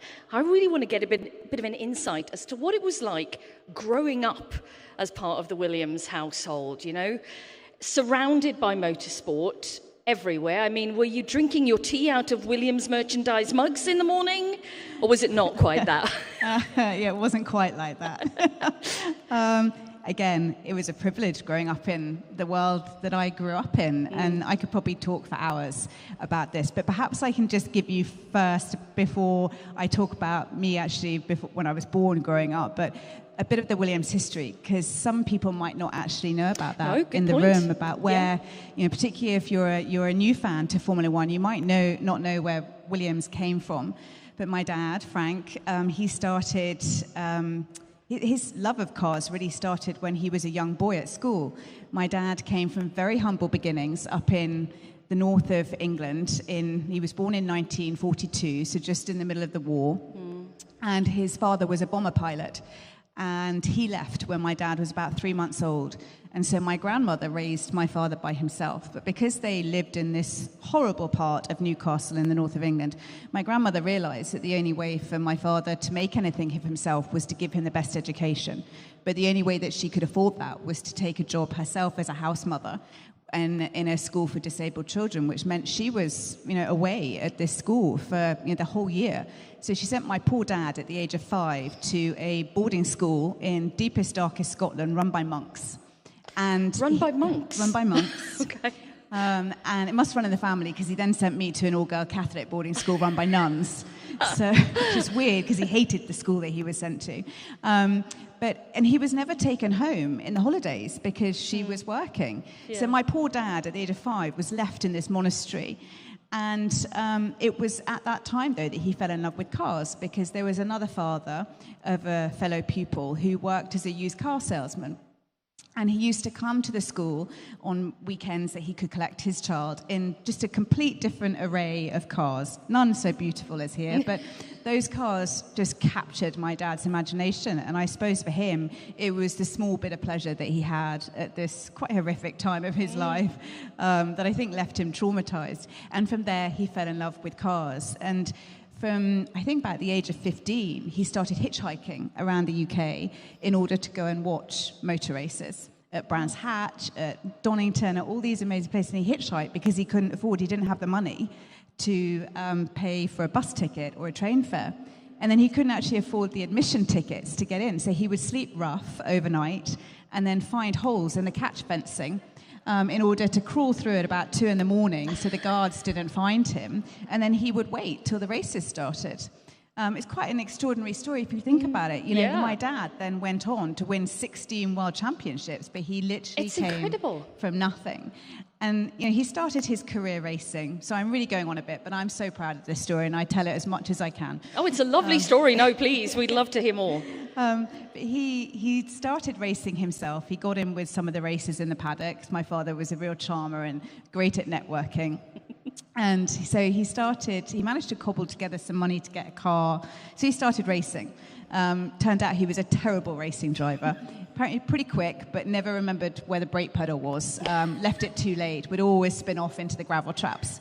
And so decided maybe I'll quit my racing career and become a constructor. And that's when he started Williams back in 1969. He started his first team, but it took him 10 years of hard struggle. Yeah. You know, bailiffs at the door. You know, I joke with my husband that I was born into a house with no carpets, no curtains, with the bailiffs banging on the door and us kids being pulled off behind the sofa so that no one knew we were in the house when he came to get all the furniture and the television. But that was the way it was. You know, my mother bankrolled the team in the 70s. If it wasn't for her money, Williams wouldn't exist today. And then my father met Patrick Head. And for those of you that don't know in the room, Patrick Head is one of the most gifted engineers that Formula One has ever seen. He actually designed that Metro 6R4 in the corner there as a winter project. And Patrick and my dad forged one of the greatest partnerships that I think motorsport really has ever seen. And when Patrick came on board, things for the team turned around completely. And Williams won their first race in 1979 at our home Grand Prix at Silverstone in the UK. And then the team went from strength to strength, dominating the sport in the 80s and the 90s. My dad won 16 world championships. Only 2 other teams have done that. Ferrari is the only team that has surpassed that. And won 114 Grand Prix. And for the majority of that time, my father did it as a quadriplegic, having broken his neck in a road car accident. And as you can probably imagine, you don't need to ask me who my role model was, because it was my dad. It was your dad, absolutely. What he achieved in this sport. He was the longest serving team principal that Formula One has ever seen, far surpassed Enzo Ferrari's record, and dedicated his whole life to Formula One and building the Williams racing team. I mean, it's an incredible story, what you've told so far. But the fact that after that accident, the fact that he was in the wheelchair, but he came back to the role quite quickly as team principal. The resilience, the bounce back, the drive was quite incredible. It was. I mean, he was told after his accident, he spent, I think, 3 months in intensive care, not just hospital intensive care. He died 3 times. Wow. My mother was told by the doctors, you may as well let him die. He's not going to make it. And she was like, he will, because he's Frank. You make sure he stays alive. And actually it was my mum that resuscitated him twice because the doctors refused to keep doing it. She was the one that jumped on his chest and resuscitated him in the hospitals. But his resilience was extraordinary. And when you suffer a spinal cord injury like that, you are invariably put through a program of rehabilitation. I'm sure many people are aware of this. My father refused. My father said Formula One is my rehabilitation. He didn't go to a race for the whole of the 1986 season, but he was back at a Grand Prix in 1987. Not fighting fit, but Formula One was his medicine. He said once, Formula One is like oxygen. It fixes you. And for my dad, that was absolutely the case. Yeah, it's extraordinary. But for you growing up in that environment, with motorsport all around you, and incredibly driven, well, both sets of parents, not just your dad, but your mum as well, what kind of effect did that have on you as a young Claire Williams? Yeah, both of my parents. I talk about my dad a lot, but my mother was an extraordinary woman, incredibly resilient. Typical British stiff upper lip, dad's in a wheelchair, we just carry on with life, that kind of thing. And it was actually, to be fair, it was quite a normal house to grow up in. The odd racing driver would come round. When I say that, actually, most people don't have racing drivers come round today, so apologies. No. They don't. I'm sorry. It was incredible. I remember Nigel Mansell one time coming round to the house, because my mum used to like to be involved in the driver choices, because I think she didn't quite trust my dad to make the right ones. And my dad actually always appreciated and sought her advice. And so I think in the early 80s, mid 80s, Dad was looking at bringing in Nigel. And my mum loved Nigel Mansell. There was another driver on the table, not literally, but he was I think probably at the top of my dad's list, and my mum was not convinced by this driver. So she got Nigel to come round to the house, but she took these visits really seriously. The whole garden was re-landscaped when a racing driver came round. And Nigel, though, she'd put these incredible black, which were very rare at the time, black tulips in planters all around the house for Nigel's arrival. Little did she think through the fact that Nigel was arriving in a helicopter, and as the chopper came down, every single one of these purple-headed tulips blew apart, and she was absolutely livid. But it was amazing to grow up in those kinds of environments where you do have those racing drivers around you, and I never took it for granted. Yeah. One time I was at my dad, we talked about it in the car. He never took us to races. As much as my dad didn't leave his work at the office, it was always discussed. It was the only thing we ever talked about, really, in our household growing up. He never left it at work. We would never be taken to Grand Prix. Silverstone was the only race that we were allowed to go to. My dad's approach was, well, no one else has to take their family to work, so why the hell do I? Which I kind of got, but I think ticked my mother off quite a lot. And so Silverstone, she forced him to take us to. But one year, when I was about 14, my dad said, you can choose one race, Claire, to come to with me, just you and me. I was like, oh, wow, Dad's taking me to a Grand Prix. This is amazing. So I chose Hungary, thinking I would get to spend all this wonderful time with my dad. Didn't see him for the whole Grand Prix weekend. He handed me over to the poor race team manager, not like the man had anything better to do with his weekend than look after the boss's daughter. But I was staying in a room, interconnecting room with my dad in the hotel, and every night I would go and say goodnight to him about 9 o'clock. And I walked in the room, and he is there in his hotel room, and Ayrton Senna is in the room with him. And my dad and Ayrton had this incredible relationship, and they would always meet quite privately, away from the racetrack. I think they just had a little soft spot for each other, basically. And Ayrton, at that time in '92, was desperate to get into a Williams. And so they were obviously having a private conversation about potentially Ayrton taking a seat next year. And I'm there, and I've just barged in, and I've shouted, "Night, Dad!" And then I see Ayrton Senna. I am a 14-year-old girl, the daughter of a Formula One team principal. I don't my girlhood crushes. They weren't boy bands, they were racing drivers.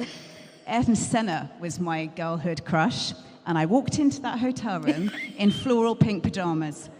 Nice! I have never been more embarrassed in my life. But I get to tell that story, that Ayrton Senna saw me in my pink pajamas. And I'm sure very pink cheeks from blushing yes, after seeing that exactly. as well. What was it like? You mentioned, it was extraordinary growing up. And I think it's hard for us all to relate to the fact that You had racing drivers coming around to your house. And the only analogy I can think of to compare myself, my brother worked in a computer shop. Now, in the 80s, gaming was just coming into the fore. And when he worked there, he would bring home all these games. And all of a sudden, I was super popular in school. Everyone wanted to come to my house, play computer games all the time. So did you get that in school? Were people like, Claire, can I come around for tea? Could I possibly meet Nigel Mansell? No one was interested. What? No one was interested at all. I went to an all-girls Catholic boarding school for secondary schools. There was very little interest from any of the girls. Although I say that, when I was at prep school, which was from the age of 7 till 11, it was mixed, but no one cared that I was Frank Williams' daughter, even though, at the time in England, Frank Williams was huge. But I used to get the bus to school, and we shared the bus, my school, and then the senior boys' school. And strangely enough, all the boys, when I got on the bus, would go, Claire, come and sit on the back seat with us. So I used to say, well, this is great. 9-year-old little girl and all these 13-year-old boys asking me to go and sit on the back seat with them. And that was obviously a benefit of being Frank Williams' daughter. There we go. When you were growing up, you're surrounded by motorsport. You just mentioned your dad didn't take you to many races, and we spoke in the car earlier, and he said he wasn't so keen for you to be involved in the team in any way. But were you pushing for that when you were a teenager, or was there something else in your mind that you wanted to do?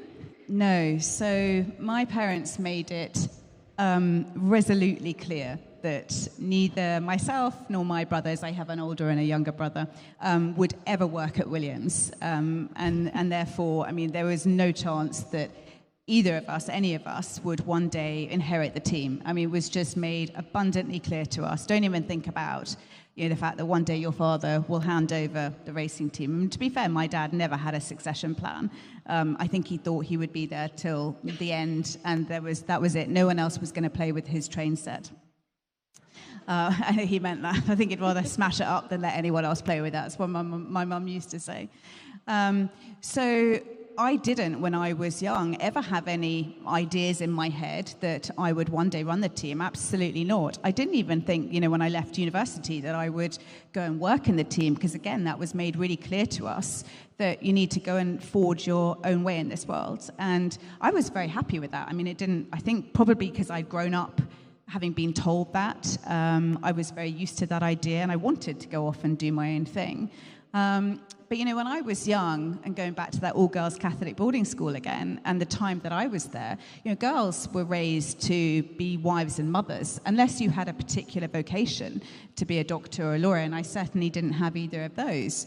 And so I just followed the education route to its natural conclusion, leaving university, having studied politics, and I didn't really have a plan. I did not know what I was going to do. So that should give heart to anyone out there, that is worried about if they're in education still, you don't have a clue, you never know what's going to be around the corner for you. I think it's very true of so many people at that age. It's very difficult to know what you want to do in the future, and so much pressure is put on people to make a decision, and so many people make the wrong decision and then end up changing. For you, what was the catalyst that actually got you into motorsport and through the door of Silverstone? Yeah.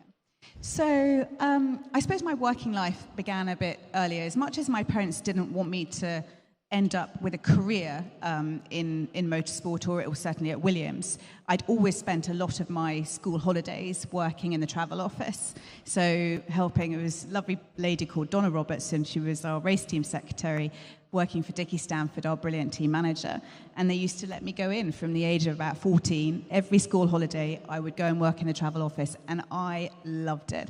Bourke helping. I say helping probably quite loosely. I probably made more balls up than they appreciated. I probably did more damage or more harm than good. But I loved it, and it was absolutely I loved being a part of Williams, being around the team. But then when I left university and not knowing what I wanted to do, my dad very kindly arranged for me to go and speak to the managing director of Silverstone. And as I was there and having this conversation with the wonderful Brian Pallett, he said, it just so happens we've got a junior press officer role here. And I was like, oh, that's wonderful. And I didn't really think about it at the time, and I jumped on the chance, and that's how my career started. But in hindsight, I do wonder if my dad played a small part in phoning old Brian up and going, do you mind giving my daughter a job because she doesn't know what to do with her life? He probably paid my salary as well, who knows. But Silverstone was a dream job for me. I never felt so lucky that finally I had found something, and it became very quickly apparent to me that I loved working at Silverstone. And it was only when I was made redundant after 3 years, because I went through ownership changes, that was the only reason I left. I'd probably still be working there now. It was just one of those places. I think Jess talks about teamland. I'd never heard it explained like that before, but it is like that. When you are fortunate enough to work in a team environment, whether it's in motorsports or wherever it is, if you work in a great team in your business, it's that camaraderie you have. And I felt that at Silverstone, and I very much felt like I'd kind of found my tribe there. That's really interesting to hear. And I think, again, it's relatable for everybody here to know that where you started, how you started, and to where you end up. That's a vast chasm of a difference, starting as press officer to then running the team. But there's a big bit in the middle, which we need to talk about. So how did you persuade your dad that you were going to come and work for the team? Yes. After all these years of, no, go your own path, steer your own ship. Well, I didn't persuade him. So when I was made redundant from Silverstone, rather than sit at home and wait for a job to come my way, I went back to the race team office, travel office, and I worked in there till I found something else. But when I was working there, probably after about 2 or 3 months, Jim Wright, our head of marketing in the team, phoned down and said, Claire, my junior press officer has just walked out. Would you like the job? And I said, Jim, if you ask my dad, I don't think he's, going to agree to that. And Jim went, oh, no, I'll be fine, don't worry about it. And I said, well, look, go and phone my dad or go and speak to him and see what he says, because I'm not sure about this. And Jim phones me back 2 minutes later and went, yeah, your dad said absolutely no bloody way. I think he actually used a worse word than that. But Jim said, don't worry about it. I'll sort it. Give me a bit of time. Anyway, I think it took Jim Wright about 3 months to persuade my dad to give me a junior press officer job. But you know what? Quite right. My dad was very anti-nepotism. My older brother was already working in the team. And he didn't want to be seen. He was a great leader, and he was a great leader for a reason. He didn't want people to just think that he was handing his jobs out to his kids. And I got that. That's why I never hassled him for a job. And that's why, my first reaction was, if you ask my dad, because, I'm not sure that this is okay.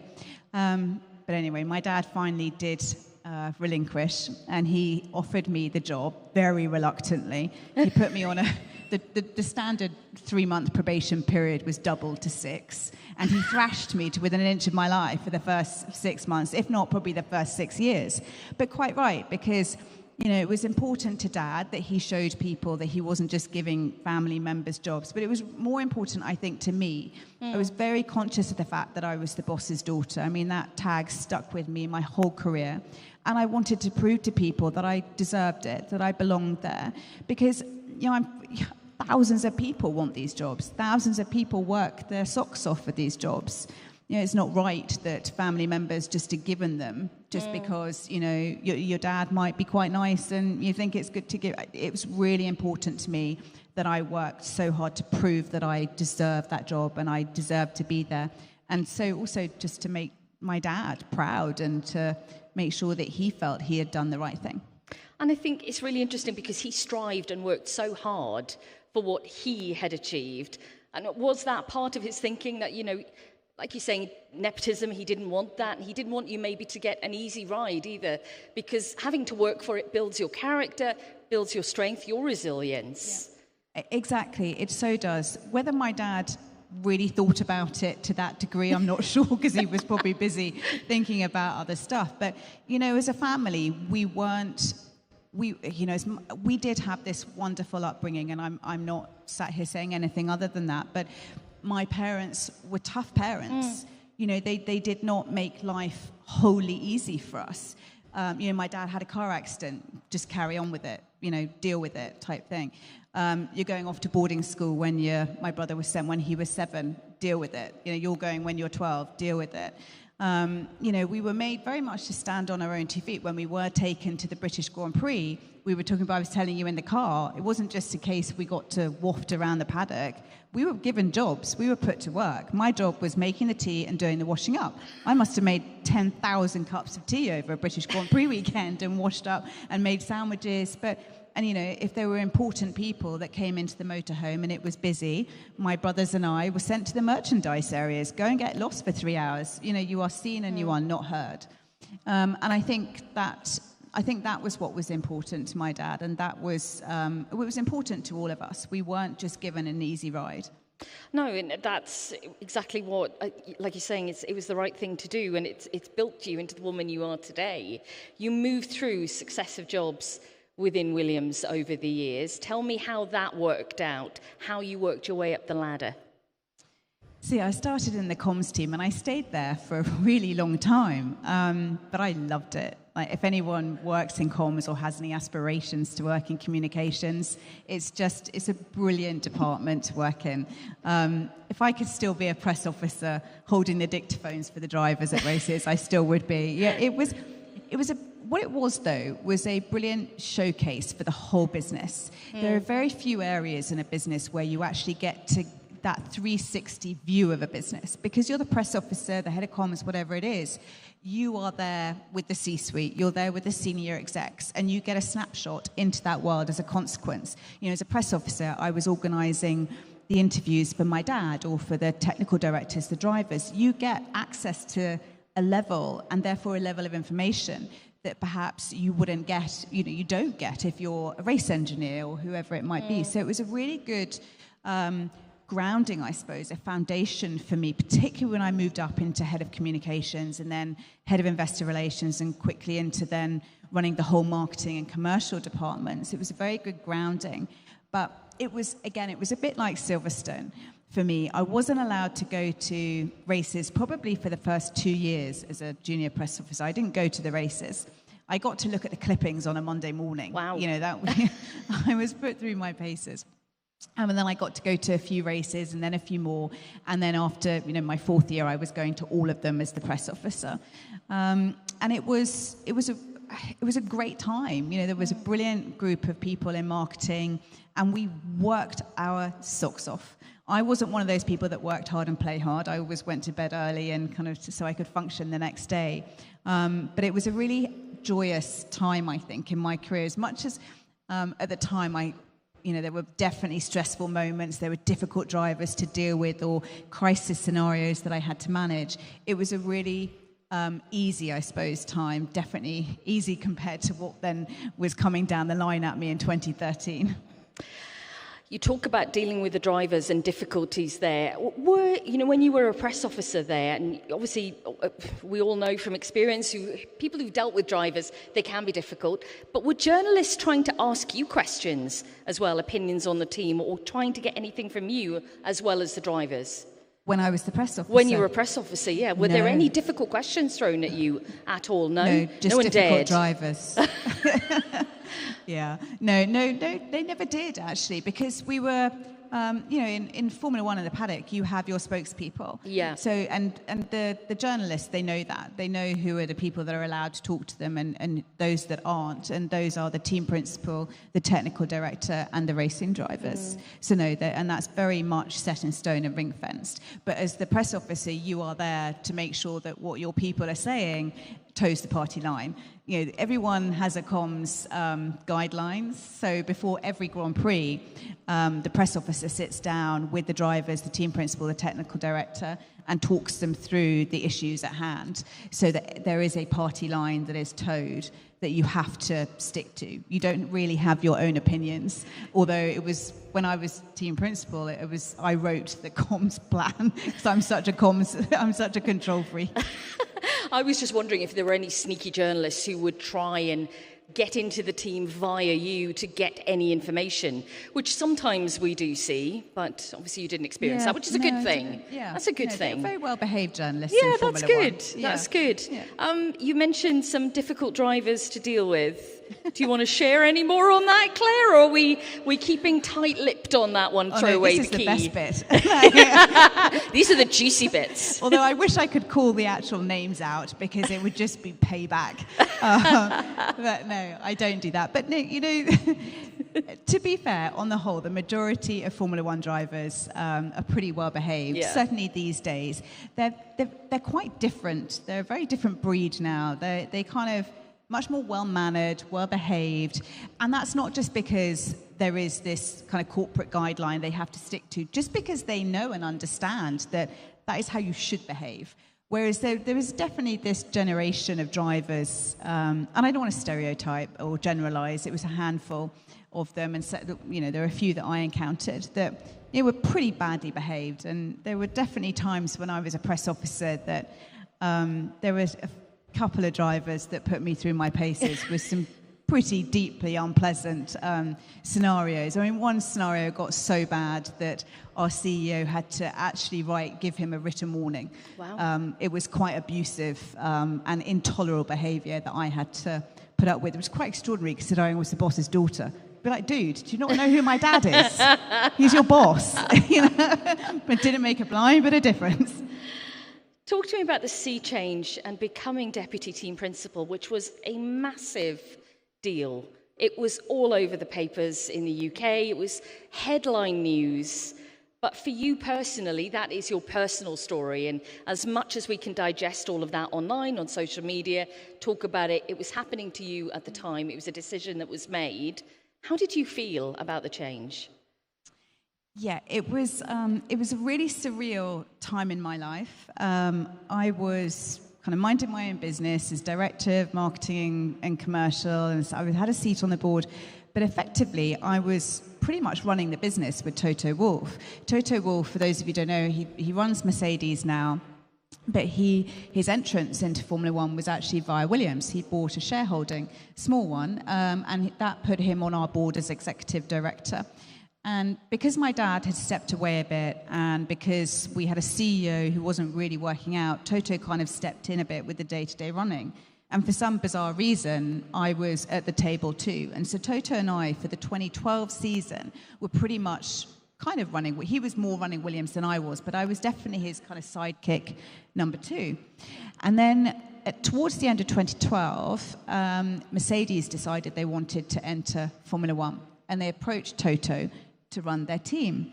But Toto was like, well, I run Williams, so who's going to take over? And it was Bernie Ecclestone who was running the sport at the time, and Toto Wolff came up with this brilliant idea that maybe I should. It wasn't my dad. My dad was, but in effect, the last to know. We had a board at the time as well, because 25% of our business was listed on the Frankfurt Stock Exchange, because we'd gone public. Worst decision we'd ever made. And Toto and Bernie approached me. They kind of really pulled the wool over my eyes. They pretended that they wanted to see me about a potential sponsorship idea, or like a sponsor that wanted to come in, dragged me to London, like on Christmas Eve when I was about to move house.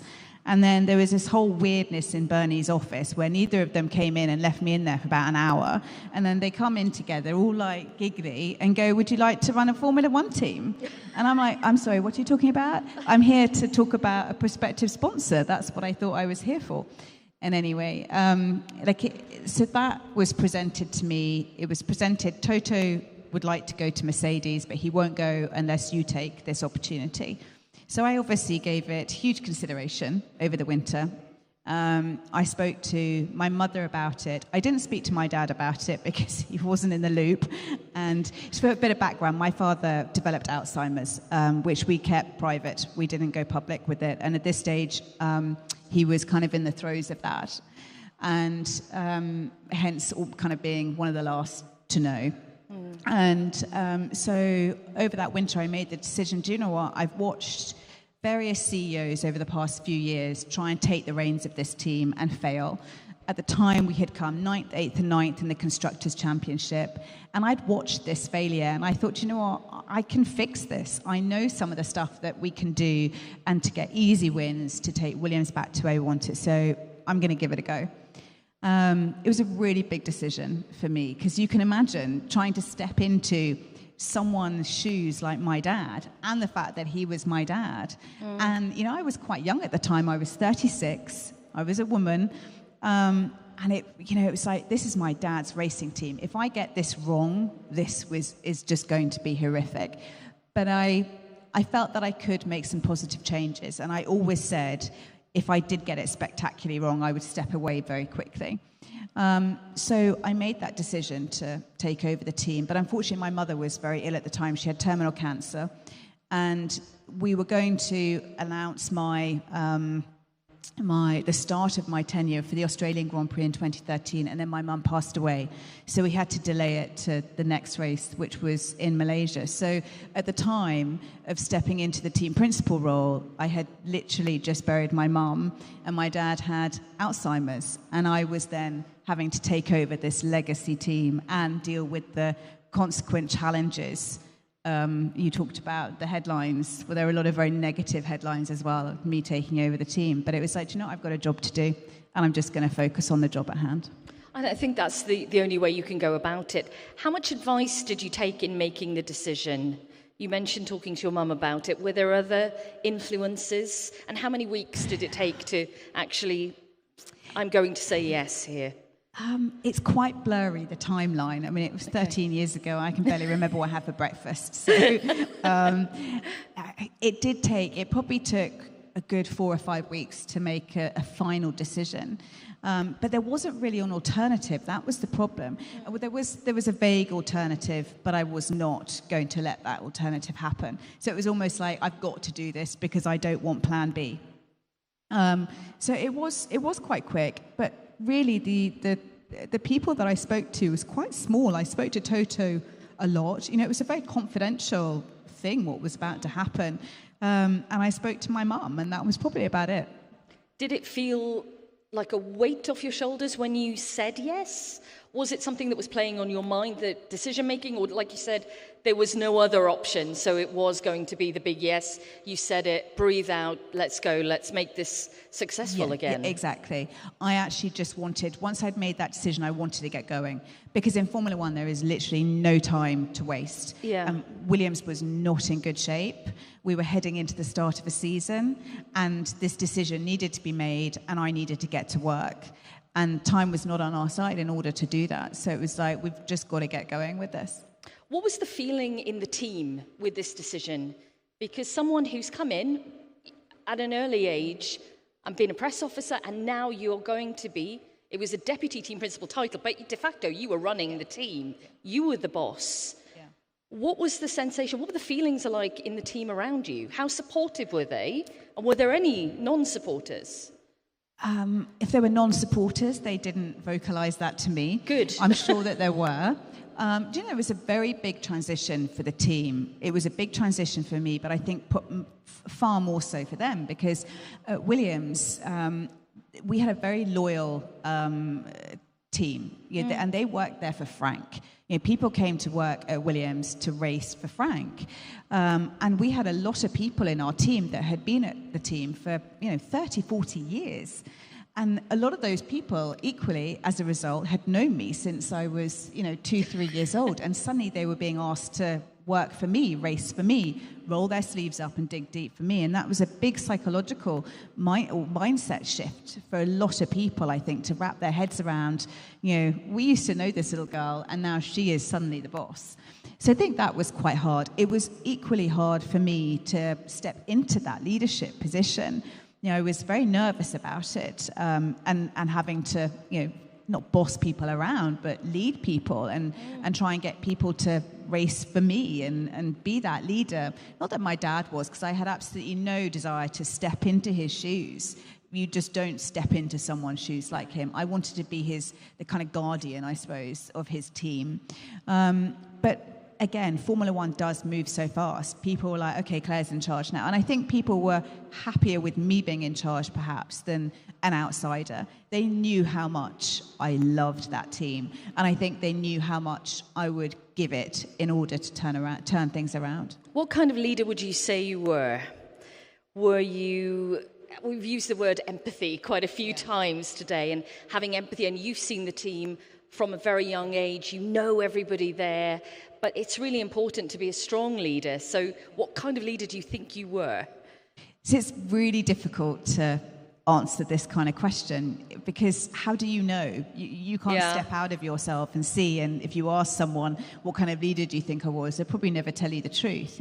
I would like to think that I was an empathetic leader. I think that it's so important to be that. You know, if you want your team to fight for you in an environment that is as harsh as Formula One, you've got to look after your people, and that was absolutely paramount to me, and it was something that I had learned from my dad. So I think I was quite assertive. I was a quick decision maker. You have to be in such a fast-paced world as Formula One. I micromanaged, but I didn't lean over my people. So I was very aware of my limitations. You know, the first thing I did when I took over was bring in a CEO that could work alongside me running the team. I was a 36-year-old with no experience of running a business, and suddenly I had a business of 700 odd people. You know, I'd never really seen a balance sheet, for goodness sake. So I knew my weaknesses, and I knew that I had to bring people in and surround myself with people that were better than me, that I could rely on, that I could fall back on. You know, and I'm not an engineer by trade, so I was certainly not going to start micromanaging my engineering team. It was like, all I need to do is make sure that I have the best possible people that I can bring into this team to make this team shine. And that was my job as a leader. I'm inspired by everything you're saying. It's really great to hear you chat. We are going to be throwing it out to questions soon, I promise. I know there's going to be lots. Talk to me a little bit more about the team then moving forward in the next generation, in the Claire Williams generation, because there was success, but there were challenges as well. It was a real split. How did you deal with the years moving forward? Yes, so when I took over the team, we, as I said earlier, we were not doing well. But I was... It was very clear to me what we needed to do. So that involved restructuring our technical department, bringing in some new strength in that area. We changed engine manufacturer from Renault to Mercedes. We brought in new drivers. We had Valtteri Bottas. We brought in the brilliant Felipe Massa to partner with him. And then we brought in the Martini title sponsorship to make us look all shiny and new again. And we came out into the 14 season, which was really my first big year of having effected all this change, and we just smashed it. It was absolutely awesome. Those two first years, I think we scored 15 podiums, which, and I'm going to say this because I feel like I'm in a safe environment, but I have scored more podiums than any other team principal in Formula One in the last 15 years outside of Christian Horner and Toto Wolff. And I say that because I'm a woman, and I have definitely felt during my time in Formula One that I'm not allowed to celebrate that. I'm allowed to celebrate the failures that I had during the end of my career. People don't remember the fact that I did take the team to two third places. And this is very uncomfortable for me because as humans, we don't like boasting about our achievements, but I'm learning to do it a bit because I think it's important, particularly in this environment when we're trying to celebrate women. The fact that I did take the team to 2/3 and I did take it to 2 P5s in the championships. But it is also important when you are a leader to talk about your failures. And there were definitely failures that I made. You know, the buck stopped with me. And I was the leader of the team that then fell quite dramatically in the championship to, in 2018 to P10. And there were absolute reasons why that happened. Reasons that from off the back of bad decisions that we made internally, but also there were external factors that contributed to that. The sport in that time was going crazy. You know, I had a budget of about 120 million sterling a year to go racing. Quite enough money, if you ask me, to send 2 race cars around a track on a Sunday afternoon. And yet, because the likes of Mercedes and Red Bull, these huge manufacturers that come into the sport, that were trying to, it was just the Toto-Christian war, basically. They were trying to outspend each other. And so the costs just started escalating. They were spending $500 million each just to beat each other. But as a consequence, teams like mine suffered because we couldn't compete. And we then spiraled down the pecking order, and we spiraled very quickly. And so those last 2 years, 18, halfway through it, we realized that we were not in good shape. And then we knew going into the 2019 season that it was going to be a disastrous year, but we just had to get through it. But we made quite a lot of changes in that 18 season, and we felt that we were kind of on our way up. But unfortunately, when you fall that low, it takes a really long time to get yourself back up. But we knew that we had created the kind of pathways in order to achieve that. But unfortunately, in 2020, or the end of 2019, our title sponsor decided not to pay his bills. And when you lose 25 million out of your 120 budget, that is a massive hole to fill. We did. We filled that hole. An existing investor, well, he was a guy that we knew in our team. He actually plugged that gap. So I thought, thank God, we're okay. We can carry on racing. And we went to Australia in 2020, and COVID hit. And as we all know, COVID cost a lot of people dearly, and it cost me our racing team. Because when you don't go racing, you don't get paid. And we went to Australia. My husband and I flew to Australia, and within 24 hours we were flying back home from Australia. And we didn't go racing until July, I think, of that year. We missed 8 races, which, if you consider each race is probably worth about 10, 15 million in prize fund money, that's a big chunk of your budget that you just can't recover from. And therefore the for sale sign went up. Before we talk about that, can we go back to the successes? Because I'm interested to know, when you're having the successes, the 15 podiums, did you celebrate them at the time? Because you did. Okay, good. We were sponsored by Martini. We celebrated. Just because sometimes things are moving so fast in your world that it's like, okay, we move on to the next, and you don't sometimes live in the moment and appreciate what the team has achieved. And for a team like Williams, the morale boost, the camaraderie that must be there when you get success, I can imagine it's quite a big celebration, but it's brief and you move on. You do, and you have to, because there actually isn't a huge amount of time to celebrate.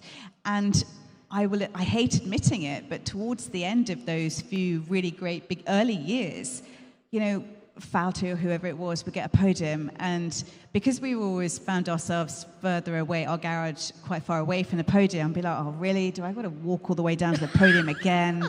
And my phone would light up with congratulatory messages because I'm so polite, I would have to reply to all of them. I'd be like, oh Jesus, can you just leave me alone? So the one lesson I learned from that was never ever fail to celebrate your success, because you never know when that success is going to leave, and success can be incredibly fleeting. So enjoy every moment of it. But what it also taught me is when you're actually not doing well, you can still find success in those moments. And you talked about motivation of our team, and when we weren't doing so well in that 2018-2019, we actually had one of the most motivated race teams in the paddock and there were a number of reasons for that, but one of the greatest reasons was because we still celebrated our small successes. If the guys did a sub 2-second pit stop, we celebrated. I remember celebrating so hard one weekend, I can't remember the reason why, but we drank the bar dry, and other teams were walking past on a Saturday night, and we're partying at the top of our motorhome. And there are people walking past going, what the hell are Williams celebrating? And it was like, you've got to celebrate the small wins, because when your team, whoever you are, when you are having a hard time, when things aren't going well, you can't keep thrashing everybody to keep, you think you're going to keep working them to that level and expect results. You've got to take a moment to celebrate the small wins, because it's in those moments that you build confidence and you build morale and you build the enthusiasm, the encouragement to get those people to keep fighting, to keep getting the next small win and the next small win. Can I ask you a cheeky question about Valtteri Bottas? Would he have got away with his mullet in the Williams team? I talk about Valtteri quite a lot now. I mean, Valtteri Bottas is one of my favourite drivers that I was lucky enough to have driving for us. The Valtteri that I knew is not the Valtteri that we all see today. I mean, some of the stuff that I see online, I'm like, what? It's crazy. And it's like, was that Valtteri in my Valtteri? Because I don't know, I'm almost quite pleased that it wasn't, because I don't know what I would have done. But I know what my dad would have done. He would have got out his wheelchair and walked Valtteri down to the barber shop himself. Because my dad was a stickler for, that kind of thing. But you know what? What I think is great to see is that these drivers suddenly are having their personalities. They're coming out and they are being who they want to be, and we can celebrate that. That's who Valtteri is. And that is a wonderful thing. 20 years ago in Formula One, that would never, ever have been allowed. But they're people, and they have personalities, and they should get to showcase them. We all want to see them. We love the characters behind the drivers, and that's the most relatable factor, because, there's a handful of people in the world that can do what they can do behind the wheel. But when you discover that they have amazing personalities, they're funny, it's the whole drive to survive phenomenon, really, that showed off people and their characters. And so many fans were picked up because of that. Yeah. And, they have... I know there are racing drivers in the room, but these guys, what they put themselves through to be the best of the best, a lot of people don't see that effort, that work. I mean, it is quite extraordinary. So they deserve to have a bit of fun when they want to. And do you know what? It's brave. Yeah, because I'm sure Valtteri gets a lot of abuse for that. I'm sure he does. Yet he does it anyway. And I think that is a brilliant, brilliant example of someone that I've read this book by Mel Robbins recently, Let Them, and I love that. And I think Valtteri must have read it too, because he's just getting on with his life and being who he wants to be. And I think we can all learn from that. Yeah, I think we can all learn. Yeah, absolutely. We can all learn from that.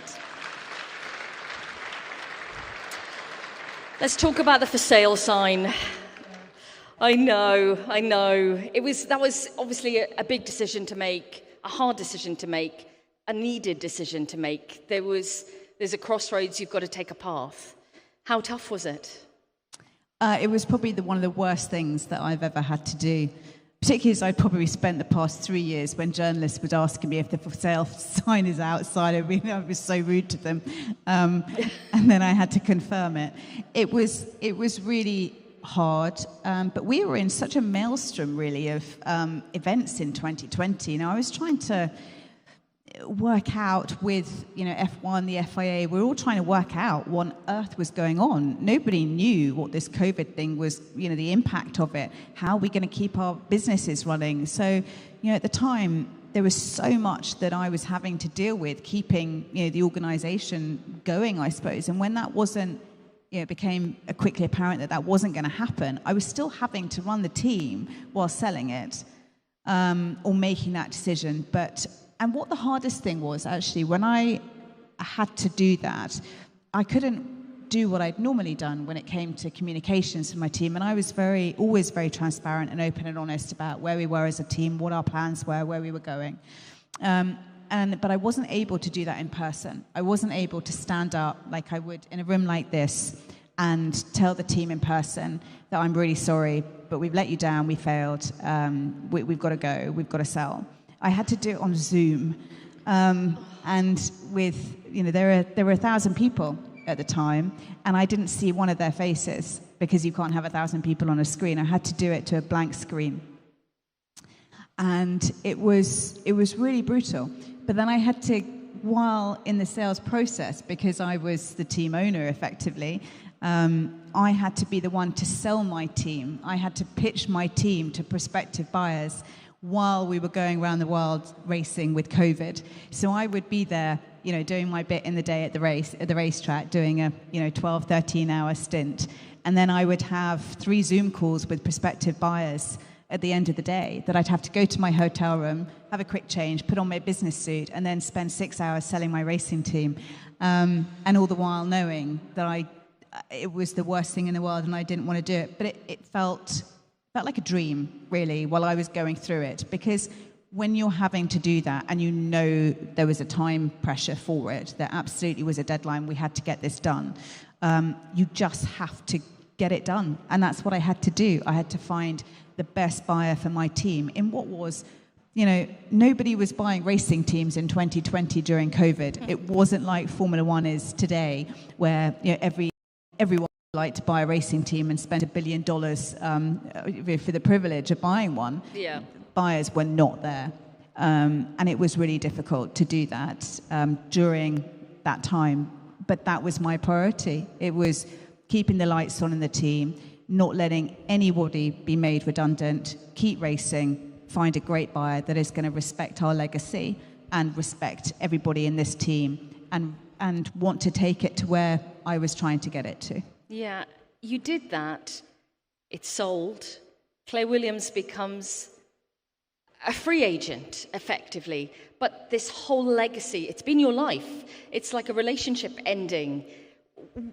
What were the first weeks, months like after that, Claire? Did you have to try and find yourself, discover what you wanted to do next? Who you were without it? Yeah, I mean, I think the whole last 5 years have been about that. I'm still not quite there yet.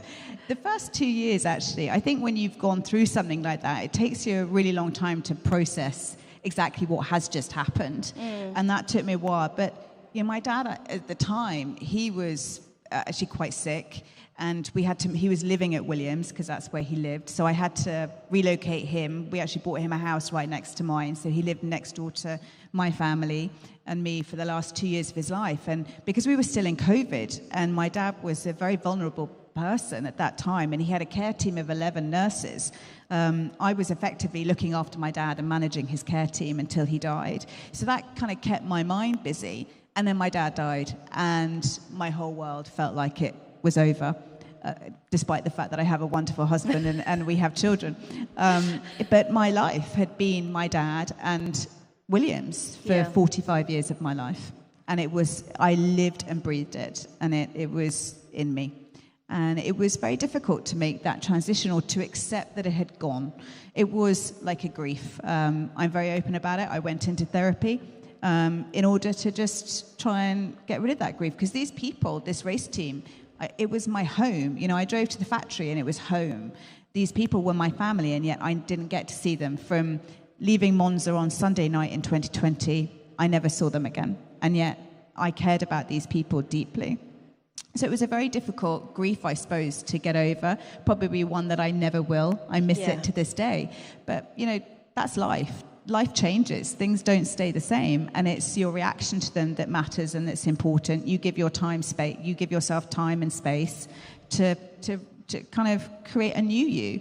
And I have a wonderful life. As I said, I get the time now to be a better wife, a better mother, which I never would have had the opportunity to do. And I get to do brilliant things like this. I get to still talk about my team, my parents, what their legacy was and what they achieved in this incredible world of Formula One.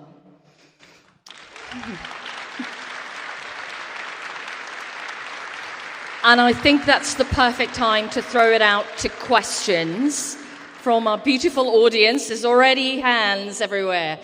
Where is Sandra? There she is. Microphone is on its way.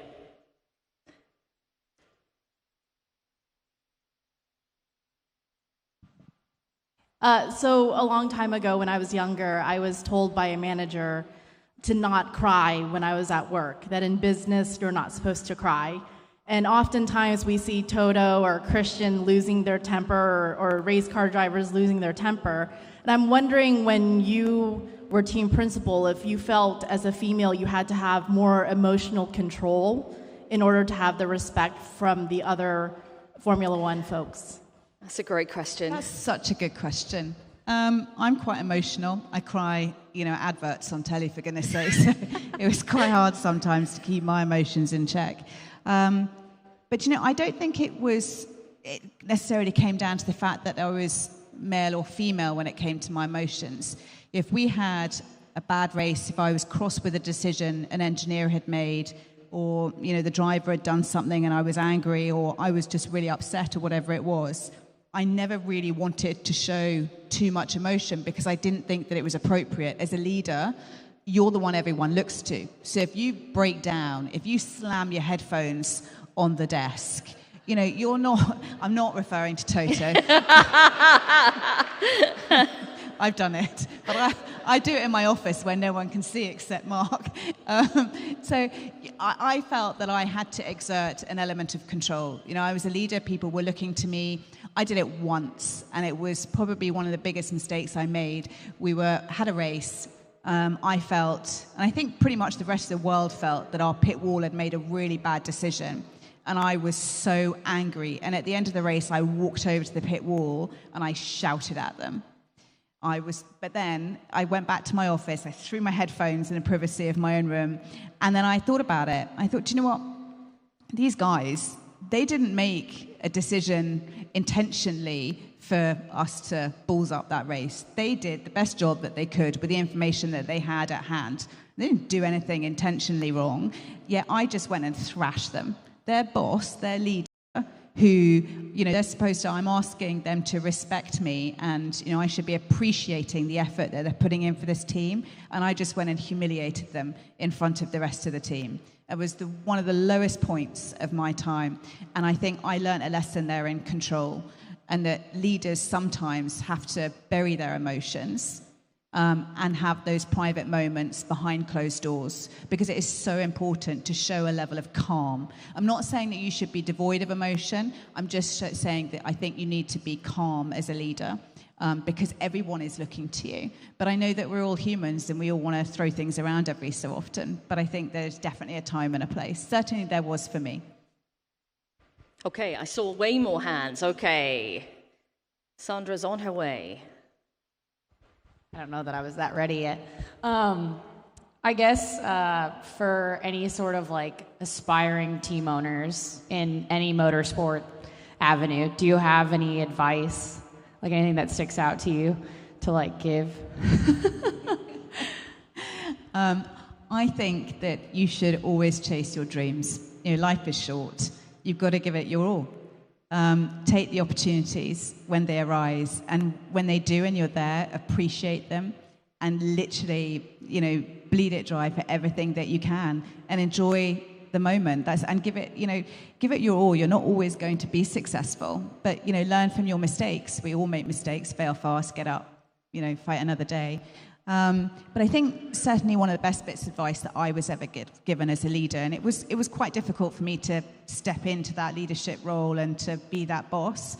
My CEO said to me, I think after about 6 months of watching me pussyfoot around the place and being like, oh, would you mind doing this? He just took me to one side and said, Claire, for goodness sake, will you please stop asking for permission and ask for forgiveness? And it was the best bit of advice, because it meant that it kind of gave me permission to be the boss that I needed to be for my team. But I needed somebody to kind of slap me around the face a bit and tell me that that was okay to be that person. So if that's what you're looking to do, make sure you stand tall, hold your head up high, and know that you're the boss.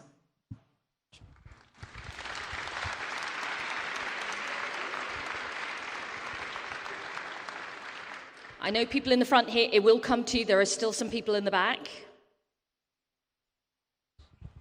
Hey there. Okay, so we work in an industry where the definition of success is often based on wins, right? How has your idea of success evolved throughout your career, and what intangible metrics do you consider when determining that? One of my greatest metrics for success are my team happy? We had success, we have failures. And as I think I said earlier, one of the greatest things for me was seeing how much my team worked in that 2019 season, when they knew that every race they were turning up at we were going to go out of qualifying in Q1. They knew we weren't going to score points, that we were going to be racing around at the back. Yet those guys and girls turned up to each one of those 22 races around the world, pretty much having flown economy as well and being asked to work 20-hour days. They turned up and they fought like they were fighting for podiums, like they were fighting for race wins. And I think that shows that they were happy.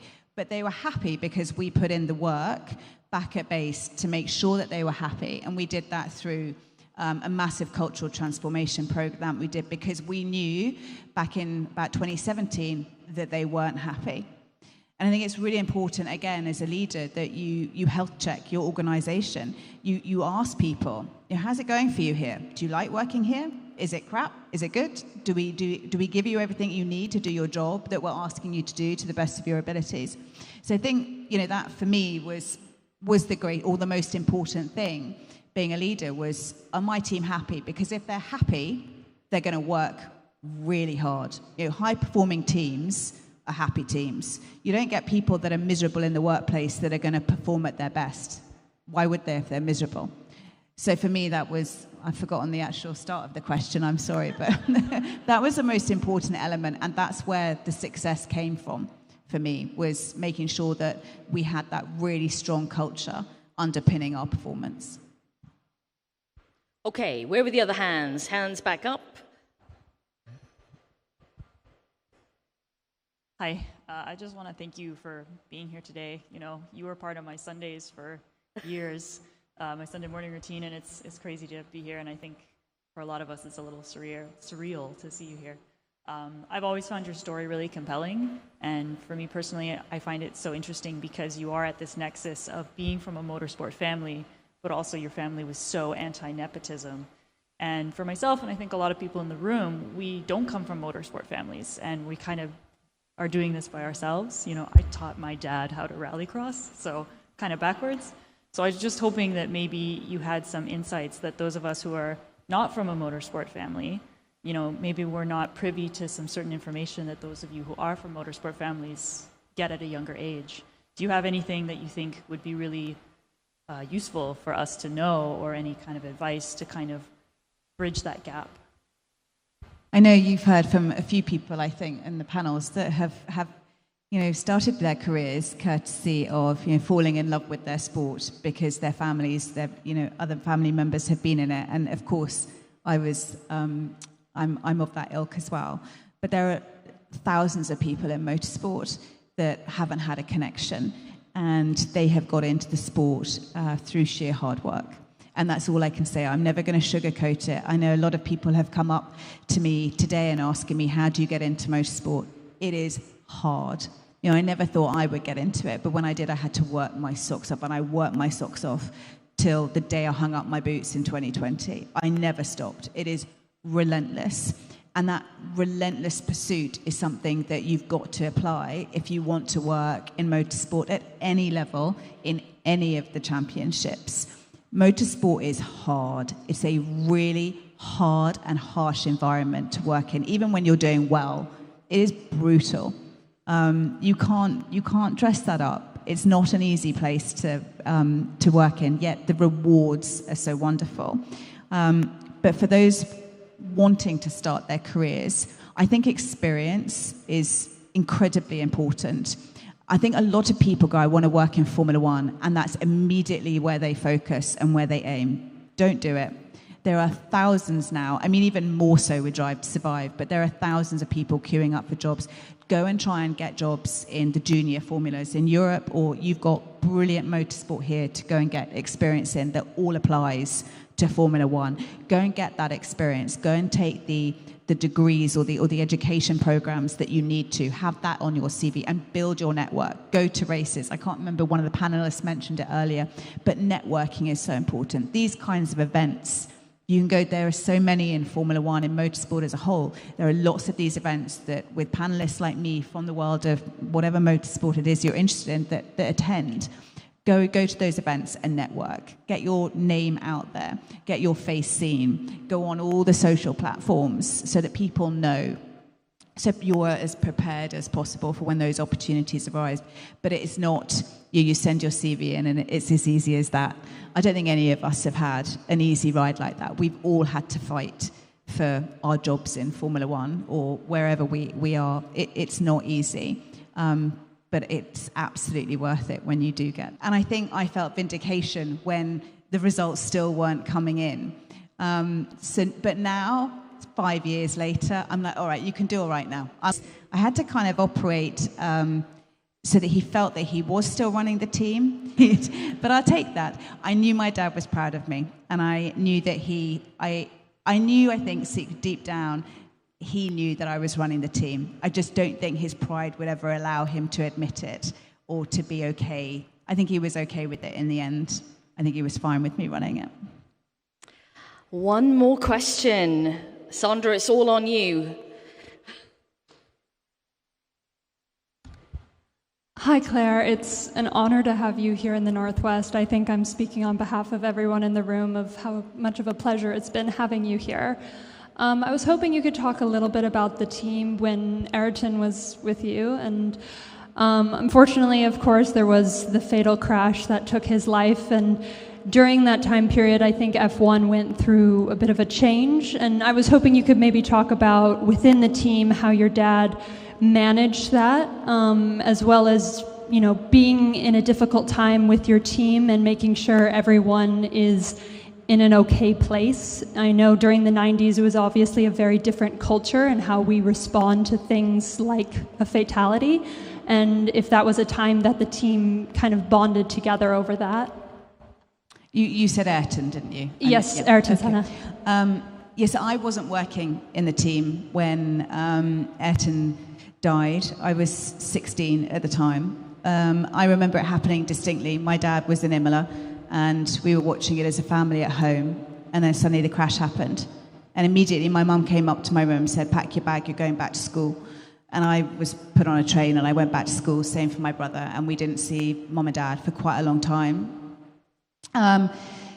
My dad, as I mentioned earlier, was really close with Ayrton, and it broke him, what happened, as you could probably imagine. And subsequently, because of, Ayrton died on an Italian racetrack. By Italian law, there has to be culpability.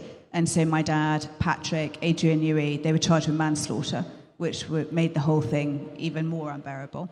But how Williams as a team and how my dad responded to that was something I have never seen anything like it. I mean, I can't imagine, but having been a TP myself, I would go to every race praying to God that nothing bad happened to my drivers, and yet my dad had it happen to him twice. I can't imagine what it must be like, because you form a bond with your drivers, and they're in your race car. My dad did his cars, and he would never get over those, but he never talked about them. I remember we watched an interview recently with my dad, and the journalist asked him what it was like or how he felt, and my dad just looks at the camera and he goes, "Far from well." And my dad was a man of few words, but I think that really sums it up. But what the team won the World Constructors' Championship that year, and I think that probably tells you the resilience and the courage that every single person within Williams had in order to get beyond that moment. And they raced the rest of the year in Ayrton's memory. We fielded one car in the ensuing Grand Prix. And I think that shadow remained with the team for many, many years. There were some wonderful safety changes that happened. The FIA changed the sport off the back of that, and it changed the sport, and it saved many other drivers' lives. The safety, the technologies that were built into the sport as a consequence. But I think it really demonstrated how people can come together in times of absolute crisis, like what happened. And it wasn't just Ayrton's life that was lost that weekend. Roland Ratzenberger, another driver, died the day before. It was one of the worst weekends in Formula One memory. It was horrific. But people have extraordinary resilience. And I think the whole paddock had extraordinary resilience to go racing the next weekend and continue, because when there are accidents, it's pretty brutal, and particularly for these drivers who then have to get back in those race cars. I don't know how they do it. It is extraordinary, and it demonstrates just how brilliant I think the human mind can be. I'm completely in agreement with you there. What an amazing talk from Claire Williams, everyone, please. It's been inspirational, Claire. Thank you so much for your time, sharing your story. I'm sure we could go on for hours, to be honest, but we've run out of time now. So once more, ladies and gentlemen, Claire Williams. Thank you so much, everyone, for having me. Thank you, Bex. That was amazing. You're welcome. Thank you.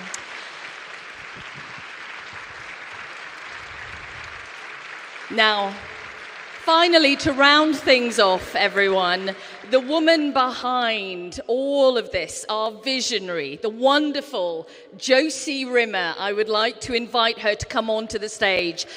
Josie has been an incredible force behind this event for the past few years.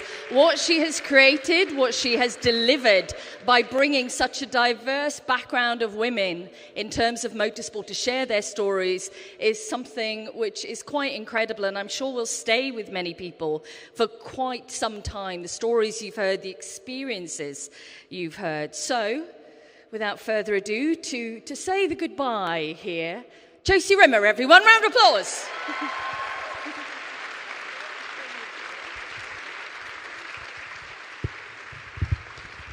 Oh my gosh. I'm going to pretend like I know how to do this really quickly.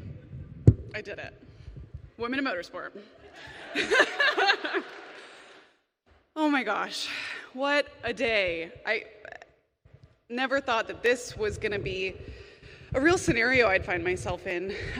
Bex Williams introducing me is enough to make my life, but thank you so much to everybody here. I cannot believe that our day is coming to an end. I know that it's been a long one, a busy one, a packed one, so thank you to everyone who showed up at 10 a.m. and has stayed all the way to the end.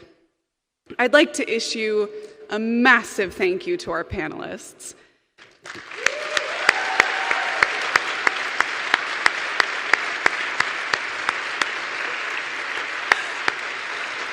And it looks like, Aoife, did you find another panelist over there? Next rally driver. Perfect, perfect. Thank you to our fearless leader, Bex Williams, for moderating all day today. A talent for the ages.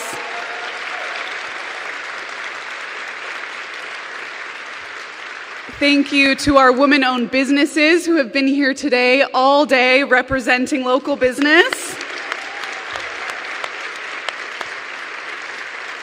To our car show participants, our women-owned car show participants. Yes. And thank you to our Women in Motorsport representatives. I hope many of you have seen their faces in your brochures and have said hello to them today, but if you haven't had the chance yet, there will be time after this. Thank you to our sponsors. Representatives of some of those sponsors are here in the room with us. You heard us when we pitched our initiative. When we asked you to join us and put resource and time and energy behind this initiative, you did. We're currently being broadcasted globally. Last time I went back there, I heard that we had 13,000 people on the live stream powered by AT&T and Teradek, all around the world. Crazy. And thank you to this team. I am surrounded by the very best team there is. Thank you to every single one of you, whether you're in the room in person or joining us virtually. You've made this the most powerful space. People ask us every day why we choose to provide all women's programming. They ask if the next step is an all women's race series or why we host these all women's classes. And the answer is not to create further exclusivity for women, because this motorsport industry is one of the only ones that does not host an inherent gender bias. We are not going to put one on it by choice.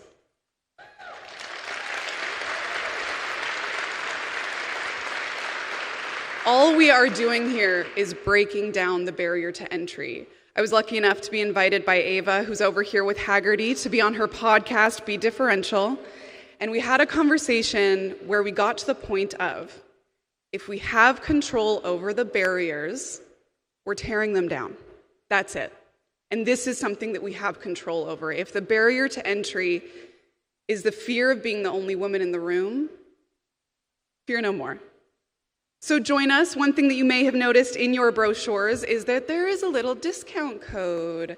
It is spelled DirtFish WIM. That is good for 20% off of a DirtFish program for the next 30 days. Shameless plug, sorry. The stories that we heard today from our panelists remind us of our inherent resilience, of the possibility that exists in the decision to step out of the spectator area and into the arena, of the expansion that can happen when you make that shift, of the ripple of inspiration you can create when you act for your community. I'm lucky. I get inspired every single day by the team that surrounds me. Every single person you see in this room that is wearing a black polo shirt with the word DirtFish on it is a part of that team. I'm inspired by our instructor's ability to teach a new driver how to slide sideways in the woods. I'm inspired by Michele and Kendra, co-driving to championships and jumping over hurdles with grit and kindness and an unshakable work ethic. I'm inspired by Xander and Kelly and Nicole.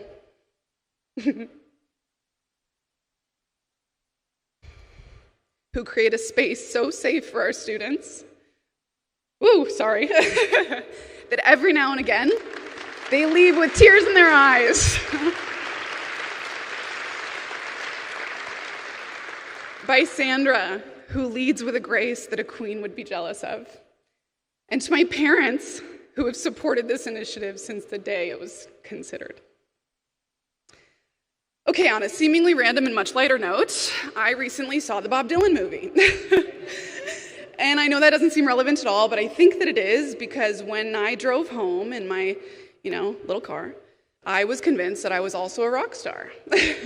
I was jamming out, convinced that I could sell out a stadium and take up folk music, and obviously that is not my strong suit. That's not where I am heading next. But it was that feeling. That sense that there was zero question that I could accomplish it if I wanted to, or that I could accomplish some version of that thing that inspired me, that I could grasp onto that reminder of being unstoppable and let it fuel me. That's how I hope you feel now, because we're now your team too. Earlier today, I mentioned that we're building a new platform here, and that in doing so, we're calling out the flaws in the building blocks as they currently stand. That's what our initiative is all about. That's what our driver program is about. And I hope that one thing is made very clear. Whether you work in motorsport or not, whether you've never even been to a motorsport event before today, whether you couldn't care less about race cars, I hope you leave recognizing that this conversation is about so much more than motorsport. We have to remember that the world has always seen women supporting women as something dangerous. We have to remember that people have always wanted us not to hold spaces like this, not because there's doubt of what we can achieve, but because there's doubt of whether we'll ever stop.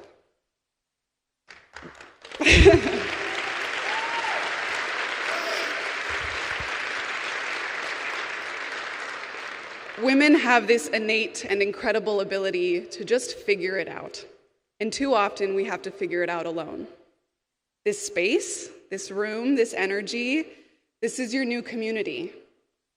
So that in moments where you feel separate or isolated or occasionally powerless, you know that we're here.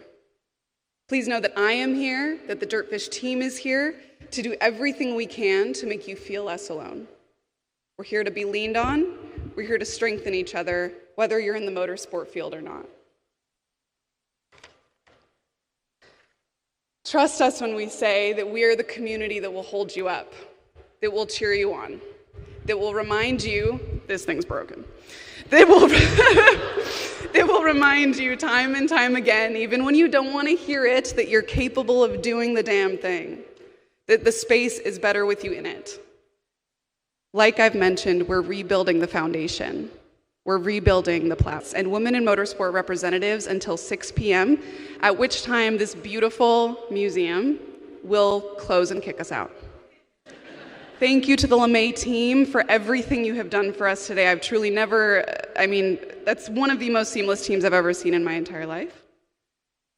Thank you again for being here today, and welcome to DirtFish Women in Motorsport. I'm so happy to have you on our team. Thank you.